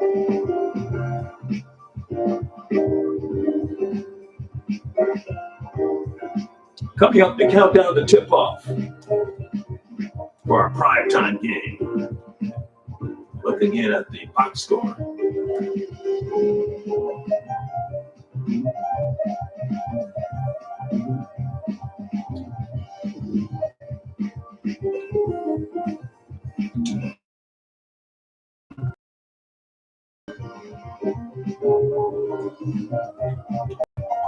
We'll be joining the Bay City 2K Sports Network in Tampa Bay. Sharks basketball is coming up.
With the first pick in the 1992 NBA draft, the Orlando Magic selects Shaquille O'Neal from Louisiana State University. I read a book about every step on my way up the ladder. I came out the world, it was another chapter. I won't even show up at your fancy parties. If you see me hanging out as fucking Raptors. Only ball in the room, platinum. If you count my points, rebounds, I'll shoot the platinum. Got 2 retired jerseys in 2 different cities. I'm still waiting on that call from the Orlando Magic. I feel overly blessed. Put 7 on the check. I cannot be quarter for less. Taking trips day to day. I can't call with respect. When I'm not with Kenny Smith, I'm still close to a check. Can't believe my little brother Kobe Bryant. Thanks for the 3 games. I talk about the thing you wouldn't believe me. I go by the LA Sparks and change the name to the TVs. Get up the coach and first shit don't be a streaming. Broken records, broken backboards. Broke the records for broken backboards and bad rounds. 2K goes with a bad. You don't fight through my phone, she get distracted with the black cards. Cards shit like the bells in a holiday song. Raise my kids and they're proud of their home. Start my portfolio as thick as a herring. Thank you, Shaq. It's the Charlotte Hornets and the Tampa Bay Sharks. I almost said Las Vegas. The Tampa Bay Sharks tonight in our primetime NBA 2K game. The Hornets with an 8-7 record, and the Sharks 7-9. Actually coming off of an impressive win, a couple of impressive wins, especially the one on Wednesday night in which they defeated the Oklahoma City Thunder in OKC, 121-118. Last night, they were in Cincinnati and they defeated the Lions by a score of 129-75. So they are starting to find a groove. They've won 4 in a row. They've won 5 of their last 6. They've won 6 of their last 8. And when you look at their team status board, in their last 10 games, they're 7-3. If you look at that board now, you go, man, they're a great team. How are they 7-9? Well, they've had troubles at home. And most of those home losses is when they were still in Virginia Beach. We're going to go back here on the countdown and tip off with this game coming up at 5:30 Pacific time, 8:30 Eastern. We'll tell you why Chet Hodges' squad has struggled thus far. They've made some deals. Of course, they made a couple of trades. And they've made some design switches to their uniforms, which you're going to actually see tonight. As a matter of fact, if you look at that board, it's just not a clear board. You see that little diagonal line going through? That's supposed to represent shark fins. That's going to be on their side of their jerseys and the side of their shorts when they wear the red and the blue ones. The white ones have a completely different design, we think. They got multiple uses in colors now, which is pretty good. They play at the Marriott Arena in Tampa Bay, and we're going to give you a preview and comparison of both teams in just a moment. It's the NBA 2K Countdown Show on KR Entertainment Sports.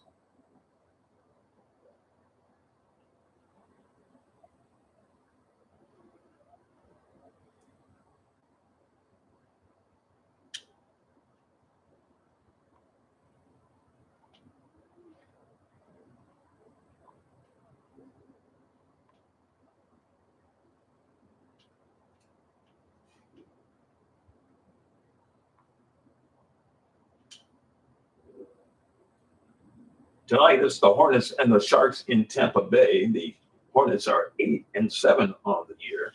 They won their last game. They are 5-5 in their last 10. At home, at the Spectrum Center, they're 7-3. But on the road, they have struggled in 5 games. They are 1-4, averaging just under 125 points a game and shooting 49% from the field. They shoot around 41% from three-point country, while averaging 53 rebounds per game and just under 30 assists per game. Tonight they play the Tampa Bay Sharks. And by the way, that Hornet squad, they're nothing to they are nothing to take lightly because they have a great coaching staff. I think they have a bright young coaching staff. And if you look at how they were put together, they were able to get Brandon Miller back. And I thought that was a huge coup for Charlotte because he could have gone anywhere, but they had the right of first refusal in their deal with the Lakers. So Brandon Anderson is the CFO. The assistant general manager is Jason O'Brien.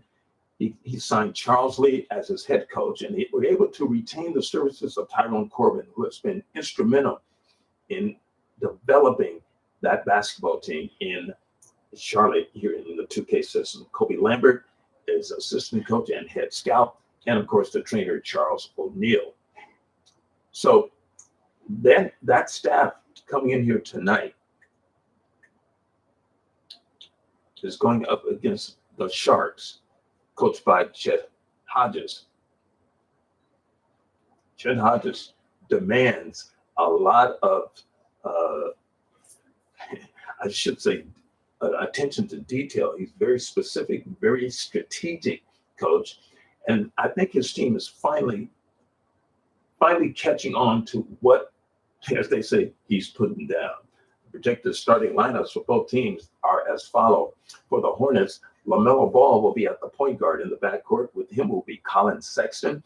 And in the front court will be Brandon Miller at the 3 spot, Miles Bridges, and Drew Eubanks. Chet Hodges will start his usual starting lineup of late.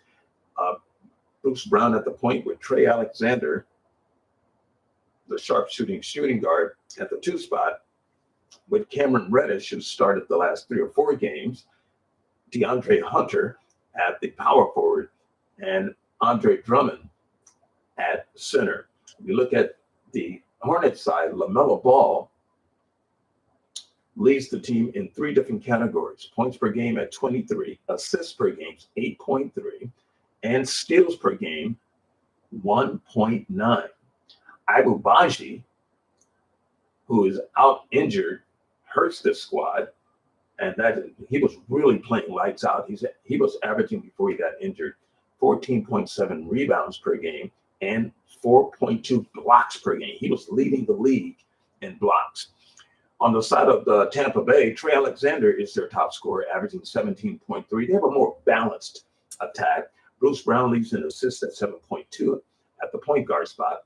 Andre Drummond maintains 2 statistical categories: rebounds per game at 16.7 and blocks per game at 1.3.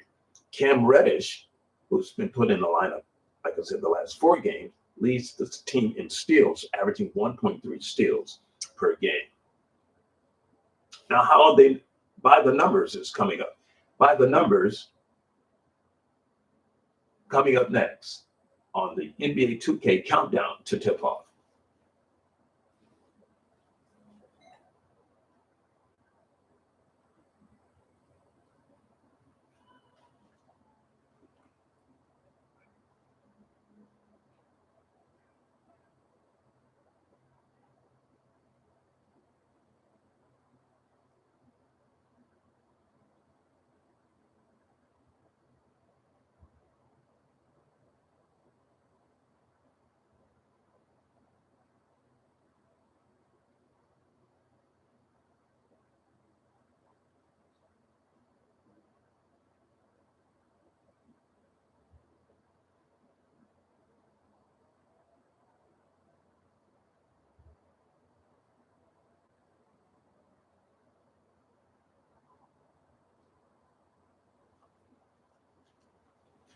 By the numbers is presented by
by the numbers. You look on. Let's take a look first of all for the Charlotte Hornets. They're 3rd in the league, averaging 124.8 points per game. They're 3rd in the league, while the Sharks are 17th, averaging 117.6 points per game. Points allowed. Their defense, however, is a little bit better than Charlotte. The Hornets give up 119.2 points per game. Charlotte allows 117.4. That's a 6-digit difference. The Hornets are 8th in the league overall in field goal efficiency at 46.7%, or 46.7 field goals made per game. That's a 49.3 clip, while the Sharks are at 45.2 field goals made per game. That's 44%. That's second in the league. That's their advantage, especially at home, where they have struggled. But again, we're going to talk about their struggles at home was at Virginia Beach, not in this building, the Marriott Arena, which, by the way, is a beautiful arena. We're going to show it to you in a moment. Let's look at three-point efficiency. The Sharks have struggled at the three-point line. 13.3 three-point shots made per game. That's 29th out of 36 in the league. The Hornets, however, have better snipers. They're fifth in the league, averaging 15 points per game, shooting 40.9%. The Sharks shoot 35.6. Free throw efficiency. Free throw efficiency, the Hornets shoot 83.8% from the free throw line. They get 16.3 free throws made per game, while the Sharks are at 13.9. That's not much of a difference, but 3 points can make a huge difference. They shoot 73% from the charity stripe. Rebounding is where the Sharks may have an advantage because of Andre Drummond and their backups, Rocco Sikorsky and Charles Bassey. The Sharks average 58.9 points per game. That's fourth overall in the league. The Hornets are 10th at 52.8. The Hornets are also 9th in defensive rebounding, which is going to be the Sharks' offensive glass. They only average 40.9 defensive rebounds a game, while the Sharks are 7th in the league at 41. Offensive rebounding, the Sharks are number 1 in the league at 17.9. That's going to be the key for the Hornets, is to try to keep the Sharks off the offensive glass.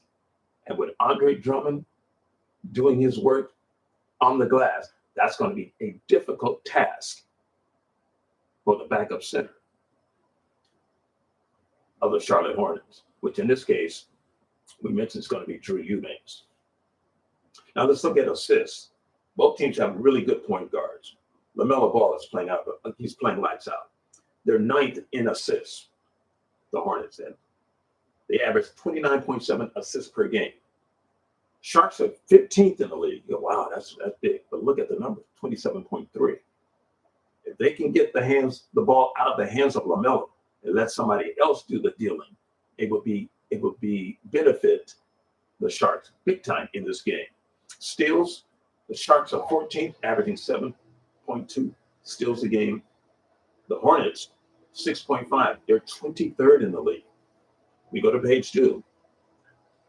The Hornets are 9th in block shots at 5.2. The Sharks, 4.6. They're 14th. Fouls, the two teams are pretty close. 4th, 15.9 for the Sharks. 15th, 17.5 for the Hornets. The Q, Sharks have to go to the basket tonight. Turnovers, this is the key. The Sharks don't turn the ball over that much. They're 13th in the league. They only turn it over 11.8 times per game. Charlotte, on the other hand, turned it over at a clip of 13.8.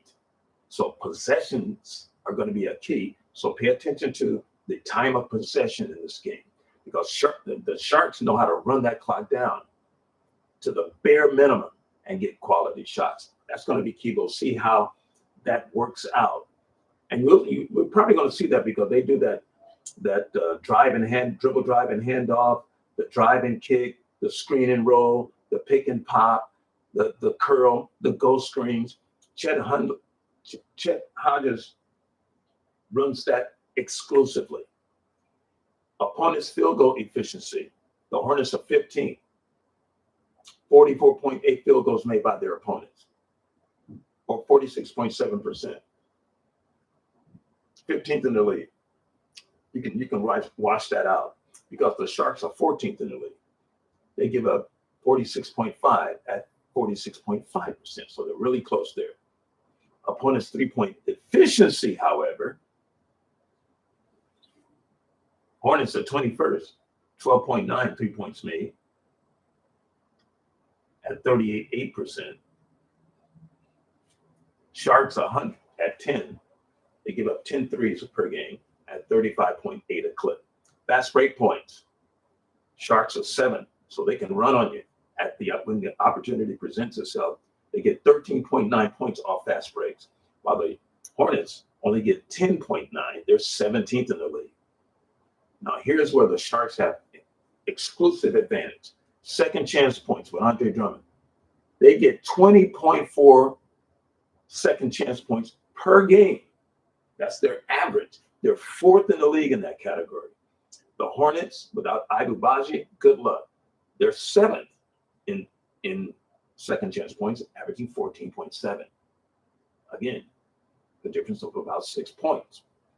Points in the paint, Sharks are fifth, 54 points in the paint, 54.1 to be exact.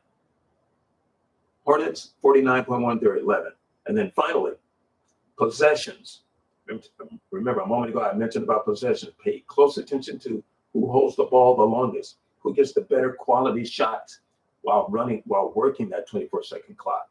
The Sharks are third in the league in possessions.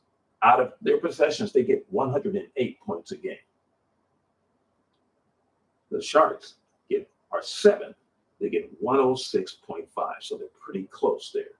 So pay a close attention to what kind of quality shots they get while running their half-court offense. That's By the Numbers, brought to you by Capital One Bank. What's in your wallet? We'll be back, and we'll profile the two coaches in just a moment. This is the NBA2K Countdown on NBA's exclusive 2K home, KR Entertainment Sports.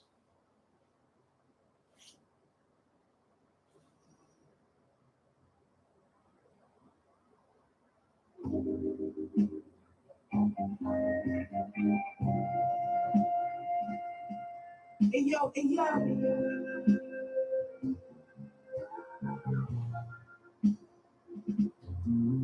Hey yo, my hitting everything, rolling off the stressing in that. Used to have to call collect. Now tassels on the Celine, lavish, I'm on the jet. I'ma land on that wreck, y'all still slide out the stretch. 320 a month, left around the summer. And ain't no sunshine. Everybody father in the agua. Had the legs low, I had to just hit the water. At minimum, I had 50 suits in the locker.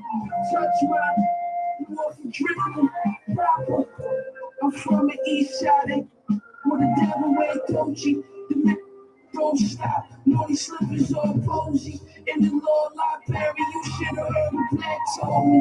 When you pack your dinner, pull it off for the rosy. Thank God chose me. The best you ever seen. Told her don't touch the phone.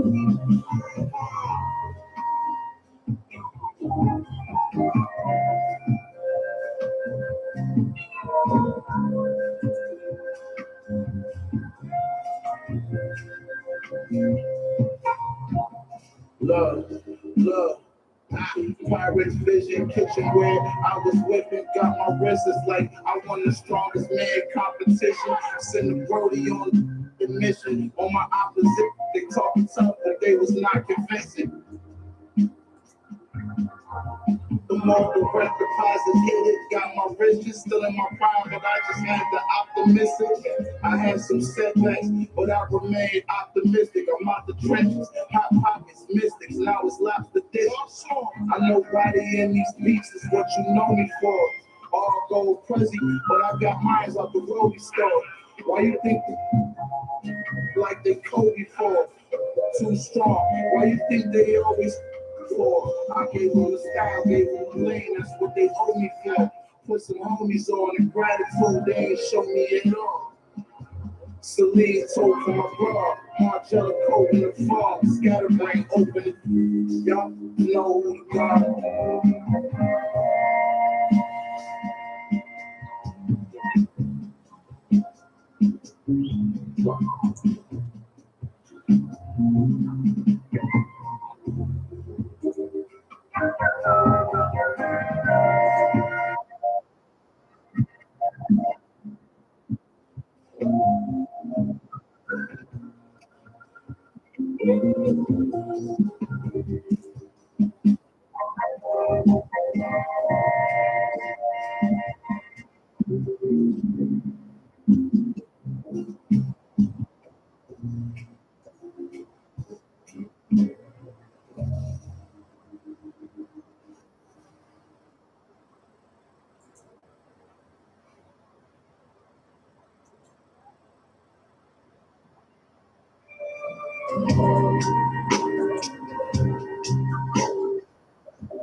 Tell myself had propelled my mental faith.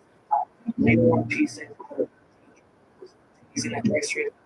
All my thoughts like extra fluid, my tempo like stop it. Flips, I reveal my trap, new earth. Wanna be honest with you, girl, I know you caught my issues. Pros on my dime to fit you. I visualize my whole life to fit you. In this house, so the problem with you isn't what you like or what comes within you. Putting on what can fix you. Tell me what the issue is, wrong and a little bit soft, how to get it. Talk with a vision, beat pause, let's get it. Walk in the been a beach, not like fitness. Songs had you get a week like this. Too real, don't press pause, let's talk about fitness. Talk fitness, take a fresh breath, take fitness. We gon' take part, but like keep it spinning. Hey.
Charlotte Hornets and the Tampa Bay Sharks getting set to tip off this basketball game here tonight at 5:30 Pacific time, 8:30 Eastern. We hope you enjoy the game. The Hornets are 8-5 overall, and the Sharks come into this ball game playing well. Like I said, they won 5 of the last 6 out of the last 8, and they're playing in their brand new arena. Now, they've had some issues at home before they moved to Tampa Bay. We go back to the beginning of the season when they opened up by losing their first 5 games. They lost to the Utah Jazz. They lost to Vegas, Miami, Houston, and the Nets, and the Clippers before winning their first game, ironically, at their new facility.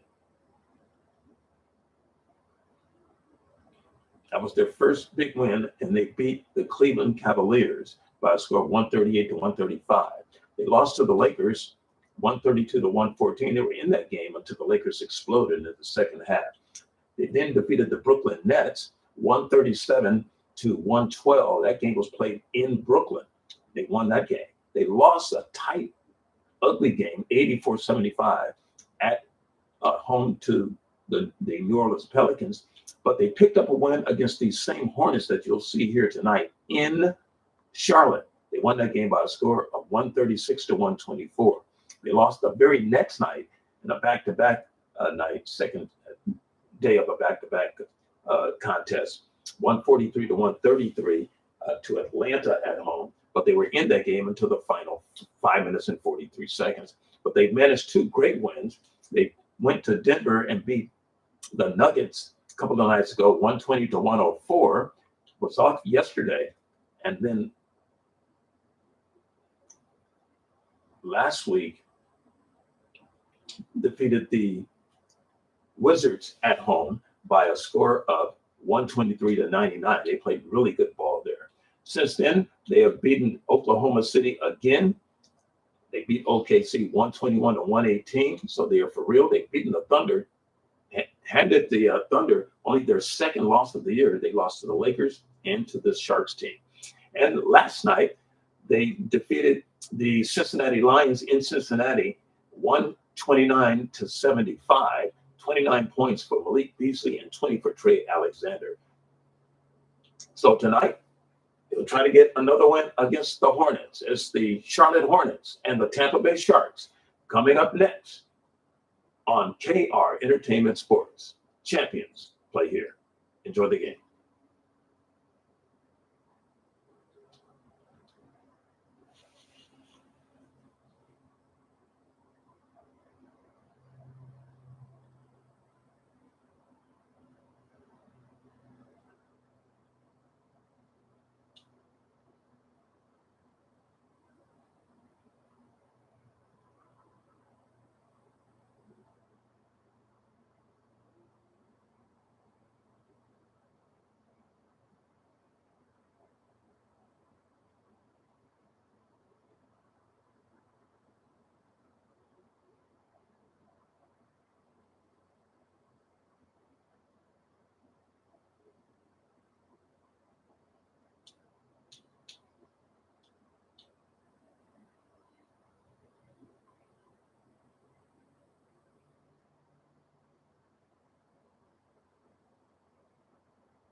Get out there, ice.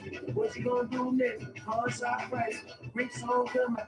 When they drop it. Tired of told you let them on your ass cap. Tired of he got out of candy low team. On my birthday, I'm standing 10 to my toes team. Pretty girl, PG County got me in the choke. I mean, it's on my mind, shit. It's hard, she's the low man. It's on my body, call it Amy.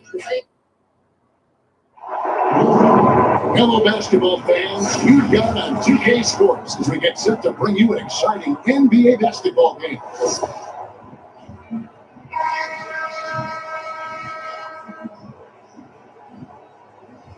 When you talk about rebounding the basketball, Greg, both of these teams demonstrate an edge in this department. Yeah, both teams pound the boards. It's clear these coaching staffs push for their guys to attack the glass. So this one's going to be physical. And a look at the starters for the Hornets.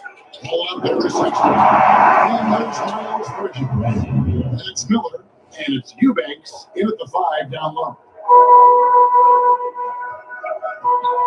And here's Brown.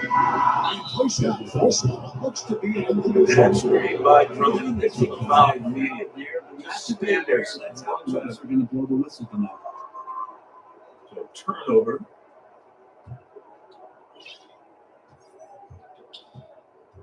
Here's Sexton. Miller outside. Fires the 3. Drains it from beyond the arc. Miller's got 5 points so far. Well, he is looking confident. Love how they're using him so far. Yeah, right now I don't see any let up. I think he's going to just keep putting his foot on that gas pedal tonight. Shot is good. Such a critical part of how their offense is going to flow. Things are only working when he seems to be on the floor. Here's Sexton, and there's a whistle on the shot. Shot misses. 58 seconds.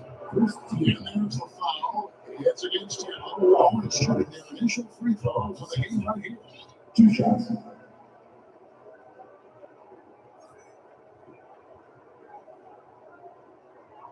Hornets in the purple uniforms with the Carolina blue trim.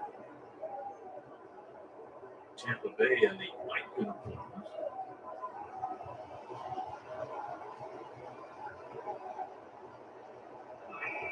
Free throw good, Sexton. And Sexton has the kind of ability out there where he's shifty and fast and strong, can make some exciting plays happen for his team.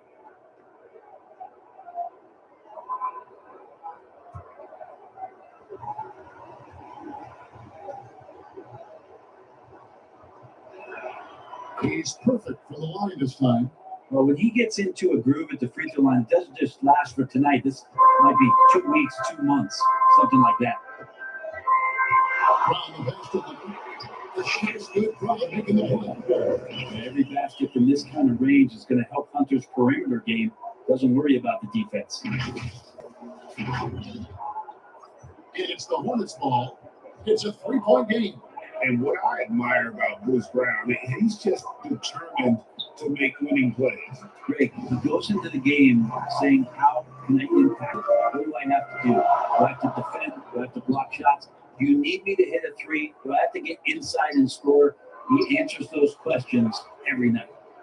Now, here's Reddish. Alexander gets the ball.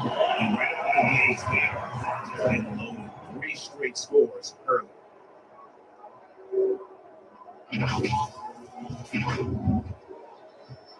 Here's the last game for Tampa. It was a win against the Lions. Ball from long range. It's Drummond with the rebound. And so Brown will bring it up for Tampa. Greg, I'm sure their coach is very pleased with their offensive flow right now. I mean, it's harder than it looks to get it going like this. Now you just have to maintain it. And Drummond missing. Here's Charlotte. And I love the way they just came right out at them in that game, determined to attack the rim. And it led to them getting a bunch of points at the free throw line. So that aggressiveness caused foul trouble for their opponent. It was a great aggressive attitude that they played with. Here's Reddish following the basket by Colin Sexton. Here's Alexander. Connects from 3-point line. It's their offense. It's their handle. Threes now on the first for Tampa. Picking rolls and picking pops. Ball, the pass to Eubanks. Miller outside. And they wasted no time getting those 3 points back. Miller's got 8 points. Both teams running perimeter-oriented plays that are working. Well, both of them looking towards the 3-point line. And I like to see that, especially when the results are made buckets. Here's Alexander. He's got 6. Reddish the pass to Hunter. Down to 5 on the shot clock. Unloads. And good. As it just cuts right down through the net. First quarter, we're about 3.5 minutes in. Remember what I told you about letting the clock down in your half-court set. No ball. Still yet to score. Miller outside, and it's the Hornets another 3. And he likes to get in a rhythm early. Nice triple. 10 out of the first timeout called here for Tampa. You know, in the early stages of the season, Brett, what's something the front office is looking for in regards to their team? Well, I think it's all the strategy and time that went into building this roster. If those things are starting to show themselves, even small flashes of indications that the team is growing together and has the capability of getting where you want them to go.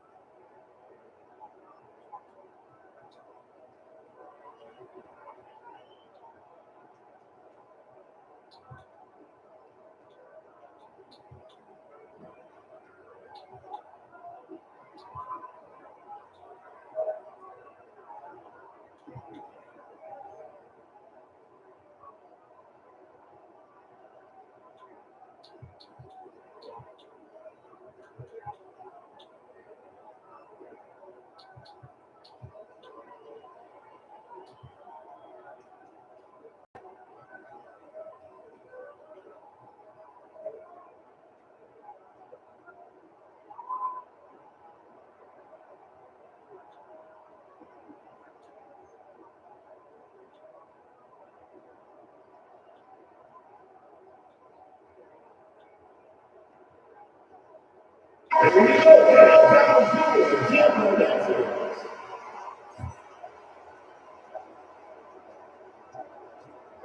here's Brown. He'll bring it up for Tampa. They trail by 3. To the middle. Here's Drummond. And Drummond with the jam. Drummond is always one of the league leaders in putback jams. Another one there. Here's the Hornets with the ball. Passes the ball.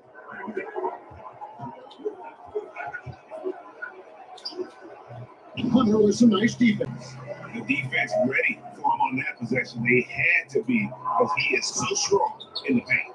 Yeah, can't see why he missed that one there. The D's close, but plenty of room. And now Tampa on the break. And running with the shot. Drummond with a defensive mindset. That's going to be a plus for the coaching staff as he sees a chance to steal that ball. Now here's Bo. Hasn't made one yet. Pass to Miller.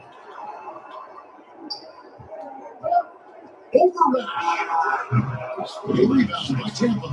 Well, they shouldn't be giving that shot to anyone, but they certainly shouldn't be giving it to him. That's a big break for the defense. There's the basketball.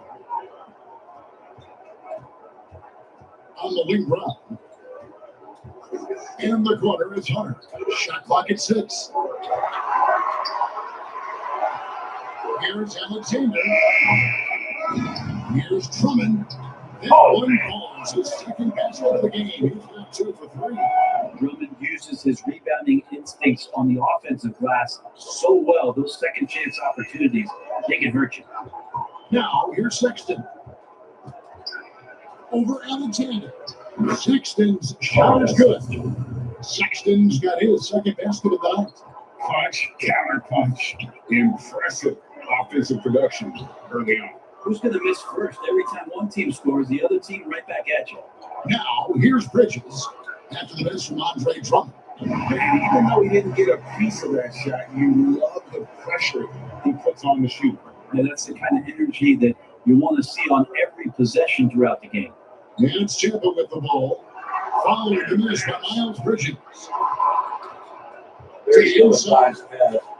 And that's good from Sexton on the assist from Miller. It's now 8 points for Colin Sexton. Toughness there shown by Colin Sexton. No stranger to having to out-muscle the defense from time to time. Up top, Brown. He's covered by Ball. With the bucket. We'll see if they can finally hold on to a lead. It's been back and forth all night. Well, you can tell they really want to increase this lead. They can't keep letting them take it from them. Now, here's Bridges. Scoreless thus far. Well, you have to like their work on the boards, Kevin, particularly here to start the game. It is the pass to Hunter.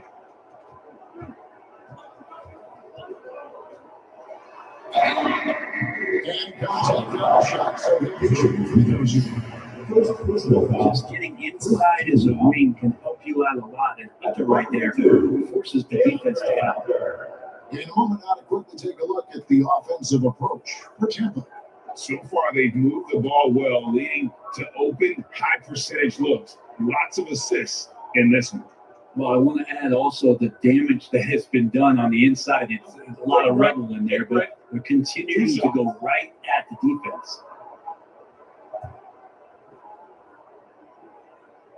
Charles Lee looking on as the head coach for the Charlotte Hornets. DeAndre Hunter at the free throw. And that one misses. Well, Herter's such a talented swing man, and every year he seems to find a way to add a little bit of something to his game.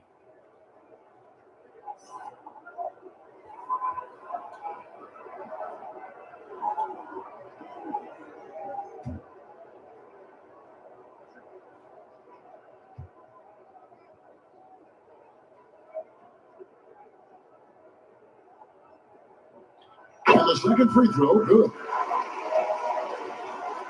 Charlotte trailing. And it's Miller in the corner. Good from outside. Rams Champ with the ball. Reddish finds Hunter. Some nice ball movement by Champ. Down low. Drummond. The timing he shows there, the challenge. Yeah, not easy to do there, and that's a guy that you can tell takes every possession defensively very seriously. And their post play has been really solid right off the bat. Here's Brown. Pass to Reddish. The shot's good. Probably making the play. Brown's got 3 assists now in this one. And he's just got such a nice, easy release on the three ball. Reddish not looking rushed. Charlotte trails by 3. Kicks it to Smith. Inside. Williams gets the bucket. And they've done well at taking advantage of some late defensive rotations and getting the ball in the paint. It's in. They'll speed you up. Alexander's got 10 You don't points get back in time. He doesn't look satisfied with the lead right now. He wants more, and he looks like he's going to get it. Alexander with 10 already. And so it's Smith with it. He'll bring it up for the Hornets. Makes it off the glass. Defensive breakdown there, no doubt about it. I mean, he's a guy you have to be focused on defensively. Brown kicks to Hunter. Out to the wing. Williams against Drummond. Oh, Nice fake, but the layup off the Drummond mark. is just 3 Things are layups. going south right now. This is not the type of shooting that his teammates expect from him. They get a hand on it. It's stolen by Brown. And now Tampa on the break. Reddish. Reddish with the shot. Reddish getting up there and getting explosive.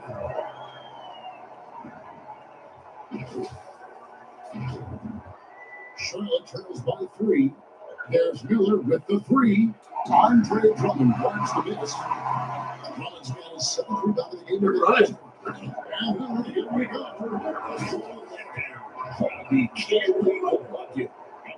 Absolutely. And it attacks an easy 2 points out of the lead. Will not find a higher percentage opportunity than that.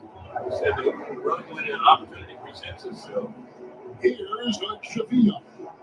Nothing on the board.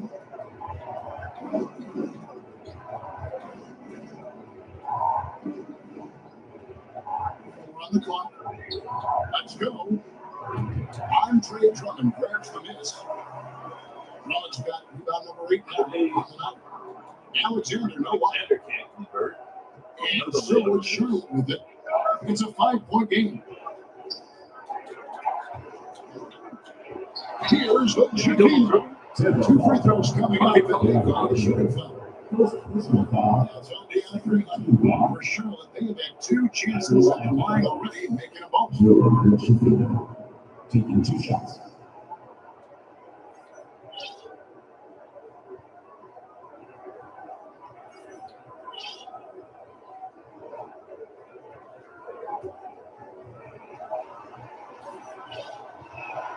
And the first one at the line is good. And Tampa making a change here.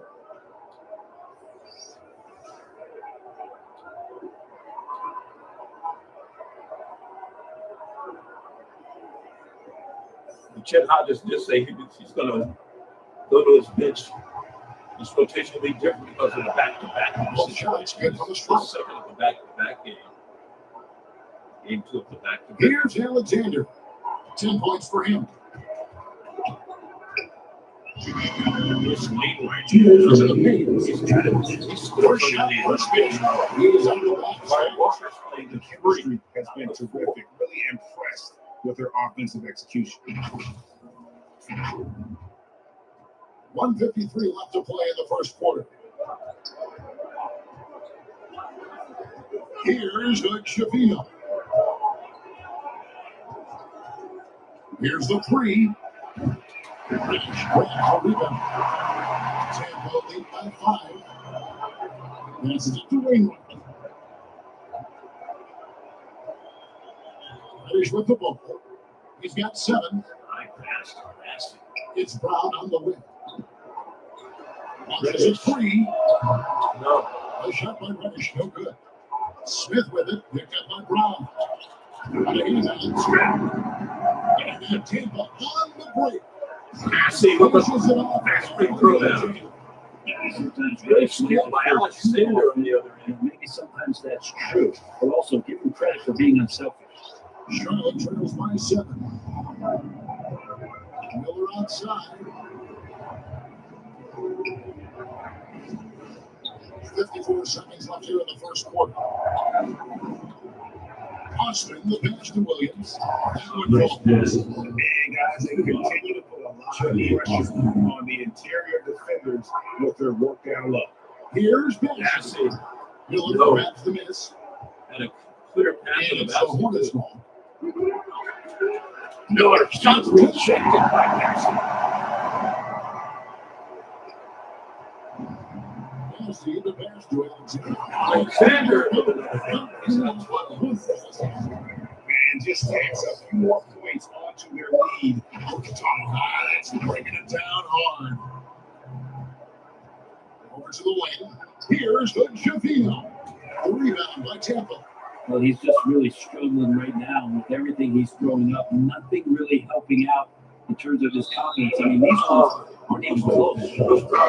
Just that back possession. Here's Jabari Walker. He's just coming in. Monty Morris getting ready to come in for Bruce Brown. Smith surveying He runs over the target, so he's going to come in right out with 9:49 seconds to go. Substitution on the court. Sharks basketball brought to you by Bud Light, the official beer of the Tampa Bay Sharks and Marriott Arena. And here is Morris. Over Smith. The Aztecs coming 3 minutes after wrap up the first quarter. Leading by The 7. Tampa Bay comes out strong. In a moment. Quarter Quarter number 2. Good quick first quarter here at the Marriott Arena in Tampa Bay. 36-29. Sharks in the second quarter at the moment. This is the Tampa Bay Sharks Bay City 2K Basketball Network.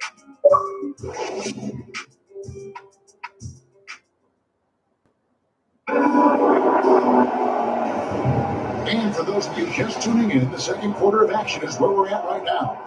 Guys, your take so far in Tampa?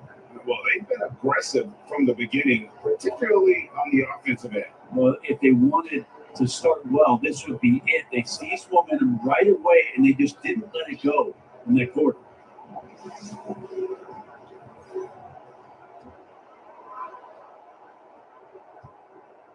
And so it's Morris with it. He'll bring it up for Tampa. 7-point game, the biggest lead in the game. They got Alexander. He's out there with Monte Morris. And it's Bassey in at the 5. Morris passes to Bassey. And he picks the ball. He's got 9 now for Tampa. And we're going to keep the ball hopping around here offensively. The Hornets on offense.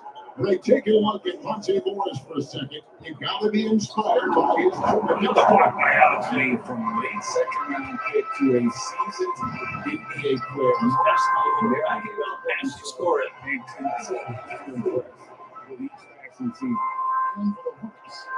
got ball. He's out there with Colin Sexton. Miller is out there with Williams. And it's Austin in at the 4-man position. And for Tampa, and down Walker. Rose is out there with Alexander. And it's Bassey in at the 5. They have been board dominant in this game. That's definitely been a factor in cracking this game. Shot picks up 2 points. So 1 free throw coming up. It's on Colin Sexton. The Tampa Bay got 1 or 2 free throws so far today. Bridges is checked in for Jimmy Osmond. City Osmond. His second foul, he goes out.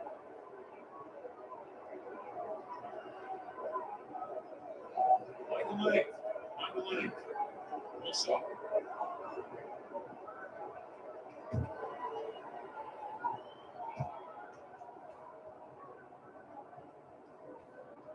17,750 setup tonight. And that one falls for Alexander. The league is now, Greg, on any given night, we sometimes see a team fall flat. Is it just luck of the draw? Sometimes players are tired and sometimes they relax. You know, this is why leadership is so vital. To set that standard for He's hitting his first free throw attempt of the night right now. And with numbers like this, how about 87% on the year? He's been somebody they love having at the line.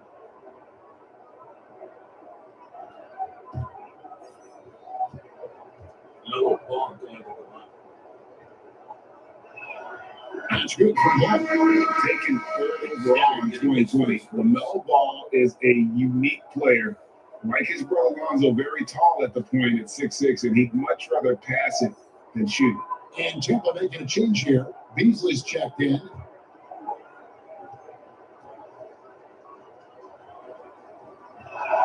And that's good as he hits both of his shots. Tim.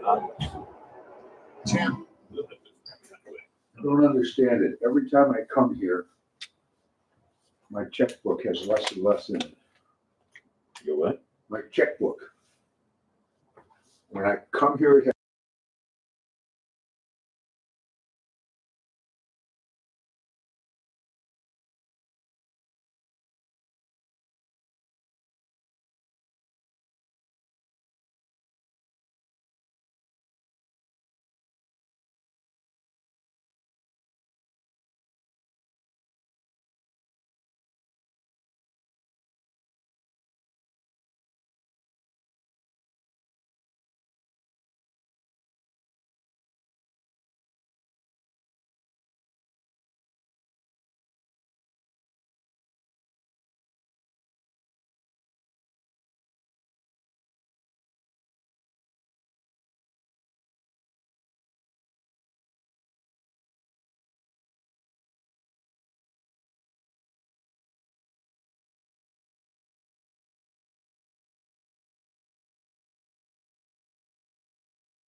So our thanks to the kind folks here and Jacob Howard for showing us around the area of Tampa Bay, and Bay City, as they call it, and their brand new facility, the Bay City 2K Sports Network. Nice facility, nice room. Well, lead by 12.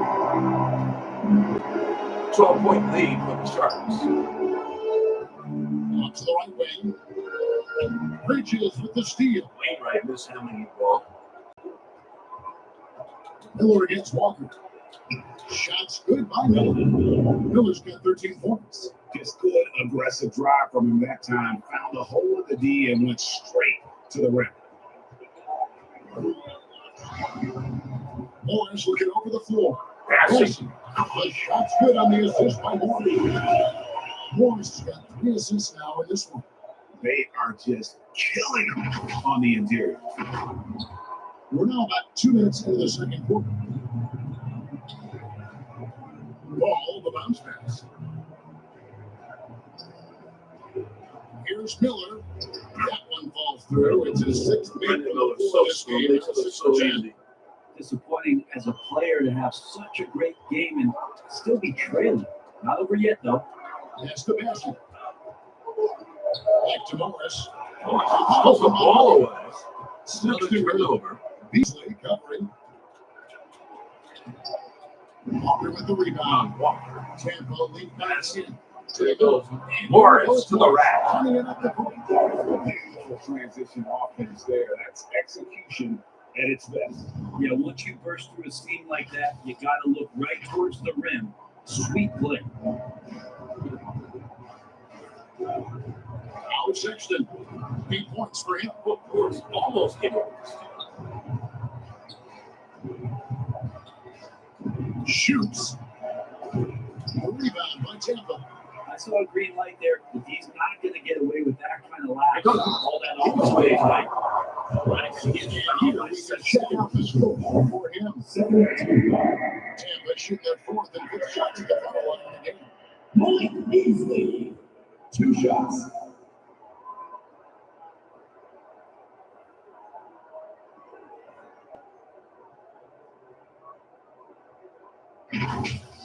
Sharks basketball brought to you in part by State Farm Insurance. Like a good neighbor, State Farm is there. And by Coca-Cola, the official soft drink of the NBA2K Club on KR Entertainment Sports. I like the fear the fin sign. That's good for Beasley.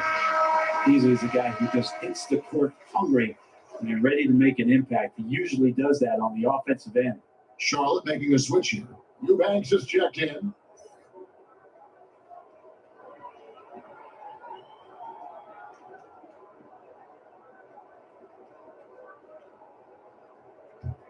$48-35.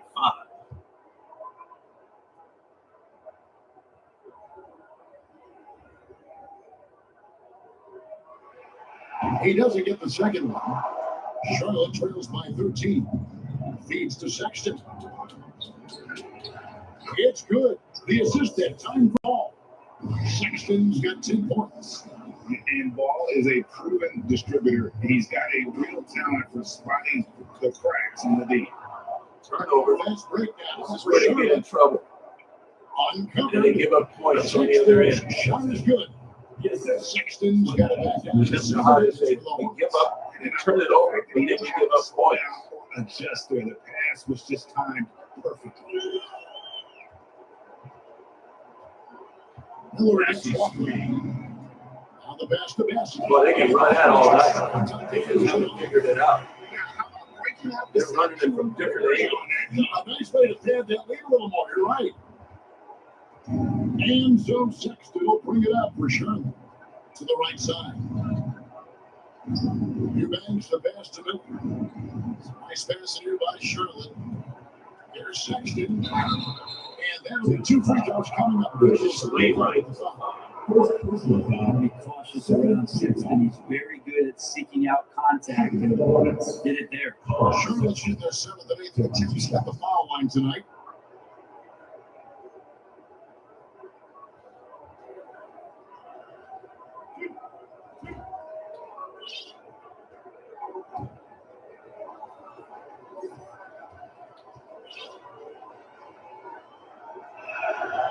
He's off on the first.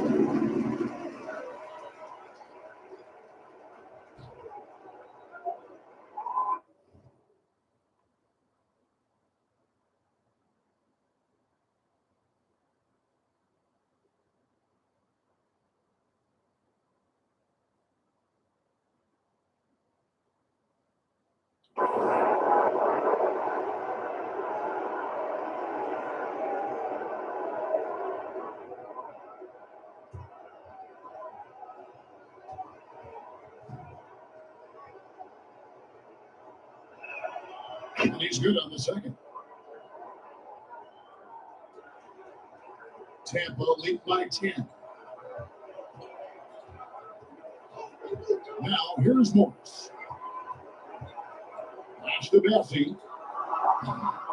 Eubanks hurts the miss. And Sexton has it in the corner. Offline with his three. And it's Tampa with the ball. To the left wing. Here's Wainwright. They grab the miss. Here's Benson. And he drops in the middle of the miss. He's got 10 points now just in this quarter. Flat out taking the game over, and there's no way he's going to give it up. Charlotte trails by 12. Yeah, they may lose height when Drummond goes out and basketball, but they don't lose the effort. Out to Bridges. Ooh, he missed an easy chance to put some points on the board. He won't get a much better look at that kind of shot again here probably tonight. He's got that quick release and he buries the three. Nicely ran by Morris. Great vision from Morris makes the next pass. That's what you want. Now here is Miller. He's got 15. Bridges left up. Takes the three. Up and it's good. First basket of the game for him. 1 for 4 shooting. Bridges had 2 ways running out of the court. Yeah, both teams finding ways to the 3-point line and trying to take advantage from distance. Here's Wainwright. He good. Morris is absolutely a threat from outside the arc, especially when he gets to that corner. Sexton with it. He's got 13. Ball finds Eubanks. Outside, Sexton. Pass to Bridges. He makes that one drop. Only a second 5 tries. Sexton realizing that one of his guys was wide open, and that court awareness, he was able to get it to him. Morris against Ball. Oh, nice move by Morris. Morris got his second bucket of the game to go. Give them credit. The lead equity the net 10 offensive teams. Yeah, that along with maintaining the pace of play right now, playing with tons of intensity. And Florence with the ball. After the basket by 10. Miller kicks the ball. And it's wide open. Timeout. And Ball continues to show he can drain threes. The defense must adjust or he is going to keep doing damage. And Tampa calls time here. It's time now to hear from our Hall of Fame reporter, David Aldridge. What's the latest, David? Thanks very much, Kevin. Now, among the changes this year is the NBA is granting coaches a second challenge if their first one is successful. Now, coaches had been hesitant to use their one challenge earlier in games, even when calls seemed pretty clearly to have been missed. Downside to a second challenge, more stoppages, but the league may look at other measures to help keep the game moving. Kevin? I like that, D. A lot of things to consider. Thanks.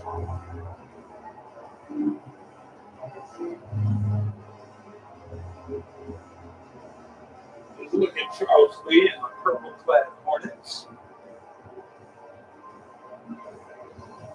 The Sharks bring back Bruce Brown, Trey Alexander, Andre Drummond. Wainwright stays in at the 4 spot.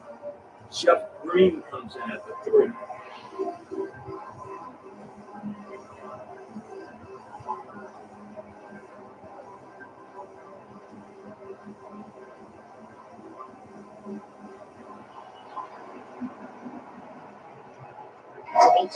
Some changes here. And here's Brown. He'll bring it up for Tampa. The biggest lead of the game, 15 points.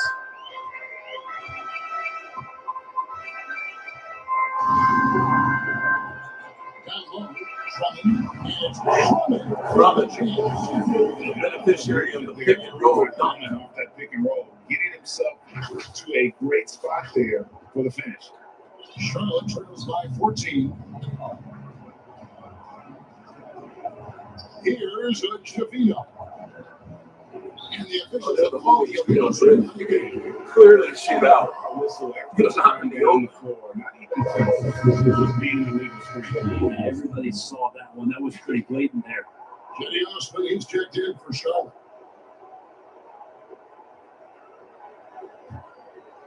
Tampa lead by 14. Brown dishes to Green. 17-footer, no. Volleyball back And the to Warriors are Drummond. And here's the upcoming schedule for Charlotte. Let's pause for station identification. This is the Tampa Bay Sharks Bay City 2K Basketball Network.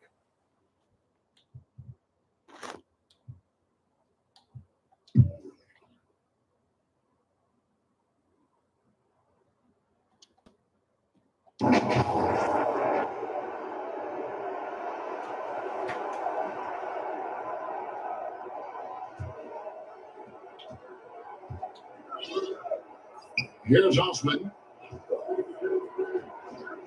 Hooked away. It's still like Wainwright. And they're running. The feed to Brown. They kick it out to Green. Some nice ball movement by Tampa. Wainwright passes to Green. From past the arc. Get the rebound. Here's Drummond. And Drummond. Why is it Drummond? Scraping and drawing everything he can to grow that lead. Back on the putback. Team's having a tough time containing him, attacking all the way there. Here's a Chavino. After the basket by Tampa. Smith the pass to Austin.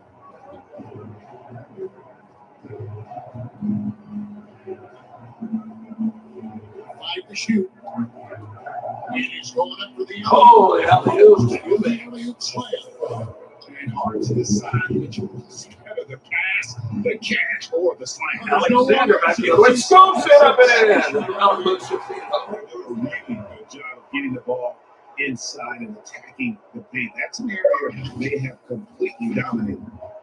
So it's the Hornets. They trail by 14. For 3, Smith. That's basket number 2 with his third shot off to a fast 2 for 3. Yeah, that's too good a look to give them from behind the arc. Brown. Lead him in. With the bucket. Right down the lane. Pretty much all of their buckets coming from inside the paint there. With the injury. Charlotte trails by 13. And back in, hope not there. Smith outside. Pass to Austin. Here's a Chavino. 3 corners off the mark. And a big lead for them on both the scoreboard and the backboard thus far. Here's Drummond. No, this is the layup. Rebound Eubanks. Eubanks got his 5th rebound right now in the game. And here's Miller outside. Spurs for his 7th basket in 11 tries. And that's a great piece of work to get to the hoop there. Just tore the D to shreds. Now kicks to Drummond. On the pass to Green. 2 minutes remaining in the first half. 2 minutes. Drummond with it. Launches it. Wainwright. No. Drummond. No. And It's the layup. pulls it down. His shooting has been a little bit below par. You think about what his game would look like if he was on. Smith outside. There's the whistle. You can see his feet more set on that screen. Easy call. You gotta hold firm or you're gonna get a call. Williams is checked in for the Hornets. Wainwright passes to Alexander. Here's Wainwright. There's 1:26 left here in the second. From outside the arc. Alexander, no one. And if they know what's good for them, that's the way they'll defend against him every time he takes the ball on the three-point line. Tampa lead by 10. Here's Wainwright. He's got 8. And out of bounds as the Hornets gain the possession. Here we are in November, and let's see how things are going out east in the early season. And of course, the Hornets. And checking out Charlotte, they've had a nice run here to start the season, up there near the top of the standings and looking like they're comfortable. No doubt about that. It hasn't taken them any time to announce that they're a different team this year. One that's ready to take the next step and join the ranks of playoff contenders. Alexander was Brown. Here's Brown. Inside, laid up in. 8 points. They shoot him. Continue to get the ball inside the three. It's struggling to contain. Here's Shavino. He dishes it to Williams. Pass to Shavino. And he gets the whistle. 2 free throws coming out. Andre Drummond picks one up. For Charlotte, they have been coming through at the charity stand. They made 7 of their 8 attempts. I lost their first. And the first one goes. 26 seconds to go in the half. Also coming back in DeAndre Hunter and Cameron Reddish.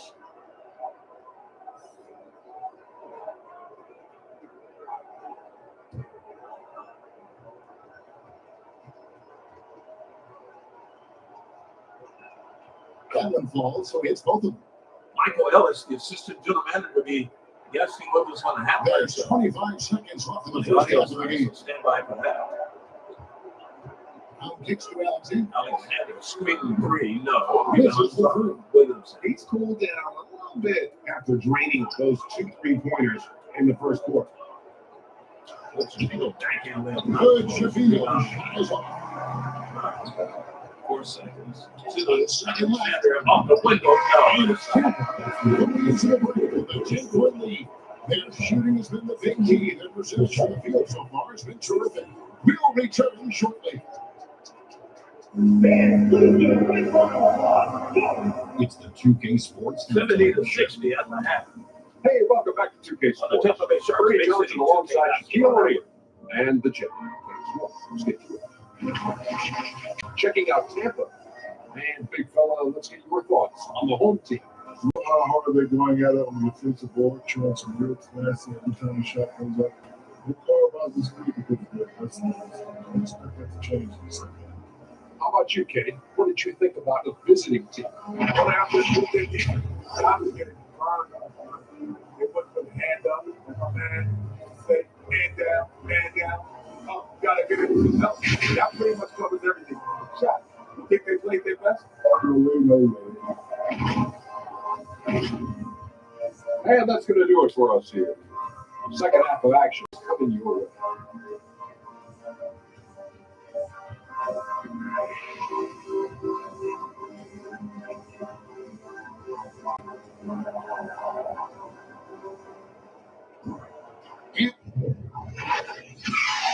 It is halftime in Tampa Bay. 70-60 is the score. We're going to take a break. The guys back in the studio are going to go over the scoreboard for today, and we'll talk about this beautiful facility with Assistant General Manager of the Tampa Bay Sharks, Michael Ellis. He's going to give us a little look at some of the intricate scenes or places in this arena named Marriott Arena. 70-60 Sharks with a good, complete, and an exciting brand of basketball that they brought here to Tampa Bay, and it's capacity field to capacity tonight. 17,750 here to watch the Charlotte Hornets, a team that they just beat a few games ago. Let's take a look quickly before we get to Michael Ellis. We'll take a look at some of the stats in the first half. First of all, the team stats look this way. The field goals, the Sharks shooting 56%, 31 of 55, and the Hornets shooting 47%, just 22 of 47. They're shooting 50%, they being Charlotte, from downtown, 7 of 14 three-pointers, but Tampa Bay 14, 36%. Charlotte also has a better free throw percentage, 9 of 10, 90%.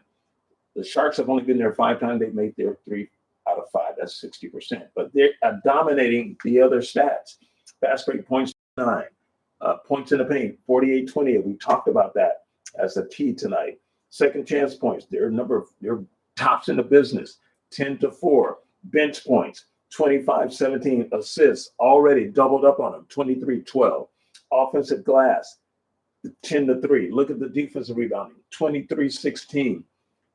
Hornets have one more steal, 4-3. Look at the block shots, 4-zip on the Shark side. Turnovers, we said turnovers lead to points for both teams. Charlotte turned it over 6 times and gave up 6 points to Tampa. Tampa Bay turned it over 7 times, giving up 9 points to the Hornets. Team fouls 5-3. Sharks have 5. The dunks 10-1. We don't even count those. Biggest lead of the game. Hornets led early. They got off to a hot start at the very beginning of the game. That didn't last long.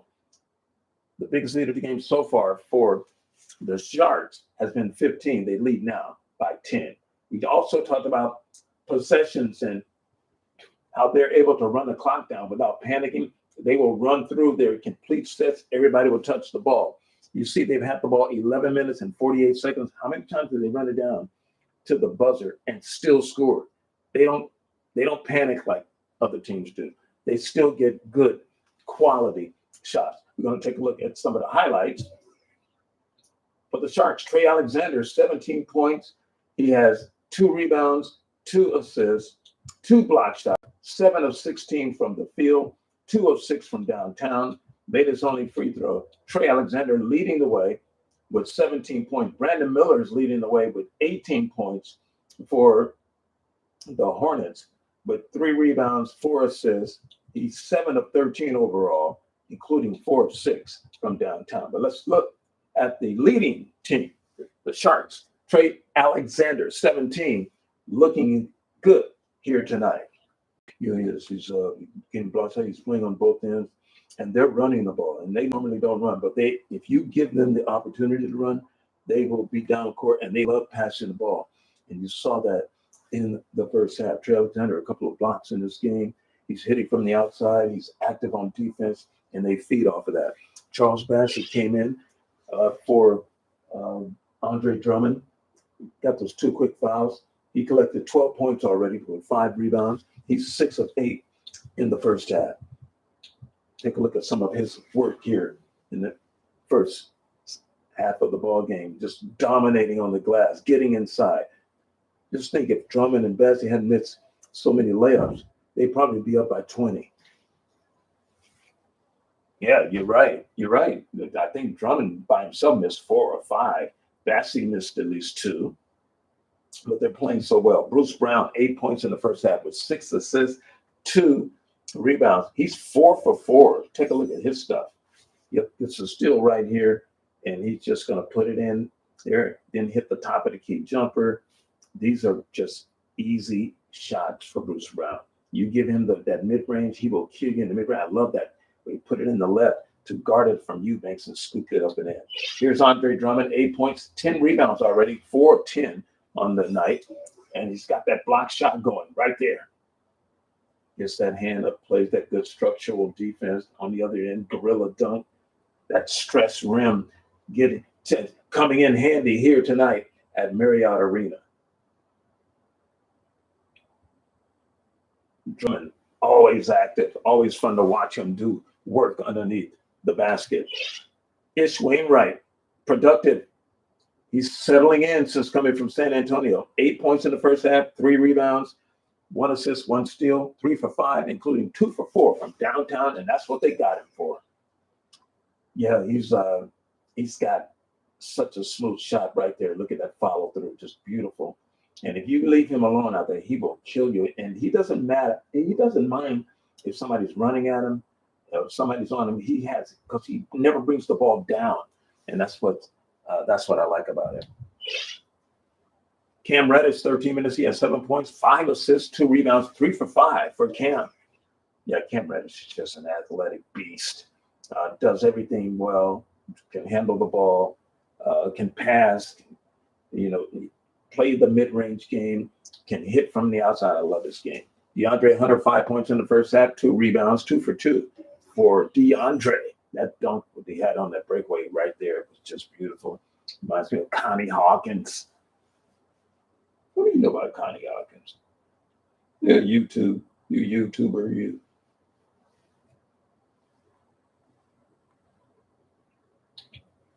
Now we have Monte Morris off the bench with 4 points. He has 5 assists also. He was 2 for 3. Monte played really well in the first half, going right at LaMelo. I like that. Malik Beasley had 1 point, and that is the scoring for the Sharks. For the Hornets, Brandon Miller had 18 points, 4 assists, 3 rebounds on 7 of 13 shooting, including 4 of 6 from downtown. He's just a tough draw. Played with the Lakers, so he gained that confidence, that killer. He was already a killer, but playing in LA and not getting the playing time that he wants here, I think that kind of humbled him and made him better playing again with those guys. Carlton Sexton with 13 points, 5 of 9 in the first half. Like Carlton Sexton, he can play defense. He can guard three or 4 different positions. He's real strong too, and I like that.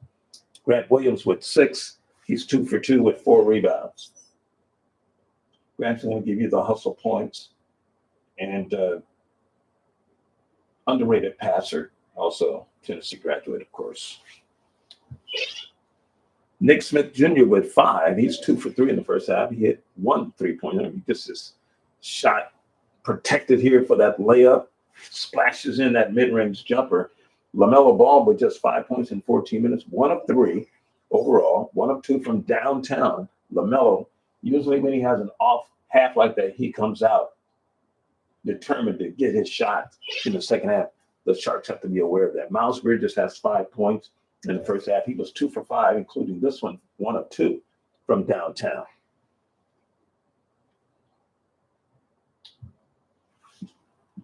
Jalen Hood-Schifino with 4 points, 1 for 7 on the night, 0 for 2 from downtown. He struggled. And Cedi Osman with 2 points. He's 1 of 2, just took 2 shots in the ball game here tonight in the first half, and he made that layup right there. 2 points also for Drew Eubanks. He has 5 rebounds on 1 of 3. Gets that rebound there, goes down on the other end. LaMelo will throw the ball up to him, and he will go up and grab it. He's going to get the putback for the layup. That's the scoring for the Charlotte Hornets.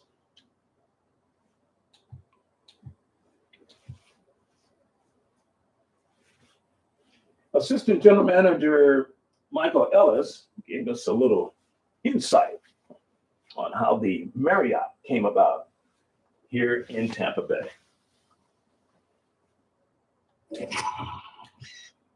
We're really fortunate to have connections around the country, and being connected with our partners in Richmond.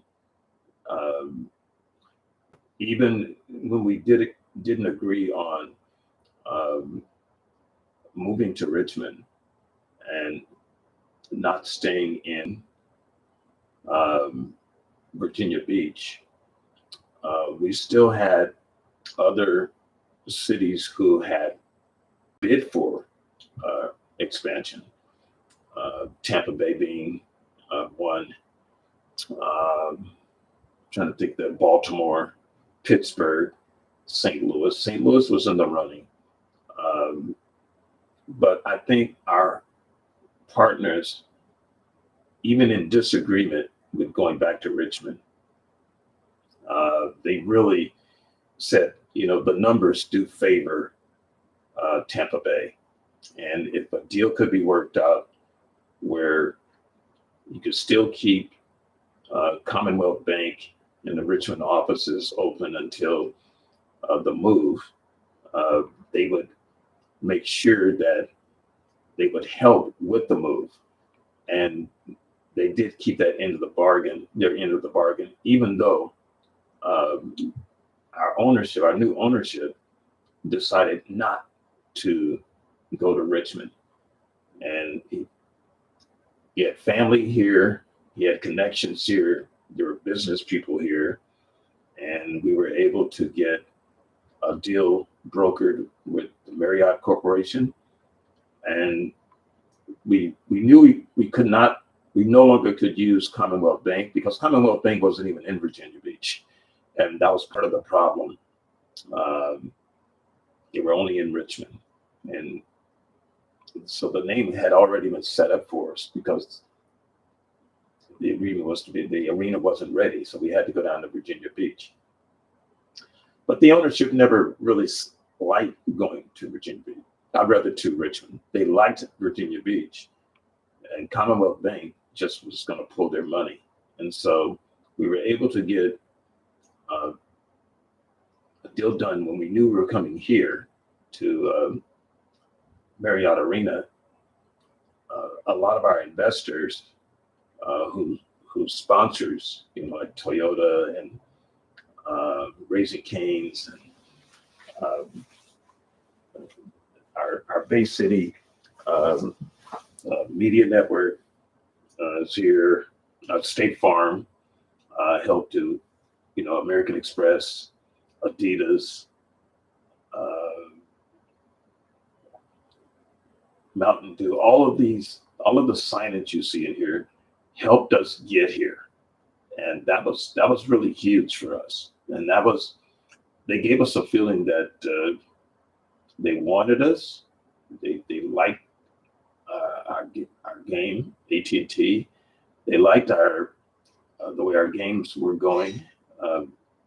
They saw the potential, and they saw that we had a really good group of guys on this team, and playing in a beautiful facility where we're the only ones utilizing it.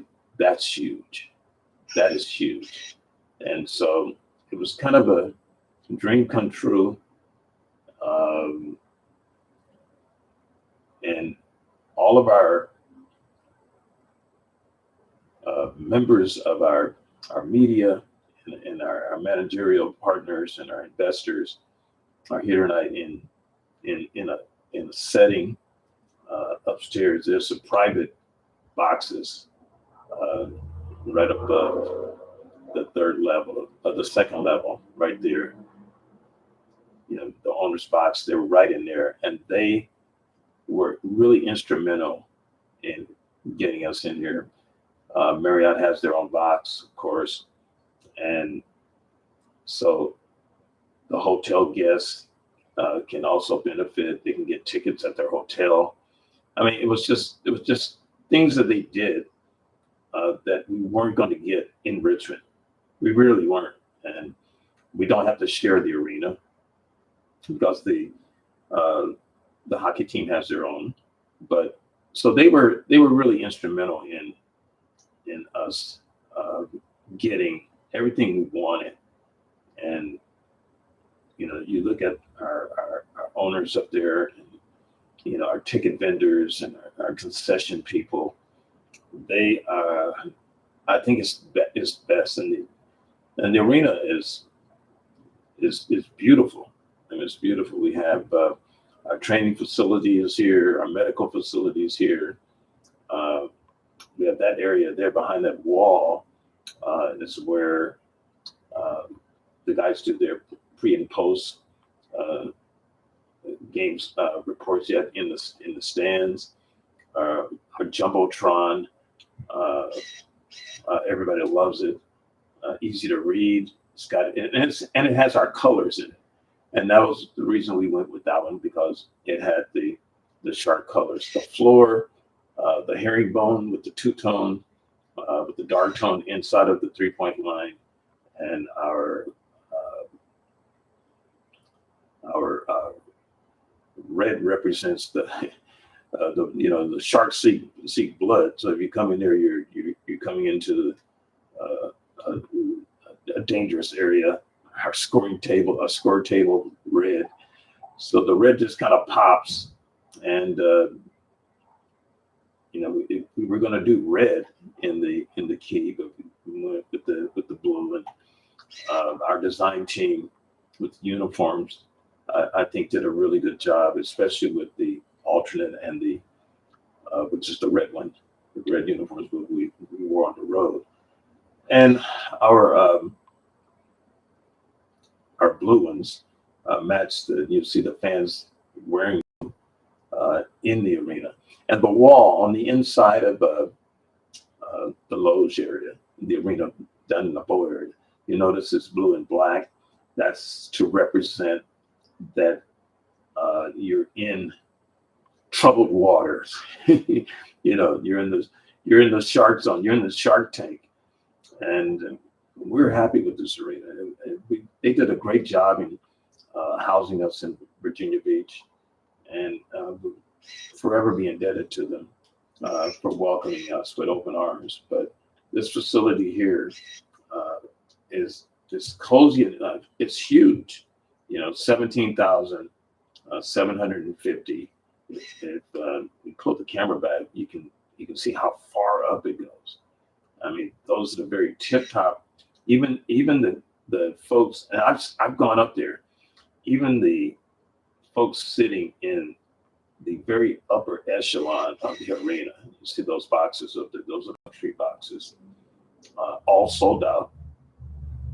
We gave some of the fans in Richmond and Virginia Beach the opportunity to purchase, to keep their luxury boxes. Some turned them in, and some did not, and some actually kept them. So we're really, really happy with them. And impossible is nothing. We like that sign already being in here, because it was our dream to come to Florida and represent the good folks at Tampa Bay. It's been, hopefully it'll be a long-standing marriage here in our beautiful arena, Marriott Arena.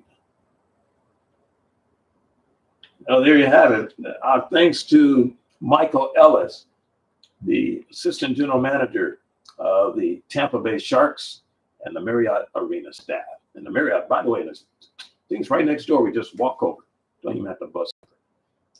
We'll be back for the start of the second half in a moment.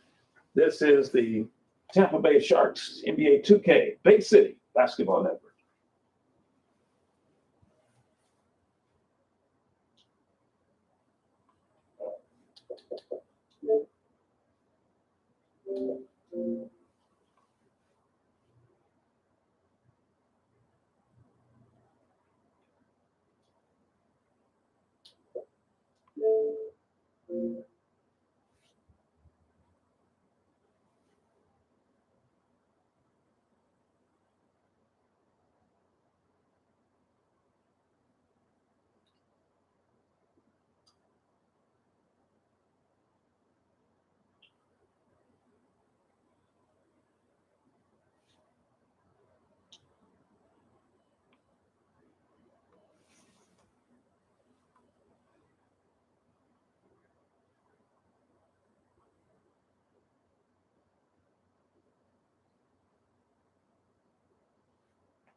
Brandon Miller has been sensational. Yeah, and through the first two quarters, he has been the offense for this team. Yeah, he's shouldering the load right now and looking really comfortable while he's doing it.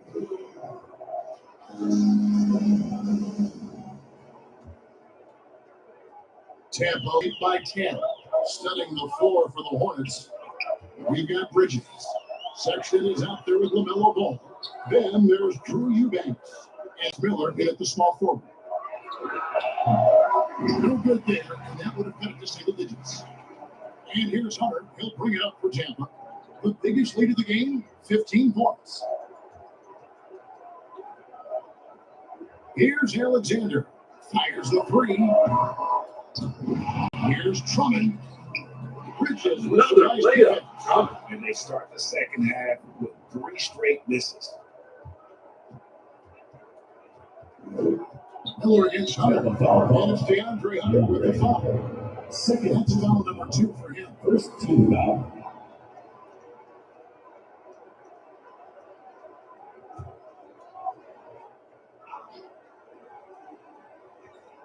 And so it's Charlotte with it. It's a 10-point game. There's the line. Nice. Good creation by Ball off that pick and roll. He can find clever ways to beat the defense. Ball against Brown. Passes it to Alexander. Brown. It's in. He's a very efficient snuck around in the game. His shooting has been outstanding. Definitely one of the reasons they're up in this game. Charlotte trails by 10. And here's Sexton. 13 points in the game. Miller with a wide open look. And a drop from three-point range. Over a minute and a half into the third quarter of action. Brown deciding where to go with it. Just 5 to shoot. Here's Walker. No. Next rebounded by Charlotte. Eubanks got his 6th rebound on the night. Here's Sexton. Sexton's got 15. Sexton with the ball on a string with a beautiful sequence. It's Brown on the wing. And the basket is good. Late foul. Brown scored. Defensive club.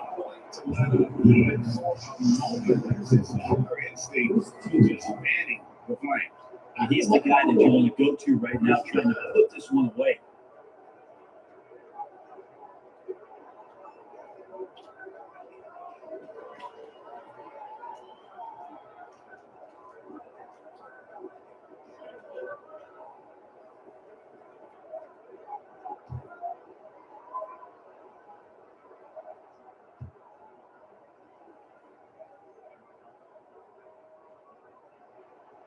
Free throw good for Brown.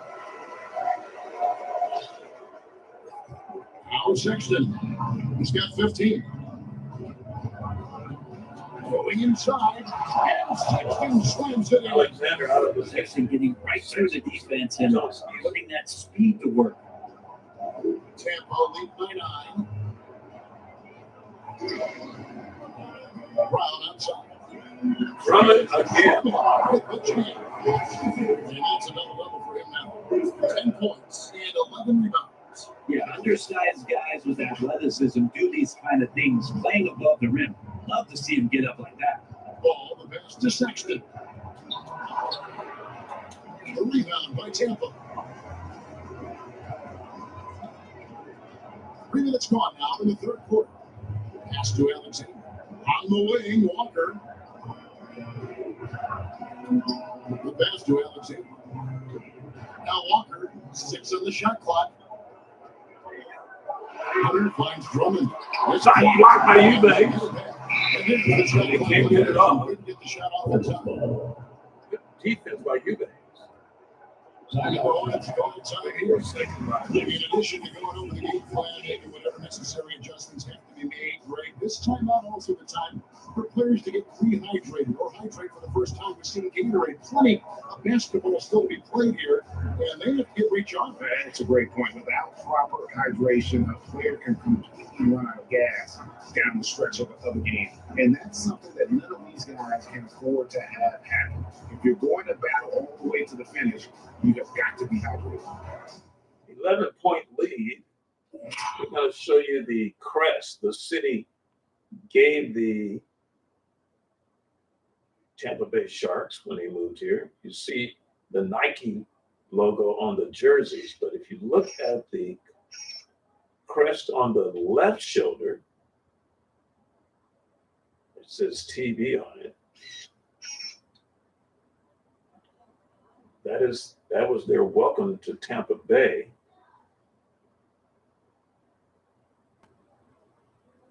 Just look at it on Malik Beasley's jersey, right there. You get a better look at it.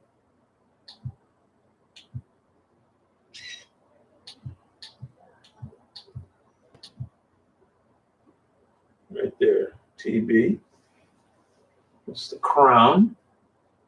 I thought that added a nice touch, and it's only on the home jerseys. It's only on the home jerseys. So it's only on the white ones. You understand they're going to get a teal green, like those shoes. They're going to get a darker blue than they wear. And they already have a red one. They're supposed to get a black uniform. That's going to look sweet. But the arena is stunning. Absolutely beautiful arena.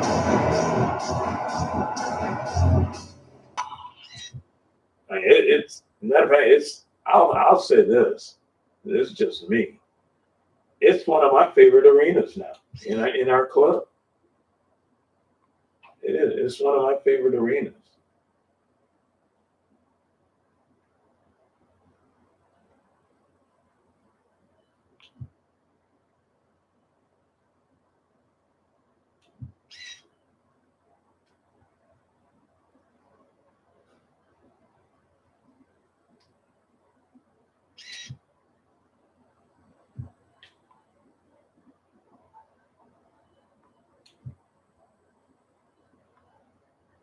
You look at press row.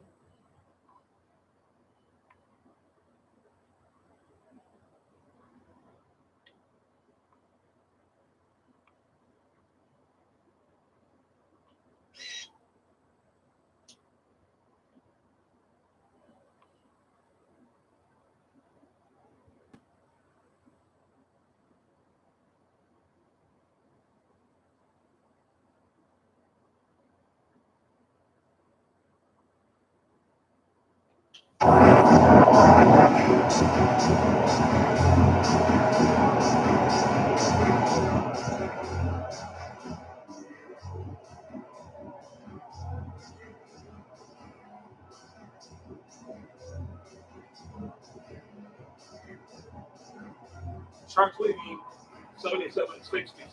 Third quarter action brought to you by Capital One Bank. What's in your wallet? And by Toyota of Tampa. 8:50 to go in the third quarter.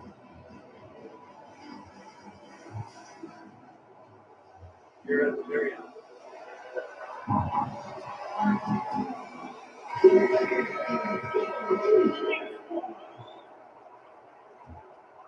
Charlotte trails by 11. Ball surveying the defense. Sexton with it. Guarded by Hunter. Shot from 12. It's hauled in by Brown. Brown's got 4 rebounds in this game. Brown. It's rebounded by Charlotte. Here's Sexton. Sweet little float. Sexton is going to back down to within single digits for the Hornets. Not just the accuracy in the quarter, it's his movement and the energy that's getting him on this nice roll. Under the pass to Walker. Stolen by pass by Walker. From the line. That's Raised their best. They give up points now. Ball's got 3 assists tonight. You got to get up tighter than that. Some players, you can get that much route to, but not him.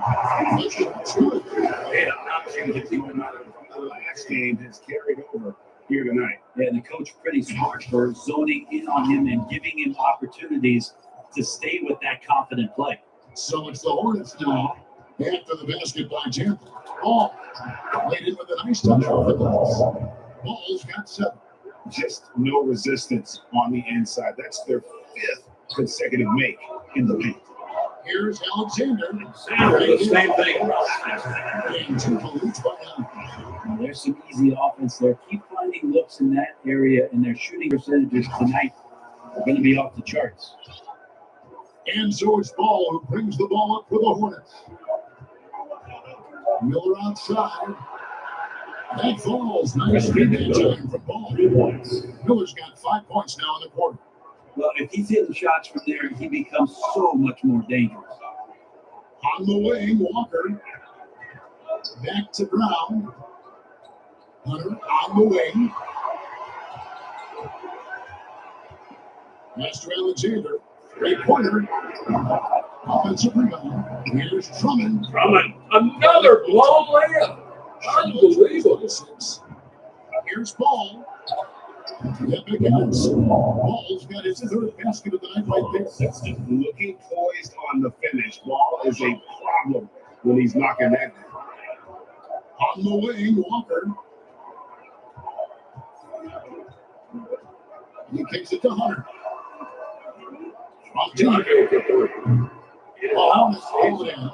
Miller's got 4 rebounds in this game. To the inside. The kick out to Ball. Charlotte moving it around. Off to Bridget. He can't do that one. Hunter with some nice defense. Tampa lead by 4. Now here's Brown. He's got 15. No. D there from Ball. That's how to protect the rim without fouling. Force it into an awkward release and a bit of an adjustment on the layup. Now here's Ball. He's got 9. Travel got away with it. Sexton. Inside Sexton. That's awfully unproven. And you have to like how they're moving the ball right now. Snappy passes to ready shooters. It's basketball 101. Drummond lays it in and he's fouled. That one he made. The defense that close, he's going to find a way to get the ball and earn that whistle. Certainly check out the scoring breakdown here for Tampa. I love how they're moving the basketball, being long, and also their ability to move without the ball. That style just makes it so difficult to defend. All game long, they've just done a great job of keeping the pressure on the defense and penetrating with the pass. They've gotten everything inside, and they've converted there.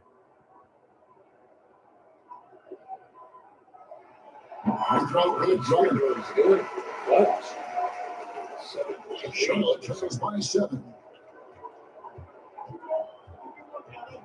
Here's Shavino.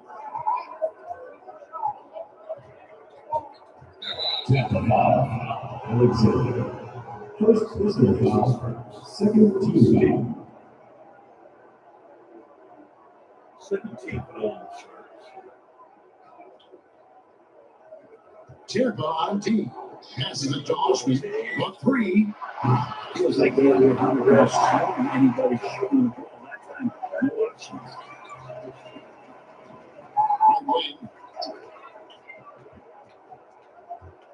Here's Alexander.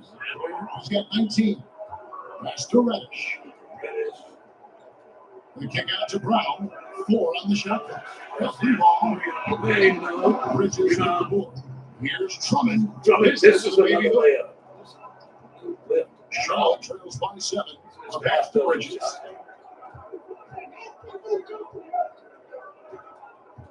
Inside. Just get a somebody out. There goes Rivers. There goes Hunter. Here's got it. Twisting sound. No good. And the pressure on that shot forced the miscue. Those are all the little things about effort there. He just gets out there and contests, and that's just enough.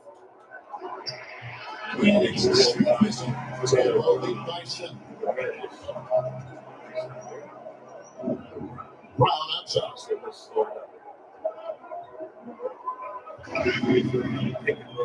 To the inside. So they need the basketball. No, get in. Foul. Again, was he break on it. He made Has a lot of ways to pick and roll with no one there. These boys are coming deep in the paint now. He's gone 1 of 1 in the game so far from the line. Andre Drummond.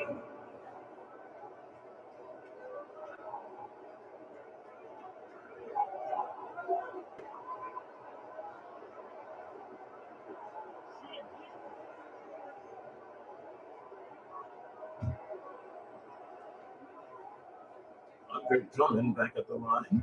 Yeah. Want it back up to double figures with this free throw. Free throw good, Drummond. 87, 77, 345. Charlotte trails by 10. Smith with it. He has 5.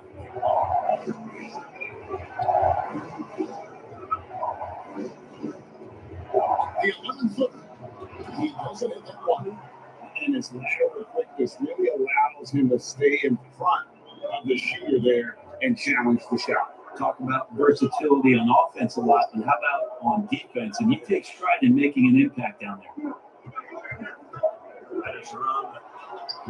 Now, here's Rush. Defense is right there. Somehow misses the one-handed switch. Here's Jovino. Off the mark, and the draw continues.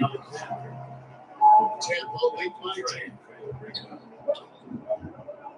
Here's Alexander. Powerful one-handed switch. Nobody was and just takes a few more points onto their lead with the tomahawk. Bringing it down hard. 89, 77. Here's Jovino. And on the way from downtown. Alexander grabs the board. Alexander's got his 6th rebound on the night. To the right wing. Here's Brown. That's a little bit off target on 3-point range. And so it's Smith with it. He'll bring it up for Charlotte. Here's Jovino. Gets the 3-pointer to fall. Jovino's got 7 points. Pretty much not a player in the league is going to pass up a shot like that so much for the defense. Round with it. Williams picks him up. And the scores again. And that bucket adds to what has been a big difference in points in the paint between the two teams. This will be his 3rd free throw shot of the game. Hornets making a change here. Miller's checked in.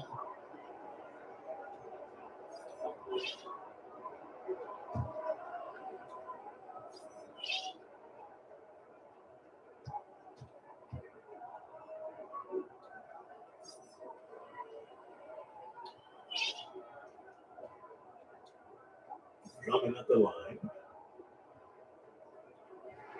And that one misses. Charlotte turns by 11. On the wing, Miller. 151 left in the 3rd. Uses the glass to finish the line. No doubt about it. He has done a ton to help his team, but he's going to have to do even more if they want to have a chance to get back in this. Now, here's Rich.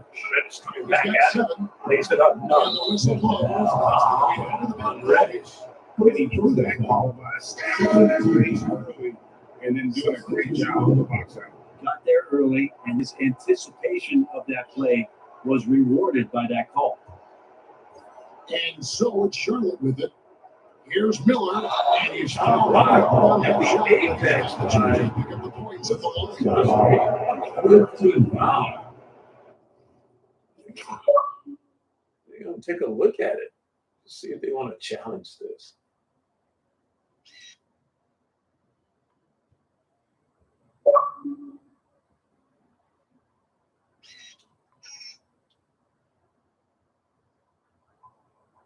Separation, separation, still separation.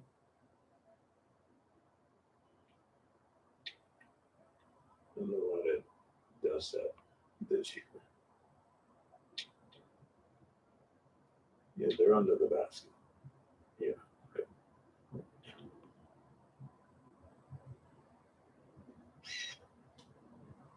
All right, let's see. Let's see if he gets them. Okay, maybe with the body right there, near the waist, right there. Yeah, he's on his arm. Okay, I'll give you that one. For Charlotte, they've gone 9 of 10 from the line, so making the most of their chance. 2 shots.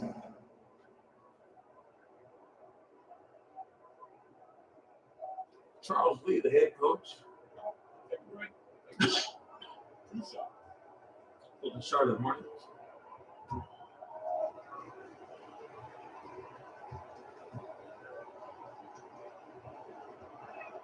He misses the free throw. Malik Beasley checked in for Tampa.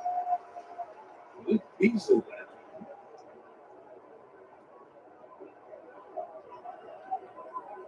After the game tonight on the postgame show, we'll be picking the Racing Kings Caniac play of the game.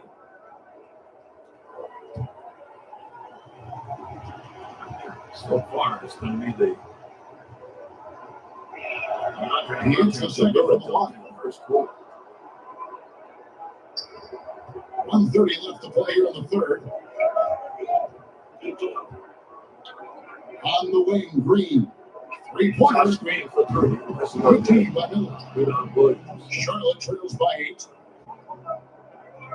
Lots of room. A putback. Controls the rebound. Puts it back up and in. And not relying at all on the three-point shot. They may want to rethink about stretching the defense a bit like they did in that first half. Here's Wainwright. 8 points for him. Green. Alvarado. Now, Alvarado. From deep. Green. Baseline. No. Rebound. Bridges. Bridges guys, 4th rebound with that last one here tonight. It's on a 3. And again, Charlotte. Consistency. Well, that equals his 91-88 from the first half. He had one before the break, and that's his first 3 of this half. Here's Alvarado. To the pace. Underneath to the big clock. First time. Goes the layup. Another layup missed by the 5. Smith, wide Smith open. for 3. That's no good. No good. And his shots are dropping, and they haven't been able to keep pace, but they trust him enough to keep going to him, see if they can find it. Standing on the road. He's going to go to screen now from Alvarado with it. He's going to stay on the weak side of the screen. Still For Miller. 21-4. No, and that's the end of the third quarter. We're at the end of the third, and we still got a close one. Tampa leads by 3. And don't go away. We'll be back momentarily. 91-88. The score at the end of 3. It's a tight game. Marriott.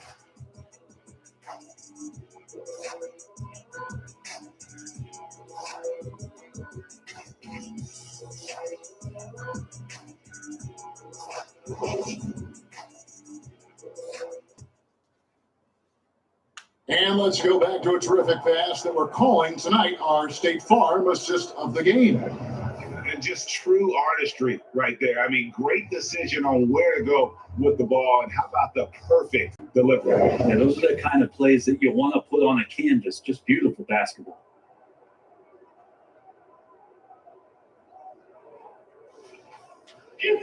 Well, this has been a great contest so far. I imagine the fourth quarter could have even more action in store for us. Malik Beasley out there with Jose Alvarado. And it's Green, and it's Wainwright in at the fourth. Basket counts. That's 7 points for Smith. Yeah, that's I just moved right by. I can imagine 91-90 coming down the stretch. Well, I hope there's one player on that team out there that has interest in winning this game. Right now, it doesn't look to be one. Beasley finds Alvarado. That's in the tray. Big shot. Tampa leads by 4. For the taller defender, this is why you have to stay connected to shooters on the perimeter. Yeah, that effort just not good enough, because even if that defender was a bit taller, the shooter already locked in.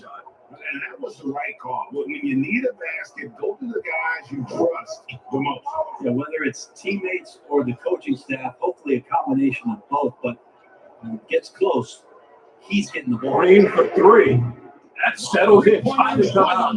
Green's got himself going there. His first points of the game on the deep ball. This is his first basket of the game. The starters coming to the table. Just over a minute into this final quarter of play. Tampa Bay. And here's Smith. It looks like they get attention. Trying to come back, Kevin, and you can't afford too many mistakes. His 4th turnover hampering their efforts. A lot of changes here for Tampa. Charlotte also making some changes. Eubanks comes in for Bridges, and it's Sexton in for Miller. Tampa lead by 5. Brown outside. Dishes it to Reddish. Lets it go with the 3. That's no good. Here's Drummond. Lay it up. Foul. Eubanks. Drummond again. Point chance for him. Defensive foul. This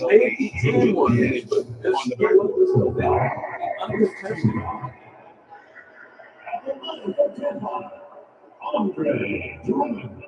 20 rebounds for Andre Drummond.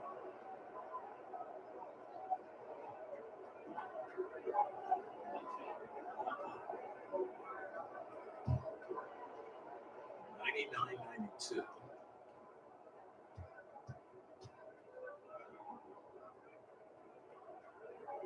Free throw is good. We've gone about a minute and a half into the fourth quarter. Smith outside. And DeAndre with the foul. It's Really, these are some of the toughest calls an official has to make.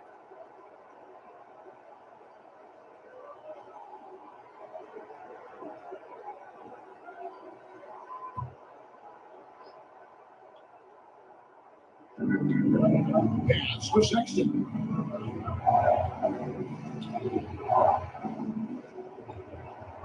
Look at 6. And he banks in the lane. Sexton sets 21 in the game. And there's a pattern starting to take shape here. They're working inside, getting good shots from close range. Up top, Brown. He's covered by Ball.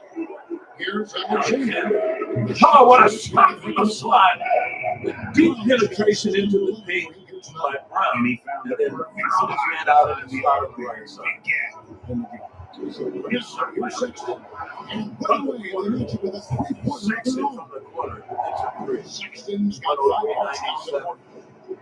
Tampa lead by 6. Brown the pass to Reddish. Back to Brown.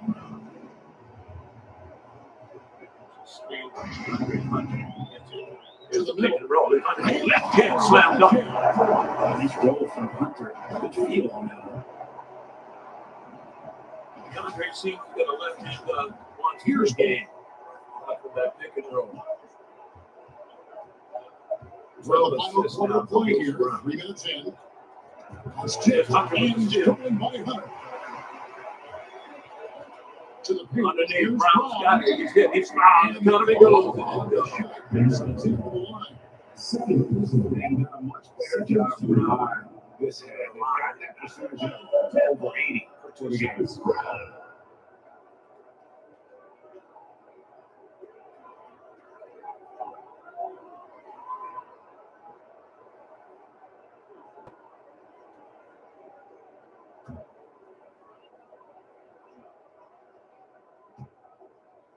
Bruce looking for points 16 and 17 with this trip to the strike.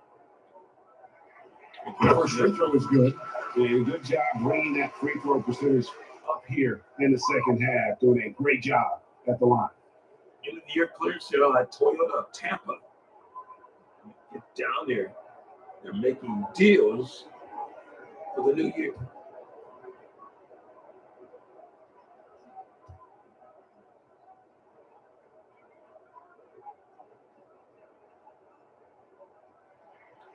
He makes 1 of 2 that time. The first You think of the league's most recent CBA, Greg, that 7-year deal just signed. Well, Kevin, the NBA and Players Association both need to be commended. Late piece through the rest of the decade. Most pro sports don't have this kind of stability. Hunter dishes to Brown. Passes to Hunter. Some nice ball movement by Tampa. Here's Alexander. No. Fine rebound from it. He's got a power back up. He throws it up. No. Listen. Now that one I'll give it to you. This is space and then go and corral that back. Back to ball. To the inside. He makes a couple of touchdowns up and not close. Rebound on And George Truman with this one. Bring it up to John. Well, The biggest lead of the game, 15 Double points. drives on top of the key. Left side to Eubanks. Here's Eubanks. Banks out. It's good. Double drive He under assisted one from Ball. around Reddish. Ball's got his 5th assist in this one. Tampa lead by 7. Now here's Brown. Kicks to Reddish. Pass to Hunter. He feeds it to Drummond. Slam dunk. Really good. And now facing an opportunity to throw down another. Put it right there. Eubanks was directly under the basket. So he Charlotte trails by 9. Sounds like a skunk in here. Outside Ball. Driving line for 3. Smith. No good. It's 12-39. Has not been his weapon in this one. He had 1 in the first quarter and still 0 here in the second. And there's the basket. Over to the left wing. Here's Fresh. in and out. Rebound on DeAndre. And Drummond. Andre Drummond. Everything happening right now is going his way. Andre Drummond had a night. Now Ball. Smith on the way. He kicks it to Williams. Ball with it.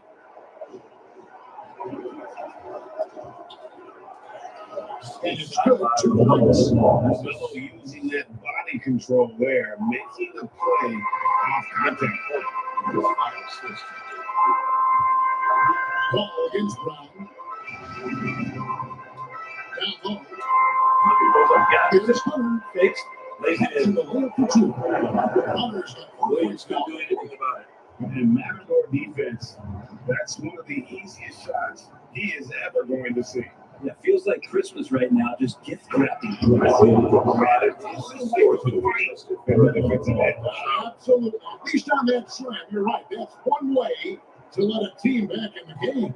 You have to credit the aggressiveness offensively because that's when you make a play when you really need it. Here's Reddish.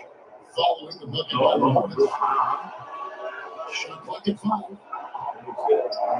Underneath, quick pass underneath. Reddish got it. Get back by Drummond is good. And here are the Hornets now. They trail by 11. And here is Ball. Here's Smith. Running from 12. That's 12. Brown's got 6 rebounds now in the game. To the wing on the left. Reddish. Back to Drummond. Brown outside. Drummond trying to get himself free. It's all good. He's attempted 12 shots. He's been doing it all night. Why not go back to it? Yeah, he's feeling it. Keep feeding him until he misses. Charlotte calls timeout. Definitely not pleased with their rebounding at the defensive end. The number of cutbacks they've allowed has been terrible. I'm sure that's what he's going to address during this timeout. We have a timeout, 5:07 on the Gatorade scoreboard here in Marriott Arena. It's the Sharks 116, the Hornets 103. This is the Tampa Bay Sharks, Bay City, 2K Basketball Network.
106-103. Sharks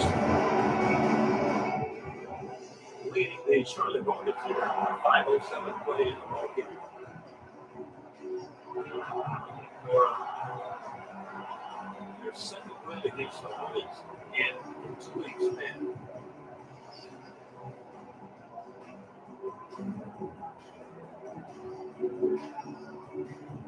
They're trying to turn things around with their home record here in Tampa. A lot better than we're doing. Fans are tired here at Marriott Arena.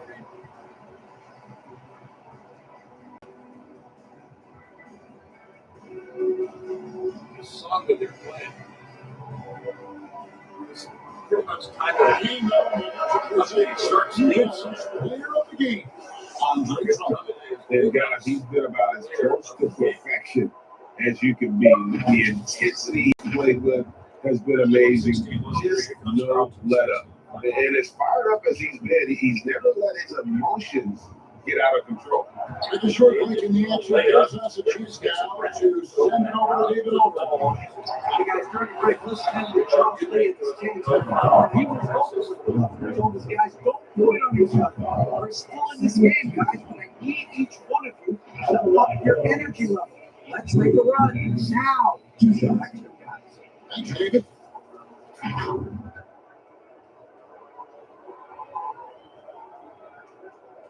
Eubanks to the line for 2.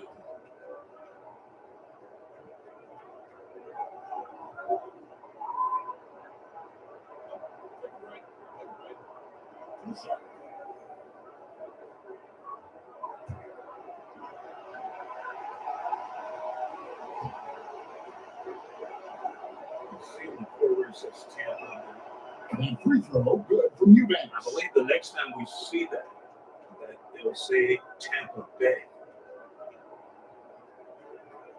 I'm going to get that basket. It says Sharks on the other end.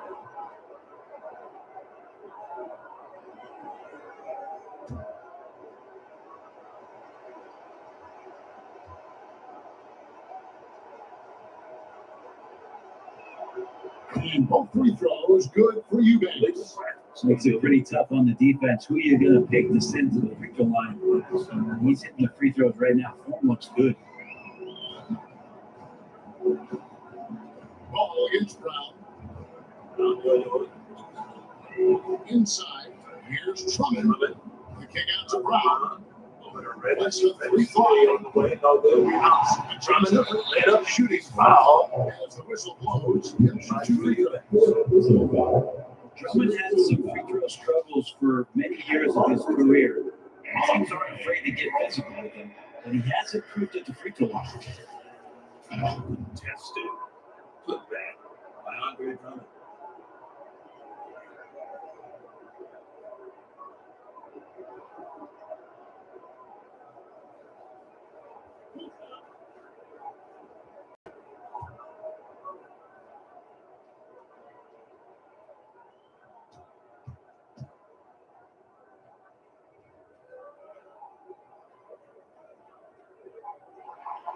First one falls for him.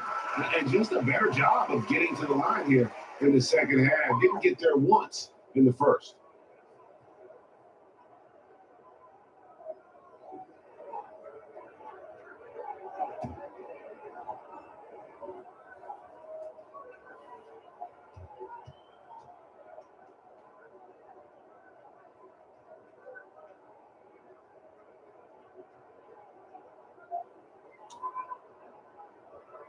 Second free throw.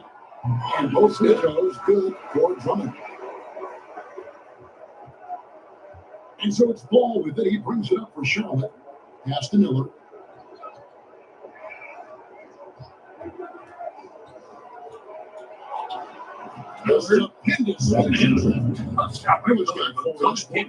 He has definitely shown up to play. He's done his part, really just trying to battle his team back into his stuff. Here's Brown. Taking the air off. This isn't doing This 3. In and out. Back in again. Rolls in. Alexander's got a couple of 3-pointers now. Look for Tampa. This team, guys, 2 in each half. He's really spacing out the floor for his teammates. Here's Ball. 121, 107.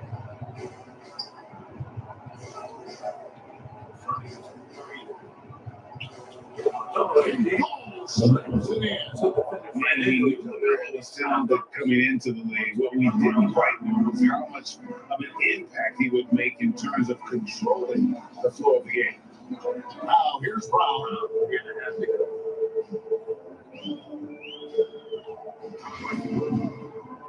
To the paint. Here's Hunter.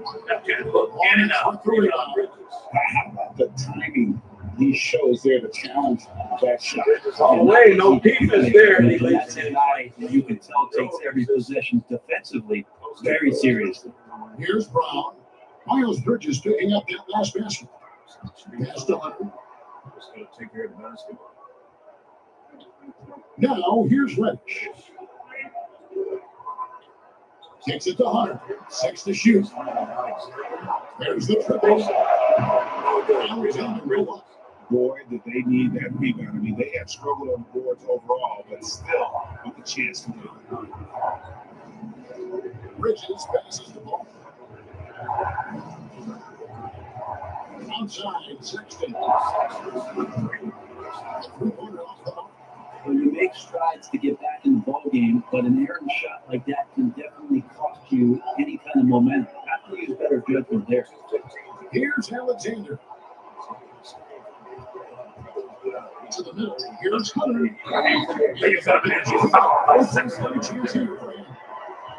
When he doesn't lack for toughness, DeAndre Hunter inviting the contact.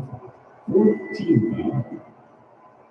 At the line for Tampa, DeAndre Hunter.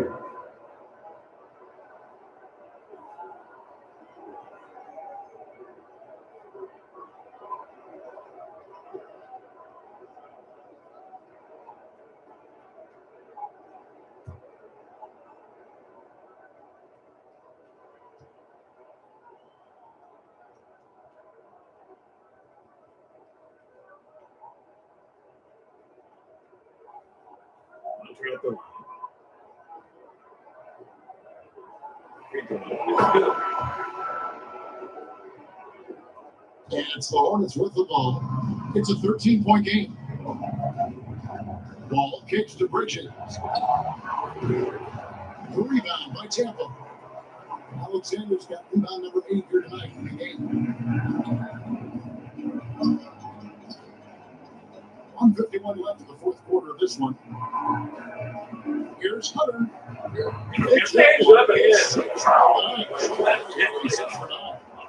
Some concentration there. When Hunter's committed to scoring, he's hard stop.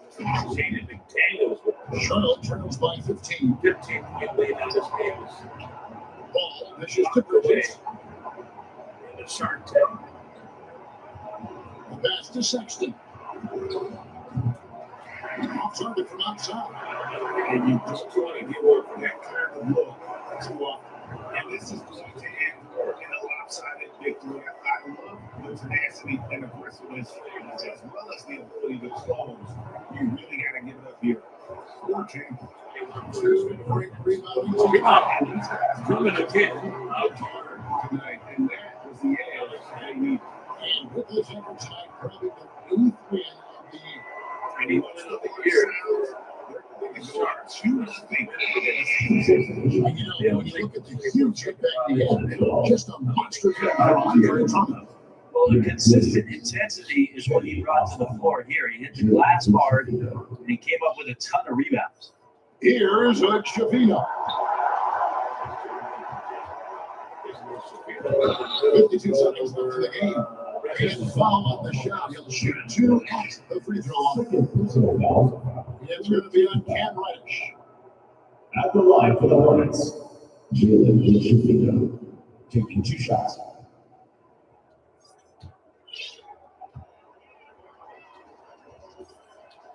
That free throw missing.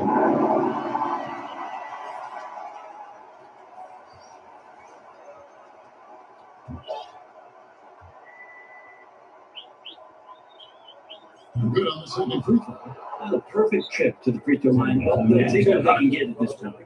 And Tampa calls time here. They're leading by 14. 52 seconds left to play here in the fourth.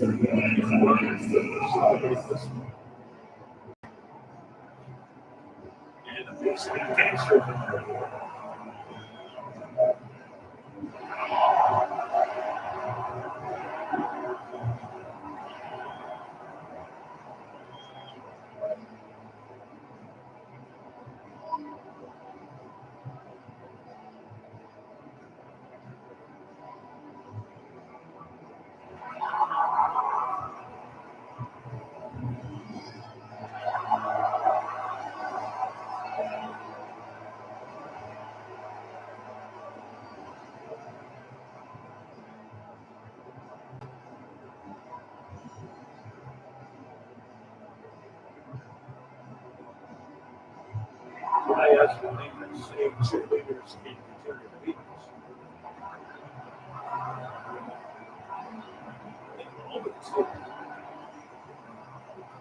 They're not listening to me.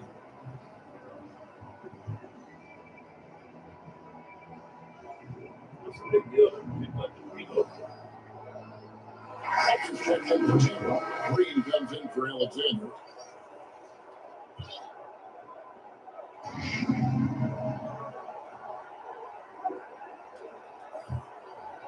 $52 left in the fourth quarter. Here's Alvarado. A rebound by LaMelo Ball. And here's Ball. He'll bring it up for the Hornets. There's Miller with the three. And that one is off. And so Miller to the inside. And it's out of bounds. You love the pressure he's putting on them. It hit Miller right now, and that's going to pay some dividends. At some point, there's going to be a turnover. Lee takes the starters out. It's going to be Hornets. Alvarado did indeed touch it.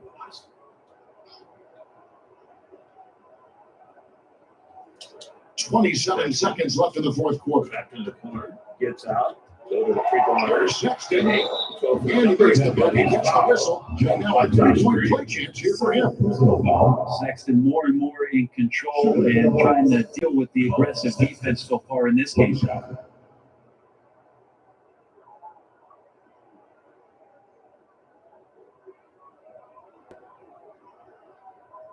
Mind the lane. Mind the lane. What's up?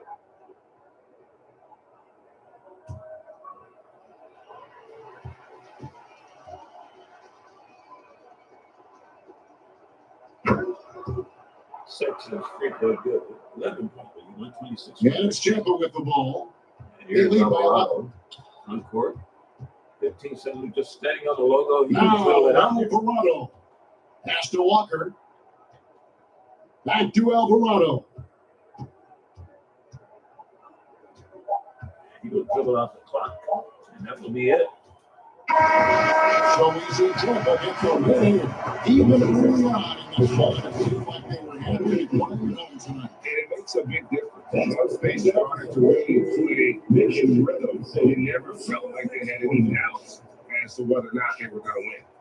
And that'll wrap it up, folks. For Brett Barry, Greg Anthony, and David Aldridge, this is Kevin Harlan saying thanks for watching. See you later.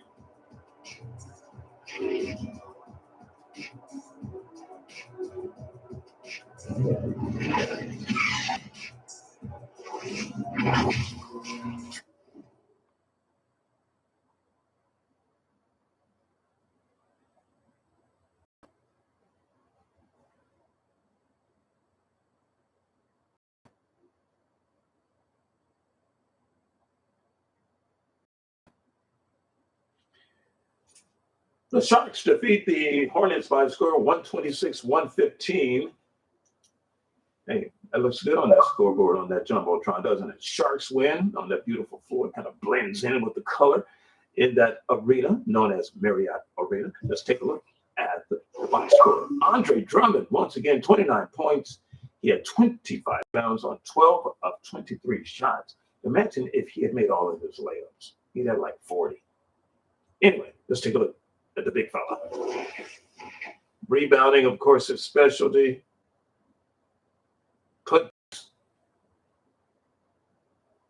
Rebounds is specialty. Dunks. Gorilla dunk. That dunk was the Raising Cane's Caniac play of the game. Trey Alexander had 27 points. He was 11 of 24, 4 of 12 from downtown. He had 8 rebounds, 5 assists. The TA in the house. He's back. He had been shooting poorly, kind of off and on, but tonight he's on. And he was saying, you know what, this arena is better lit than the one in. He just said he sees the ball better. And I think it's just the lighting. Even the lighting from the Jumbotron. Bruce Brown had a solid game. 18 points, 13 assists, 6 rebounds. Speaking of 8-13, he was 8 of 13 from the field. Only took 1 3-point shot attempt, missed that one. Made 2 of 3 from the free throw line, but he was brilliant. Yeah, he was. He had command of this game from the beginning. Charlotte got that early lead. I think they got up to like a 7-2 lead or something like that. And once the Sharks got going and they took the lead, they didn't really relinquish the lead. Brown just ran beautiful offense and a beautiful, just great defense. Their offense was just superb. They even had fast breaks in that first half. They just were just solid. DeAndre Hunter, 14 points, 4 rebounds, 2 assists. He was 6 of 9. So again, another great defensive effort. And that left-hand layup right there was awesome. DeAndre is playing all-star caliber basketball right now. Charles Bassey, which is outstanding. He played 9 minutes in this ball game. When Andre Drummond got into foul trouble, Bassey came in, relieved him, collected 12 points, 5 rebounds, 1 assist, 1 block shot. He was 6 of 8 in those 9 minutes. Yeah, he was amazing. Undersized, but like I said, they may lose size when he comes in for Andre Drummond, but they don't lose tenacity. They don't lose intensity. They don't lose effort. They lose nothing. So the points are bonus. Those are bonus points for Chet Hodges' squad.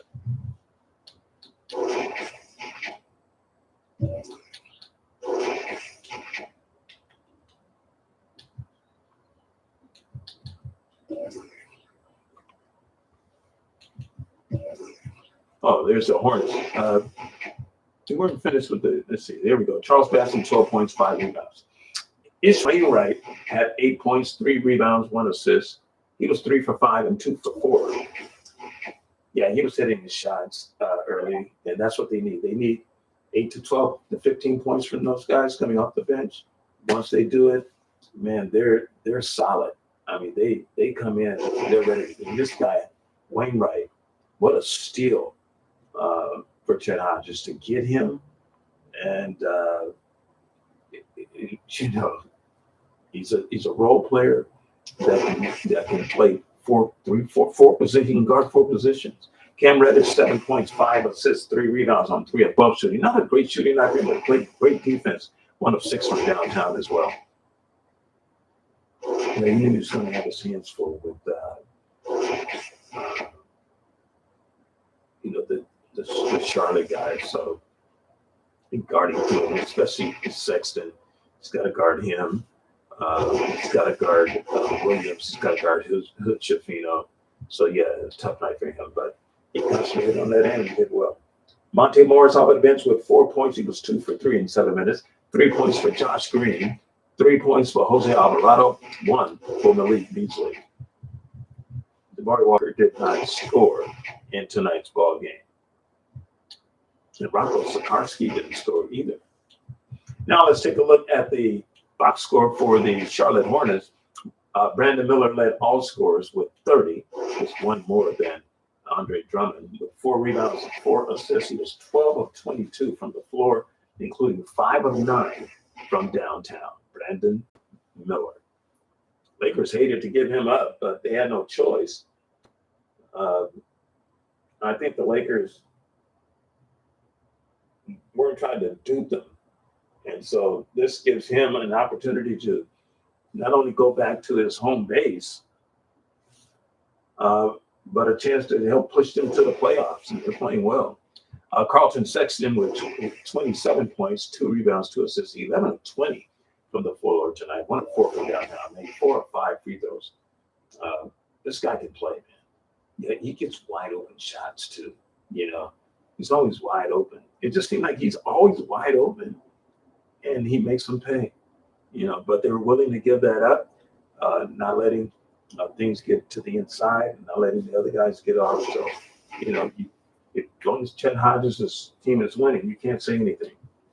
Miles Bridges had 14.7 rebounds, 3 assists. He was 6 of 12 tonight, 2 of 3 from beyond the arc. Solid play. I think the Sharks have frustrated him in both of these games that we played.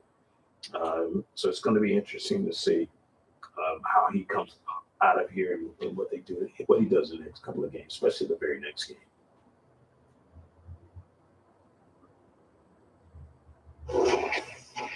LaMelo Ball had 13.6 assists and 3 rebounds. He was 5 for 9 and 1 of 3 from downtown.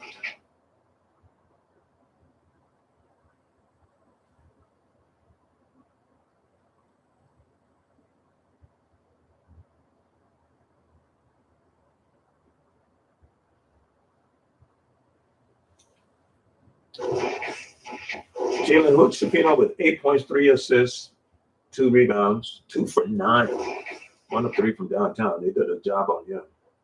You know, like I said, they didn't want the other guys to get off. If Melo's going to get his, we got to shut the other guys down. If Brown's not getting his, then we got to shut down Sexton. So you kind of pick and choose who you want. And so they, you know, the Sharks said, okay, we'll attack the role players and, you know, keep them occupied so they can't get off. And they did a great job defensively. Grant Williams, 8 points, 8 rebounds, 3 for 3 tonight for Williams.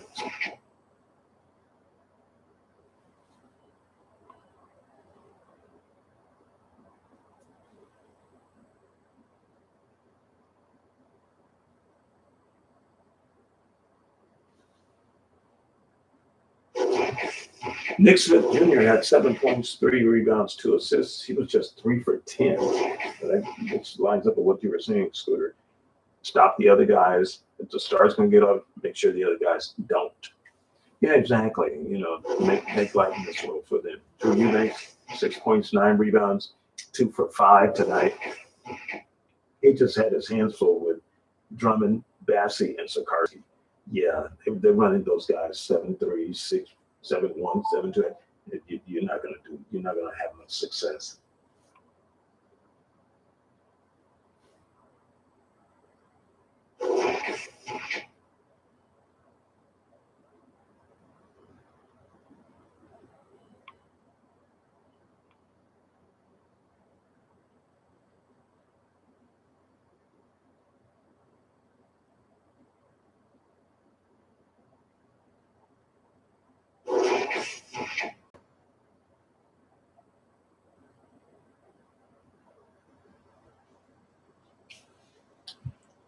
Cedi Osman had 2 points and 2 rebounds. He was just 1 of 3.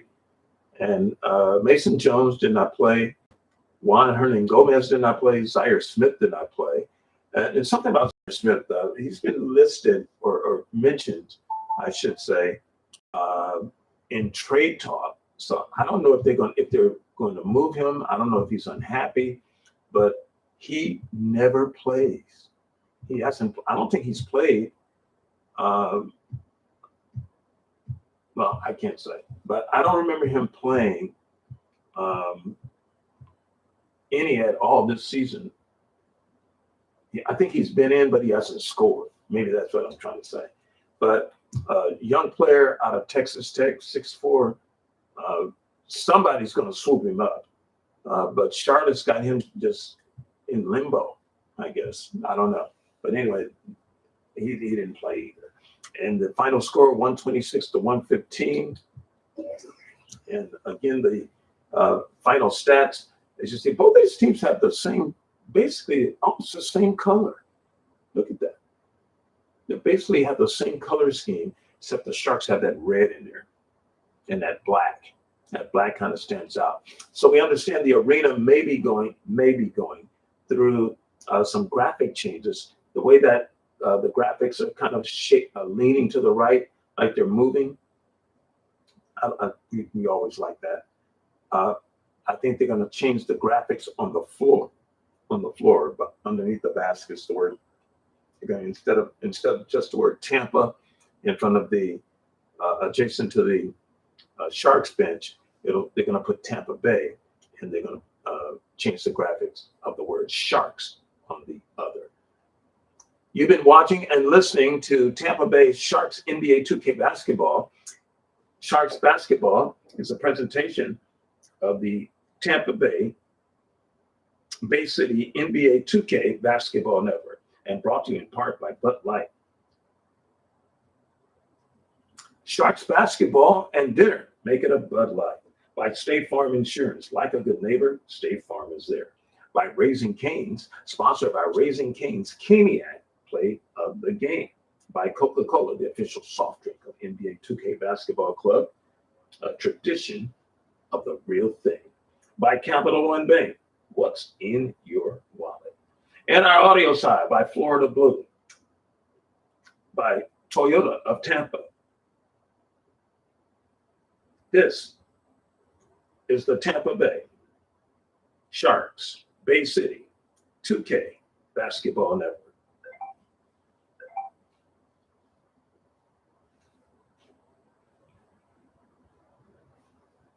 WTVB, we thank you for your production services.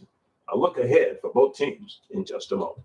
I would end up in the fire, hard to toast, no offense to God that I had to testify. Fluid question and ashes confession. 10 years past, my passion's been objectified. In the same short time, I'm on my Insta live with a reunion. Both of us broke break communion, none of us locked down. But you each other should have met much sooner. Got my heart going crazy like okay, Farmer. Now the same high school that we dropped out from. Got a new library for my church funds. Under both our names, like sharing our lunch behind the bungalows when we were young.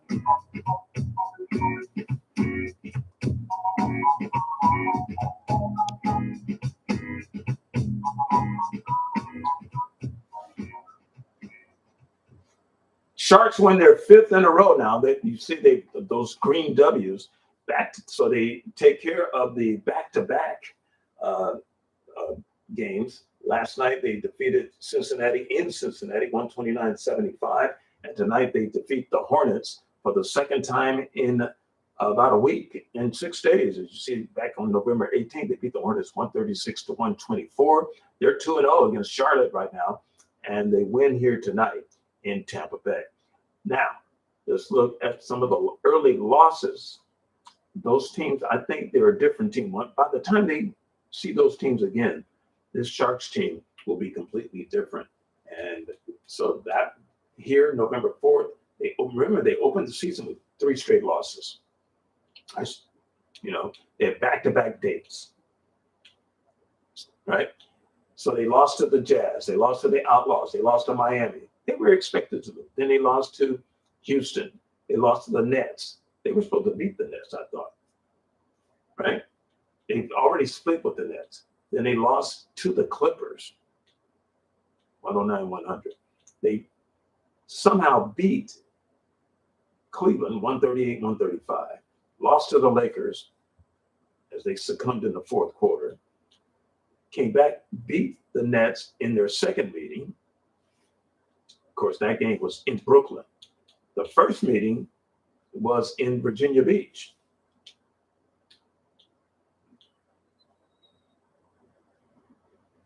Was that in Virginia Beach or in Tampa? We'll have to look that up. And then on the 16th of November, they lost to the Pelicans here in Tampa Bay. But they beat the Hornets on the 18th. first of a back-to-back. Then they lost at Atlanta 143 to 133 in a tough ball game. They were in that game. It was back and forth. They just couldn't hang on in the last 5.5 minutes. They beat Denver November 21st. That was a huge win, 120 to 104. They beat the Wizards 123-99. They got Oklahoma City this week on Wednesday, and they beat them 121 to 118. They beat the Lions last night 129-75, and tonight they get the Hornets and beat them again. So I say all that to say this: they've now won 5 in a row. They've won 6 of their last. Let's see, they've won 5 in a row, 6 of their last 7, 7 of their last 9, 8 of their last 10. So they're looking good right now, and they're playing well.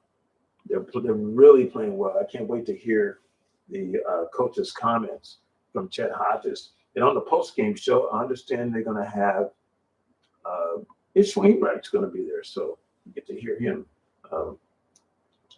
for a change on what he thinks of what's happening in the city of Tampa Bay and how he likes playing.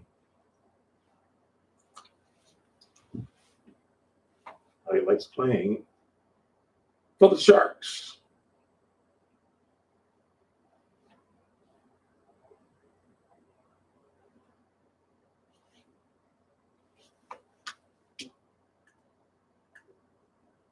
Oh, coach is talking.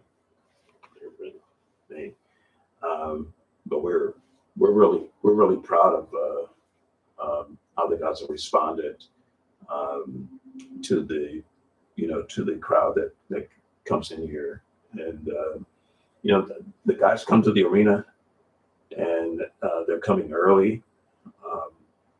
It's been a transition like no other. I've never been involved in an in-season move like that, but I'm glad it happened early part of the season than later, because I think it's important that the guys can get in and stay locked in. And there was a lot of stuff going on.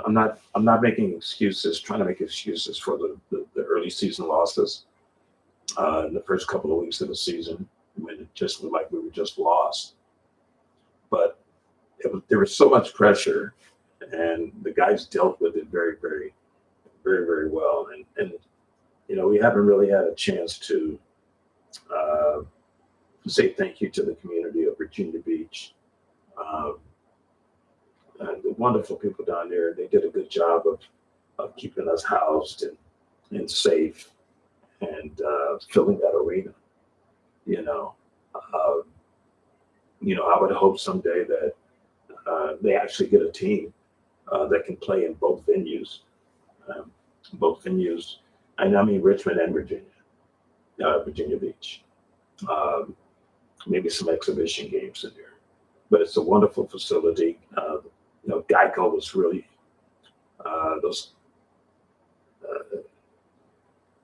coming aboard and corporizing the arena, putting their name on the arena was huge for us. That was big. That's big for an expansion club. But I must say, the transition was so smooth and done overnight. The offices set up, and we got in and we played. I think we played our last game as our first game. We didn't even have our uniforms ready. The graphics said Tampa, but we were still wearing storm gear.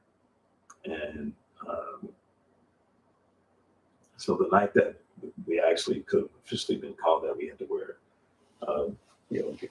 But I just want to commend the guys in spite of all of the distractions that they've gone through, that they're playing solid ball right now. I mean, just solid. We're just solid right now. We're helping each other on defense. I got to get on those guys about those putbacks on those layups, though. We missed a lot of layups, but at least we're battling on the board. So I can't fault them for their effort because that's what got us there in the first place. I'm looking at this box score and I'm looking at Brandon Miller's just going to do what Brandon Miller does. Carlton Sexton's going to do what he does. And our mission was to not let the other guys get off. And when I look at the numbers here in their box score, that's exactly what we did. So we accomplished our objective. LaMelo didn't go off. 13 points. Jason Hood didn't go off. He only had 8. Nick Smith didn't go off. He had 6. Now, granted, they were without, I guess, Baji is out. But it would have been a lot tougher because that kick and block some shots. But I'm just really proud of my guys. Coach, you're getting good minutes from Ish Wainwright. How has he been able to fit into your scheme? He's been a breath of fresh air. I mean, he's done like he's already been here. And he told me, he said, Coach, I feel like I've already been here. And there's what it is,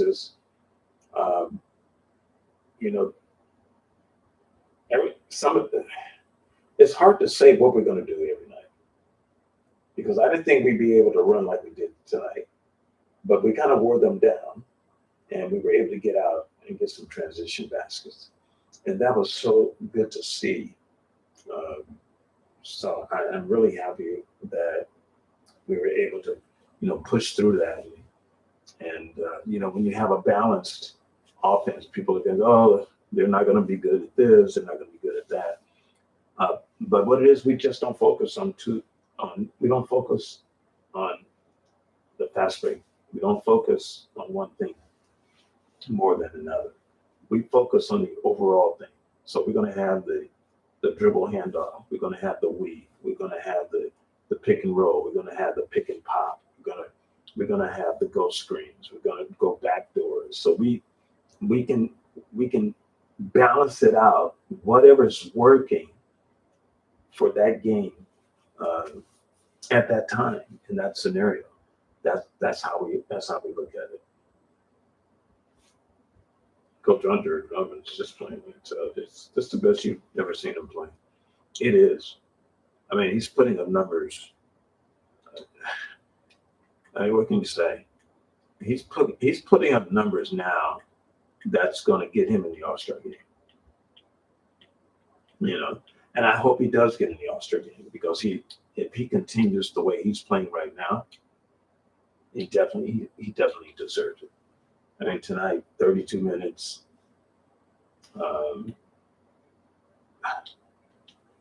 Just sensational what he's been able to do for our team. Actually, 35 minutes. 35 minutes, 29 points, 25 rebounds, 12 of 23. That's damn good basketball, man, from a big guy who is really a throwback of our, the era. So to have him come in and dominate like that, it's just fun to watch. It really is. It's so much fun to watch him settle in and they look for him now, and he knows that the guys are looking for him, and they know that they have confidence in him too. If they miss a shot, Dre's going to get that rebound. Because he's hungry for it. And some guys just have a knack of being in the right place at the right time, but the rebounding is awesome. Coach, looking forward, you got the Knicks on Monday. You get a day off tomorrow. You got the Knicks on Monday. What are you doing Sunday? Well, we're going to watch the Tampa Bay game. The cool thing is I've been a Tampa Bay fan for a long time, so this is great. This is great. So we'll see what happens in Madden tomorrow. But yeah, we get ready for the Knicks, and we have a practice scheduled actually, just to be all kidding aside. So actually, we don't have a practice. Oh, that's right. That's Tuesday. So we don't have a practice, so we'll see them cold. But the guys need the rest on Sunday. They'll get that rest and be ready on Monday night.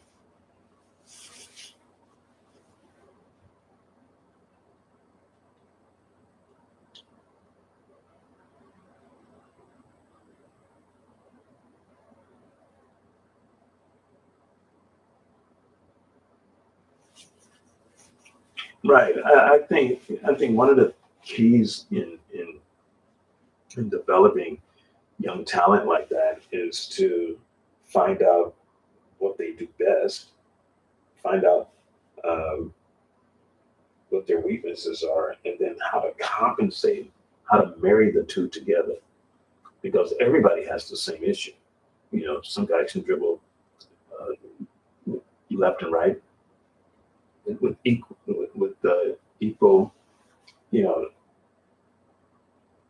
ability. They don't miss anything. So and we're talking about DeAndre Hunter is that kind of a player, and so is Jabari. All those guys. AJ McFadden, not AJ. AJ McFadden was like that when he played at Tennessee. And then the Lakers have a guy right now, AJ McCauley, who does the exact same thing. It's bad.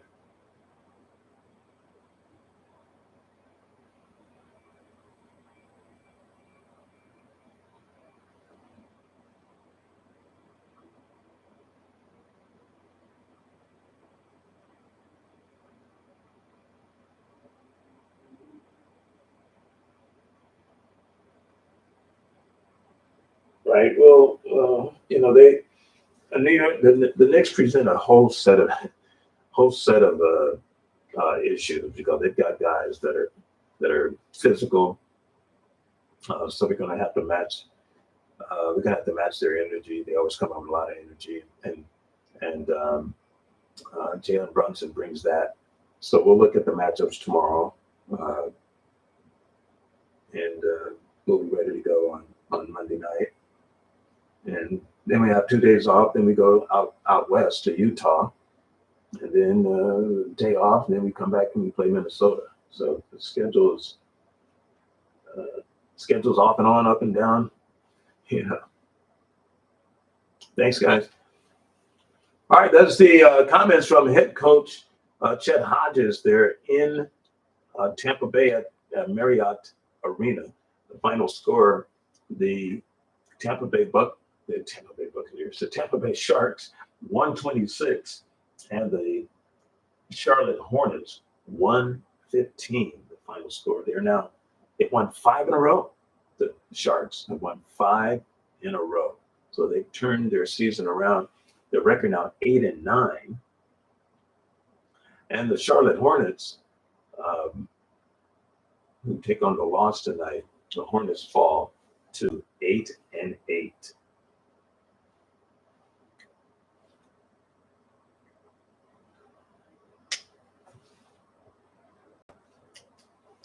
The attendance for tonight's game at Marriott Arena was 17,750.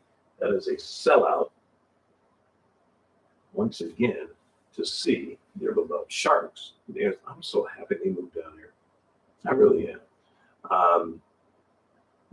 They were talking about core players and the roster for the Charlotte Hornets. They have Zaire Smith is there, and Zaire Smith is from he's from Texas Tech. He went to Texas Tech, and there's been some interest in Zaire Smith from a couple of clubs. Now, Zaire Smith was the 16th pick in the 2018 draft, right? But he hasn't played. He's thinking about testing free agency at the end of this year. I think, and this guy can shoot. He's very physical, as you can see. And he can shoot the three. He can shoot the mid-range. He can go inside. He's a 70 ranked player overall. His playmaking skills is a C+. His perimeter defense is B. His physicality, A+. Rebounds, C. His IQ is a D. Now, some people may run from that. Most people are Ds. That's barely average. Anyway, I think one of the teams that was taking a look at him was Cincinnati. Cincinnati was taking a look at him. Seattle was taking a look at him. But I don't know if Seattle has room for him because they have Zaire Smith. But he's a two-way. He can play the three. He can play the four. He's got pretty good ball handling skills, too. So his ranking 70. He's 26 years old.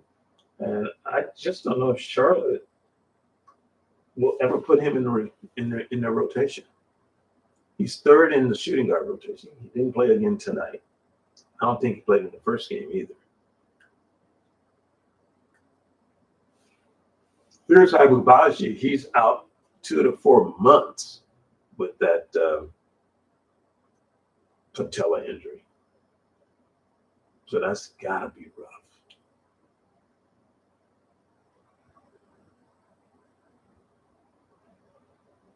They're already hurting at center. So they need a center. One of the teams that said they would be interested in was Seattle. Now, since we're in a post-game edition, the Supersonics are I don't know why the Supersonics would say that. Other than the fact, and the Smith, and by the way, the Smith boys are not, I repeat, not related. They're not. They are not related. Let's just get that out of there. That's not why they were thinking about going there. But yeah, you can sell the last name because people are there. Now, I think they should be dealing with the Outlaws because the Outlaws are loaded at center. They need a backup center. Listen to who they have at center. Clint Capella, one of the tops in the rebound and led the league last year. Christian Coloco, Isaiah Jackson, undersized with a great backup. Jackson Hayes, former Laker, former backup, and former Laker. And now they have Flory Badunga, 19 years old. He just signed a 2-year contract. Now, his playmaking skills is D-, as you say, and the perimeter defense is an F. Those things can be learned and changed. So can that D+3.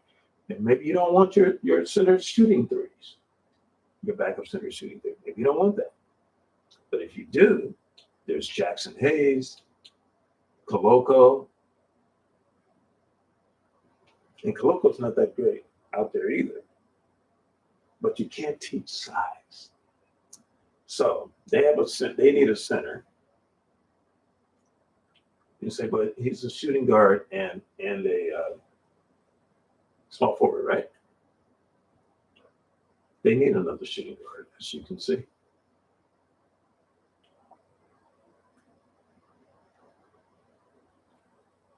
As you can see. Trey Mann is out, but again, for at least 2 more weeks. So it will help. It's just which one of the centers you're going to move. That is the question.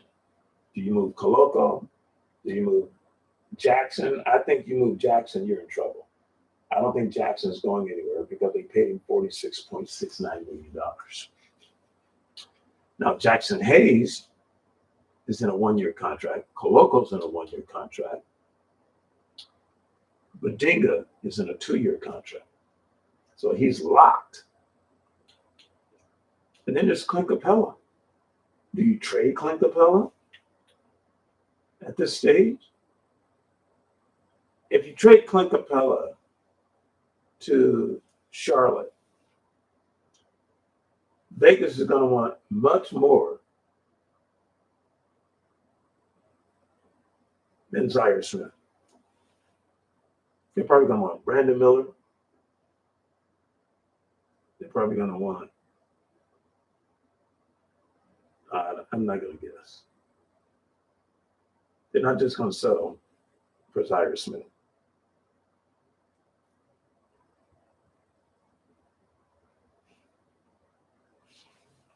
That's not going to happen. So let's forget about that. That's when I say, what about Cincinnati? What about Cincinnati?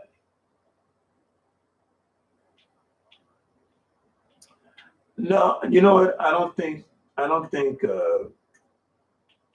Cincinnati would benefit from them either because they've got shooting guards. They just signed Caruso.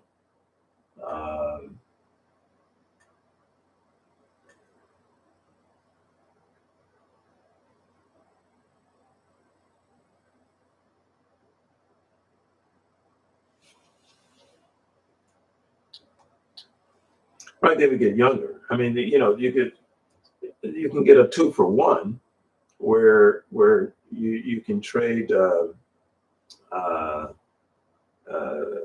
know, they got Kyle Anderson, so I guess that would be either Anderson or Covington, because Covington can actually play center. Almanza, but I don't think, and he's in one. They're all in 1-year contracts. I see what you're saying. Yeah, Covington, you get the veteran leadership, and then you got Kevin Love there. You got Mo Wagner. Love's in a 1-year deal, so yeah, I can see them going. I can see them dealing with Cincinnati. Cincinnati, you know, that group likes to will and deal. You know, they're not afraid of it. You know, they really aren't. They're not afraid to, you know, have those talks.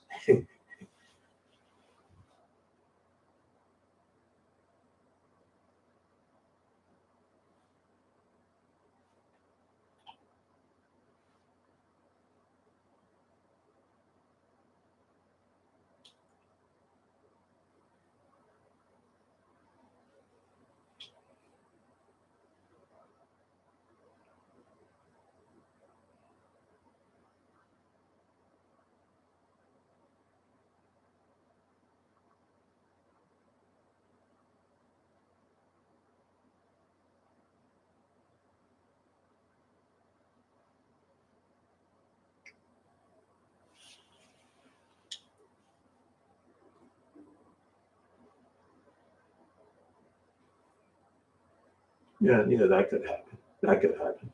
I can see them maybe later on, but right now I think they're playing. I think they're playing really good basketball right now. I think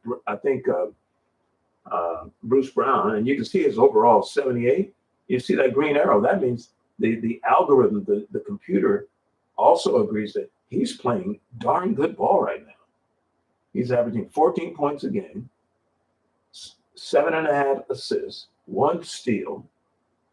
That's all you can ask for from a point guard. If every point guard averaged that, every team would be successful.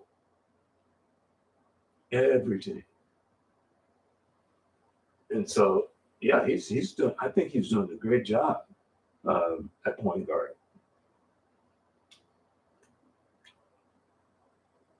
Could Zaire Smith help them? Yes, he could. But who are you going to give up? That's the question.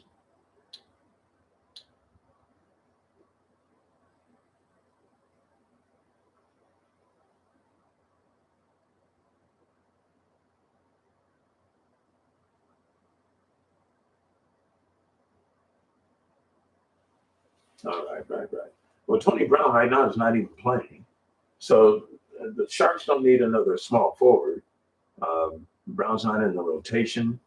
So I don't think that's a good idea. They still have Gary Harris, and Gary Harris didn't even play tonight. You know, so I don't know if he's in the doghouse or what, but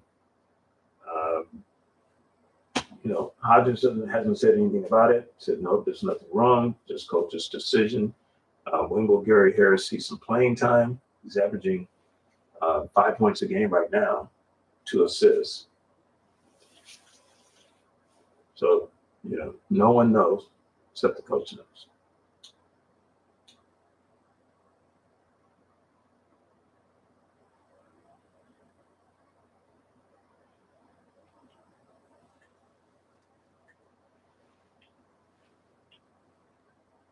Do I think that Wainwright should start? I'm going to say no. I'm going to tell you why. If you put him you can put him at that 2 spot, that 3 spot between Reddish and Green. Now, since Reddish has started, Reddish is averaging almost 10 points a game. His is going to come. Why? He's going to have some breakout game, and he's going to go out, and people are going to love him. So, I think you leave Reddish be.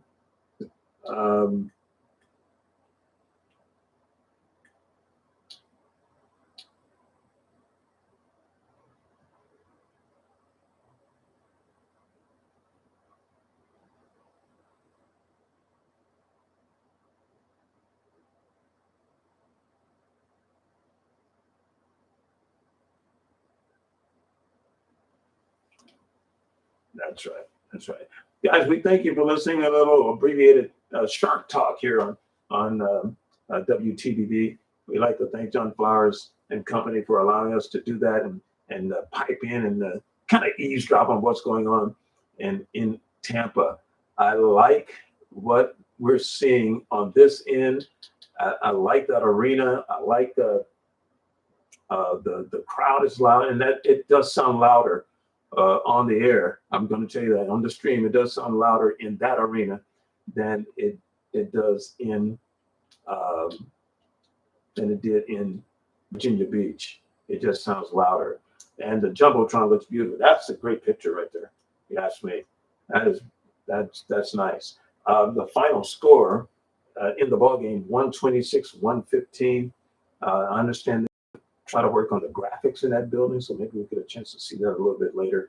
But we'll see. We thank you for joining us. This is NBA 2K basketball on KR Entertainment Sports. Champions play here.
Let's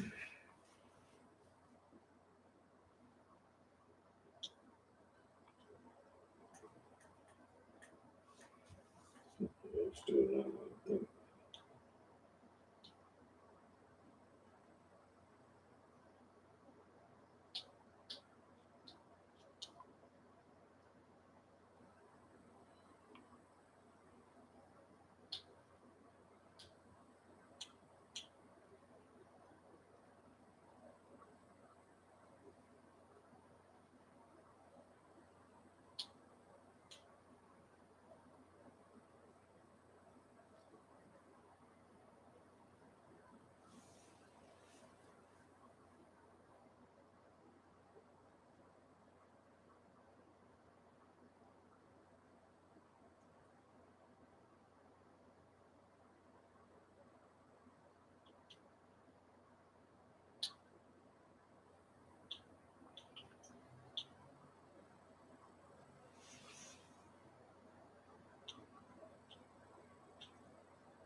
It's like that, but it's got to be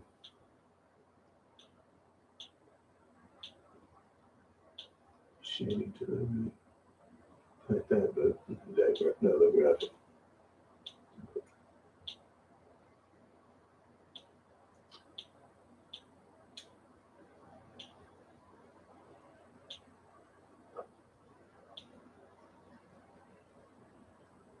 That graphic should be linear.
That one.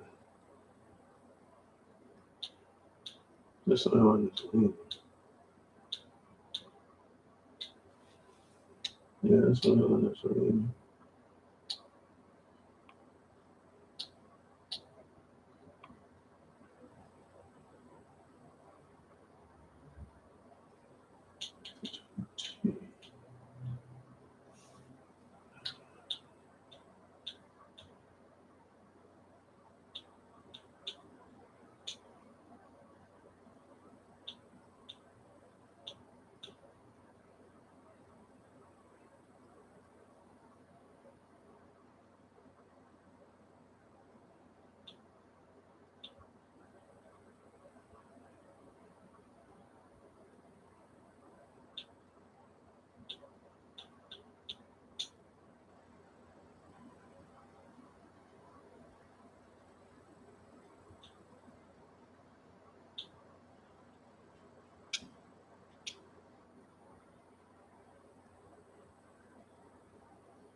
So,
The team chemistry is 55%.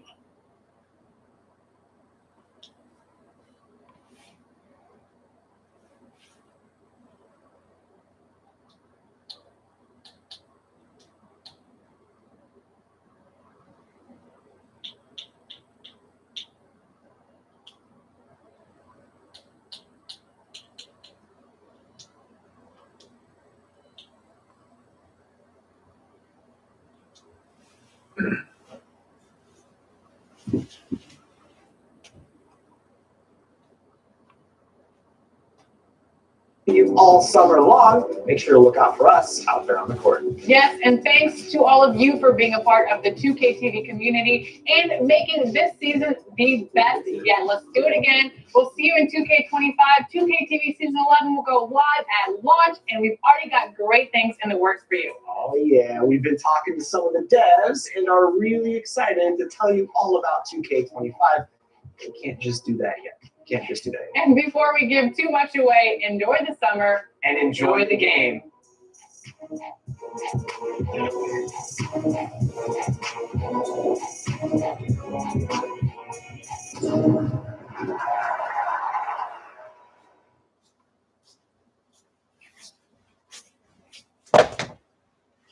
And preparing for battle, each guy with his own approach to getting ready for what should be an excellent matchup.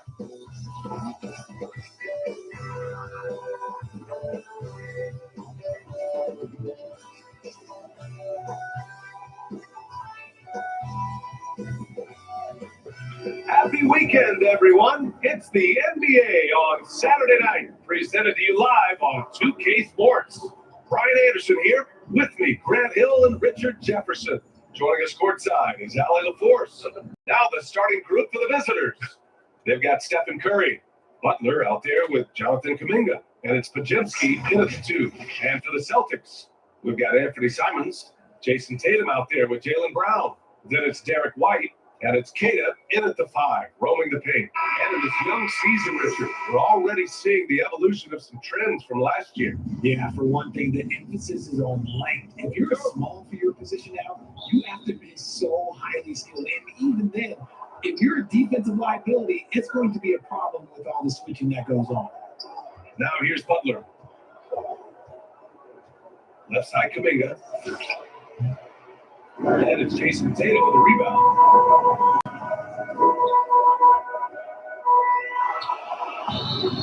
Oh, and there's the whistle on the shot. So 2 free throws for him coming up.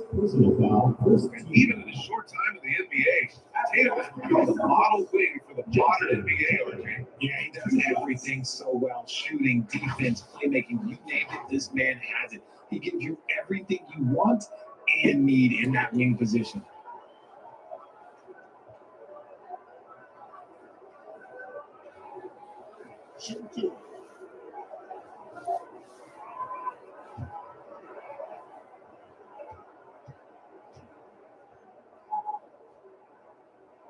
First free throw is good. We talked about Tatum's offense, and for good reason, but his play on the defensive end is really valuable for this team.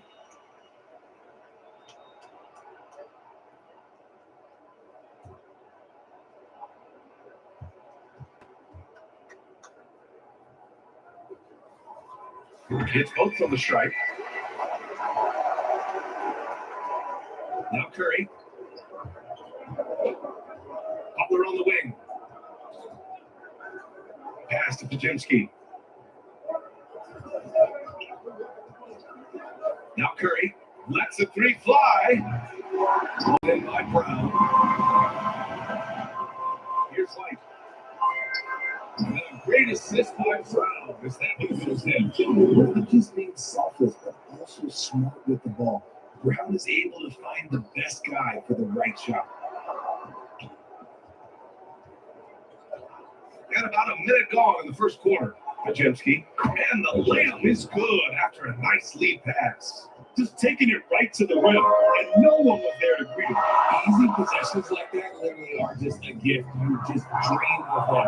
You will gladly take those. The Warriors have gone 1 for 3 so far. And out of bounds, Austin will have it. Austin will.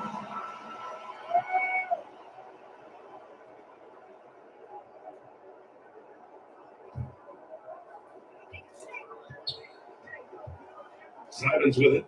We saw him with 11 points in his last game. Always a nice way to start and fix his first shot. And we talked about the importance of versatility. He's really got it all on the offensive end. Outside Curry. Shoots over White. Curry's shot is off. And the defense was right there. Nice contest. Outside, Brown. White on the wing. Oh, a nice one-handed slam right there. Yeah, with Steph King providing the assist, he's made giant strides in his passing game. Outside Kuminga, inside, and stolen by Brown. And they're on the break.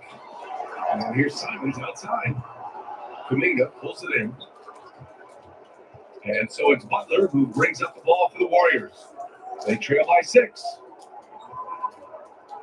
Pass to Kuminga. Butler up top. And off there. He misses his first shot of the night. 1 for 5 out there, but no worries. Just keep attacking.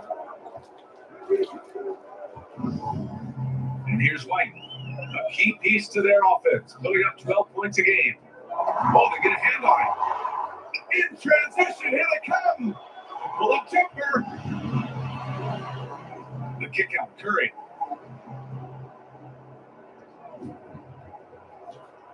Second chance shot. Nice D from Tatum. Showing great intensity around the rim. It's part of why he's a respected defender. Yeah, you can see why he's established that reputation. Strong understanding of how to defend at the rim. Now here's White. He came away with 14 points in his last game. And there's a whistle. An illegal screen is called. The screener was leaning a bit right there. His feet may not have been planted. Pretty obvious call by the officials. Well, guys get away with this all the time, but on this occasion, he got caught. They've been having major problems offensively. Definitely in a bit of a dry spell. Yeah, hoping to tap into something that'll get them clicking. Yeah, they need to regroup and maybe try and draw something up that can get them a better look.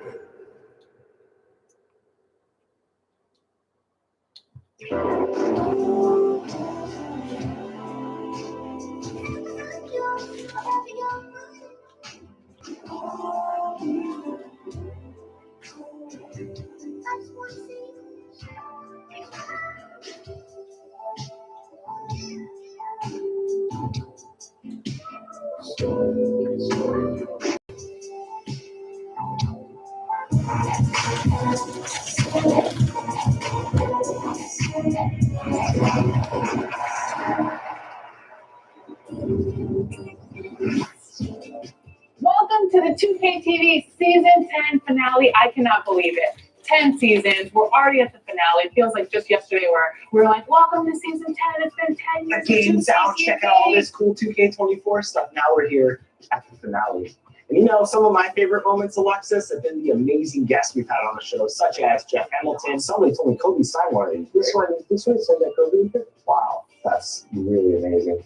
He lent me the Kobe jacket that he wore when he won the championship, something I'll never forget. What was your favorite moment? My favorite, going to France, talking to Todo's gang. He was awesome, and it was so cool to see 2K fans from all across the world. Spot up 3.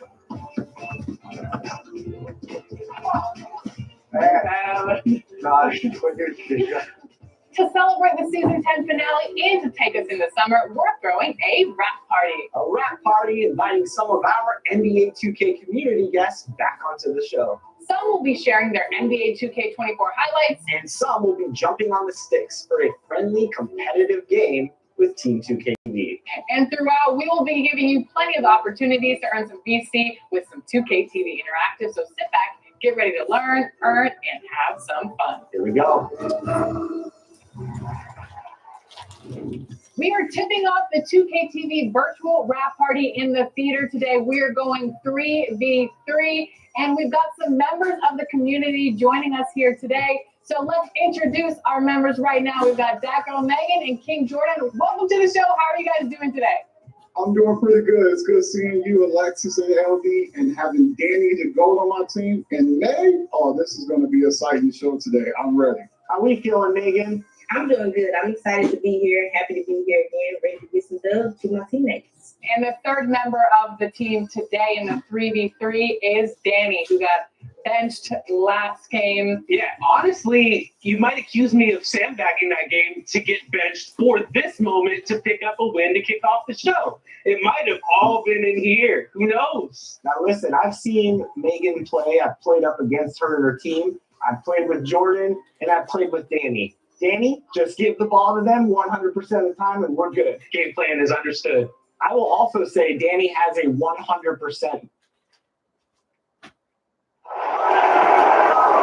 On the floor for the visiting team. At shooting guard, Brandon Ochetsky. And now,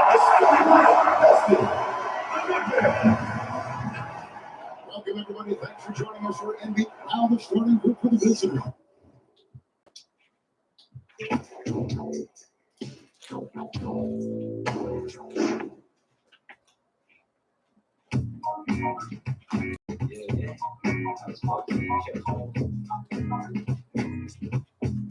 Yo, I was 14, church closed, curfew.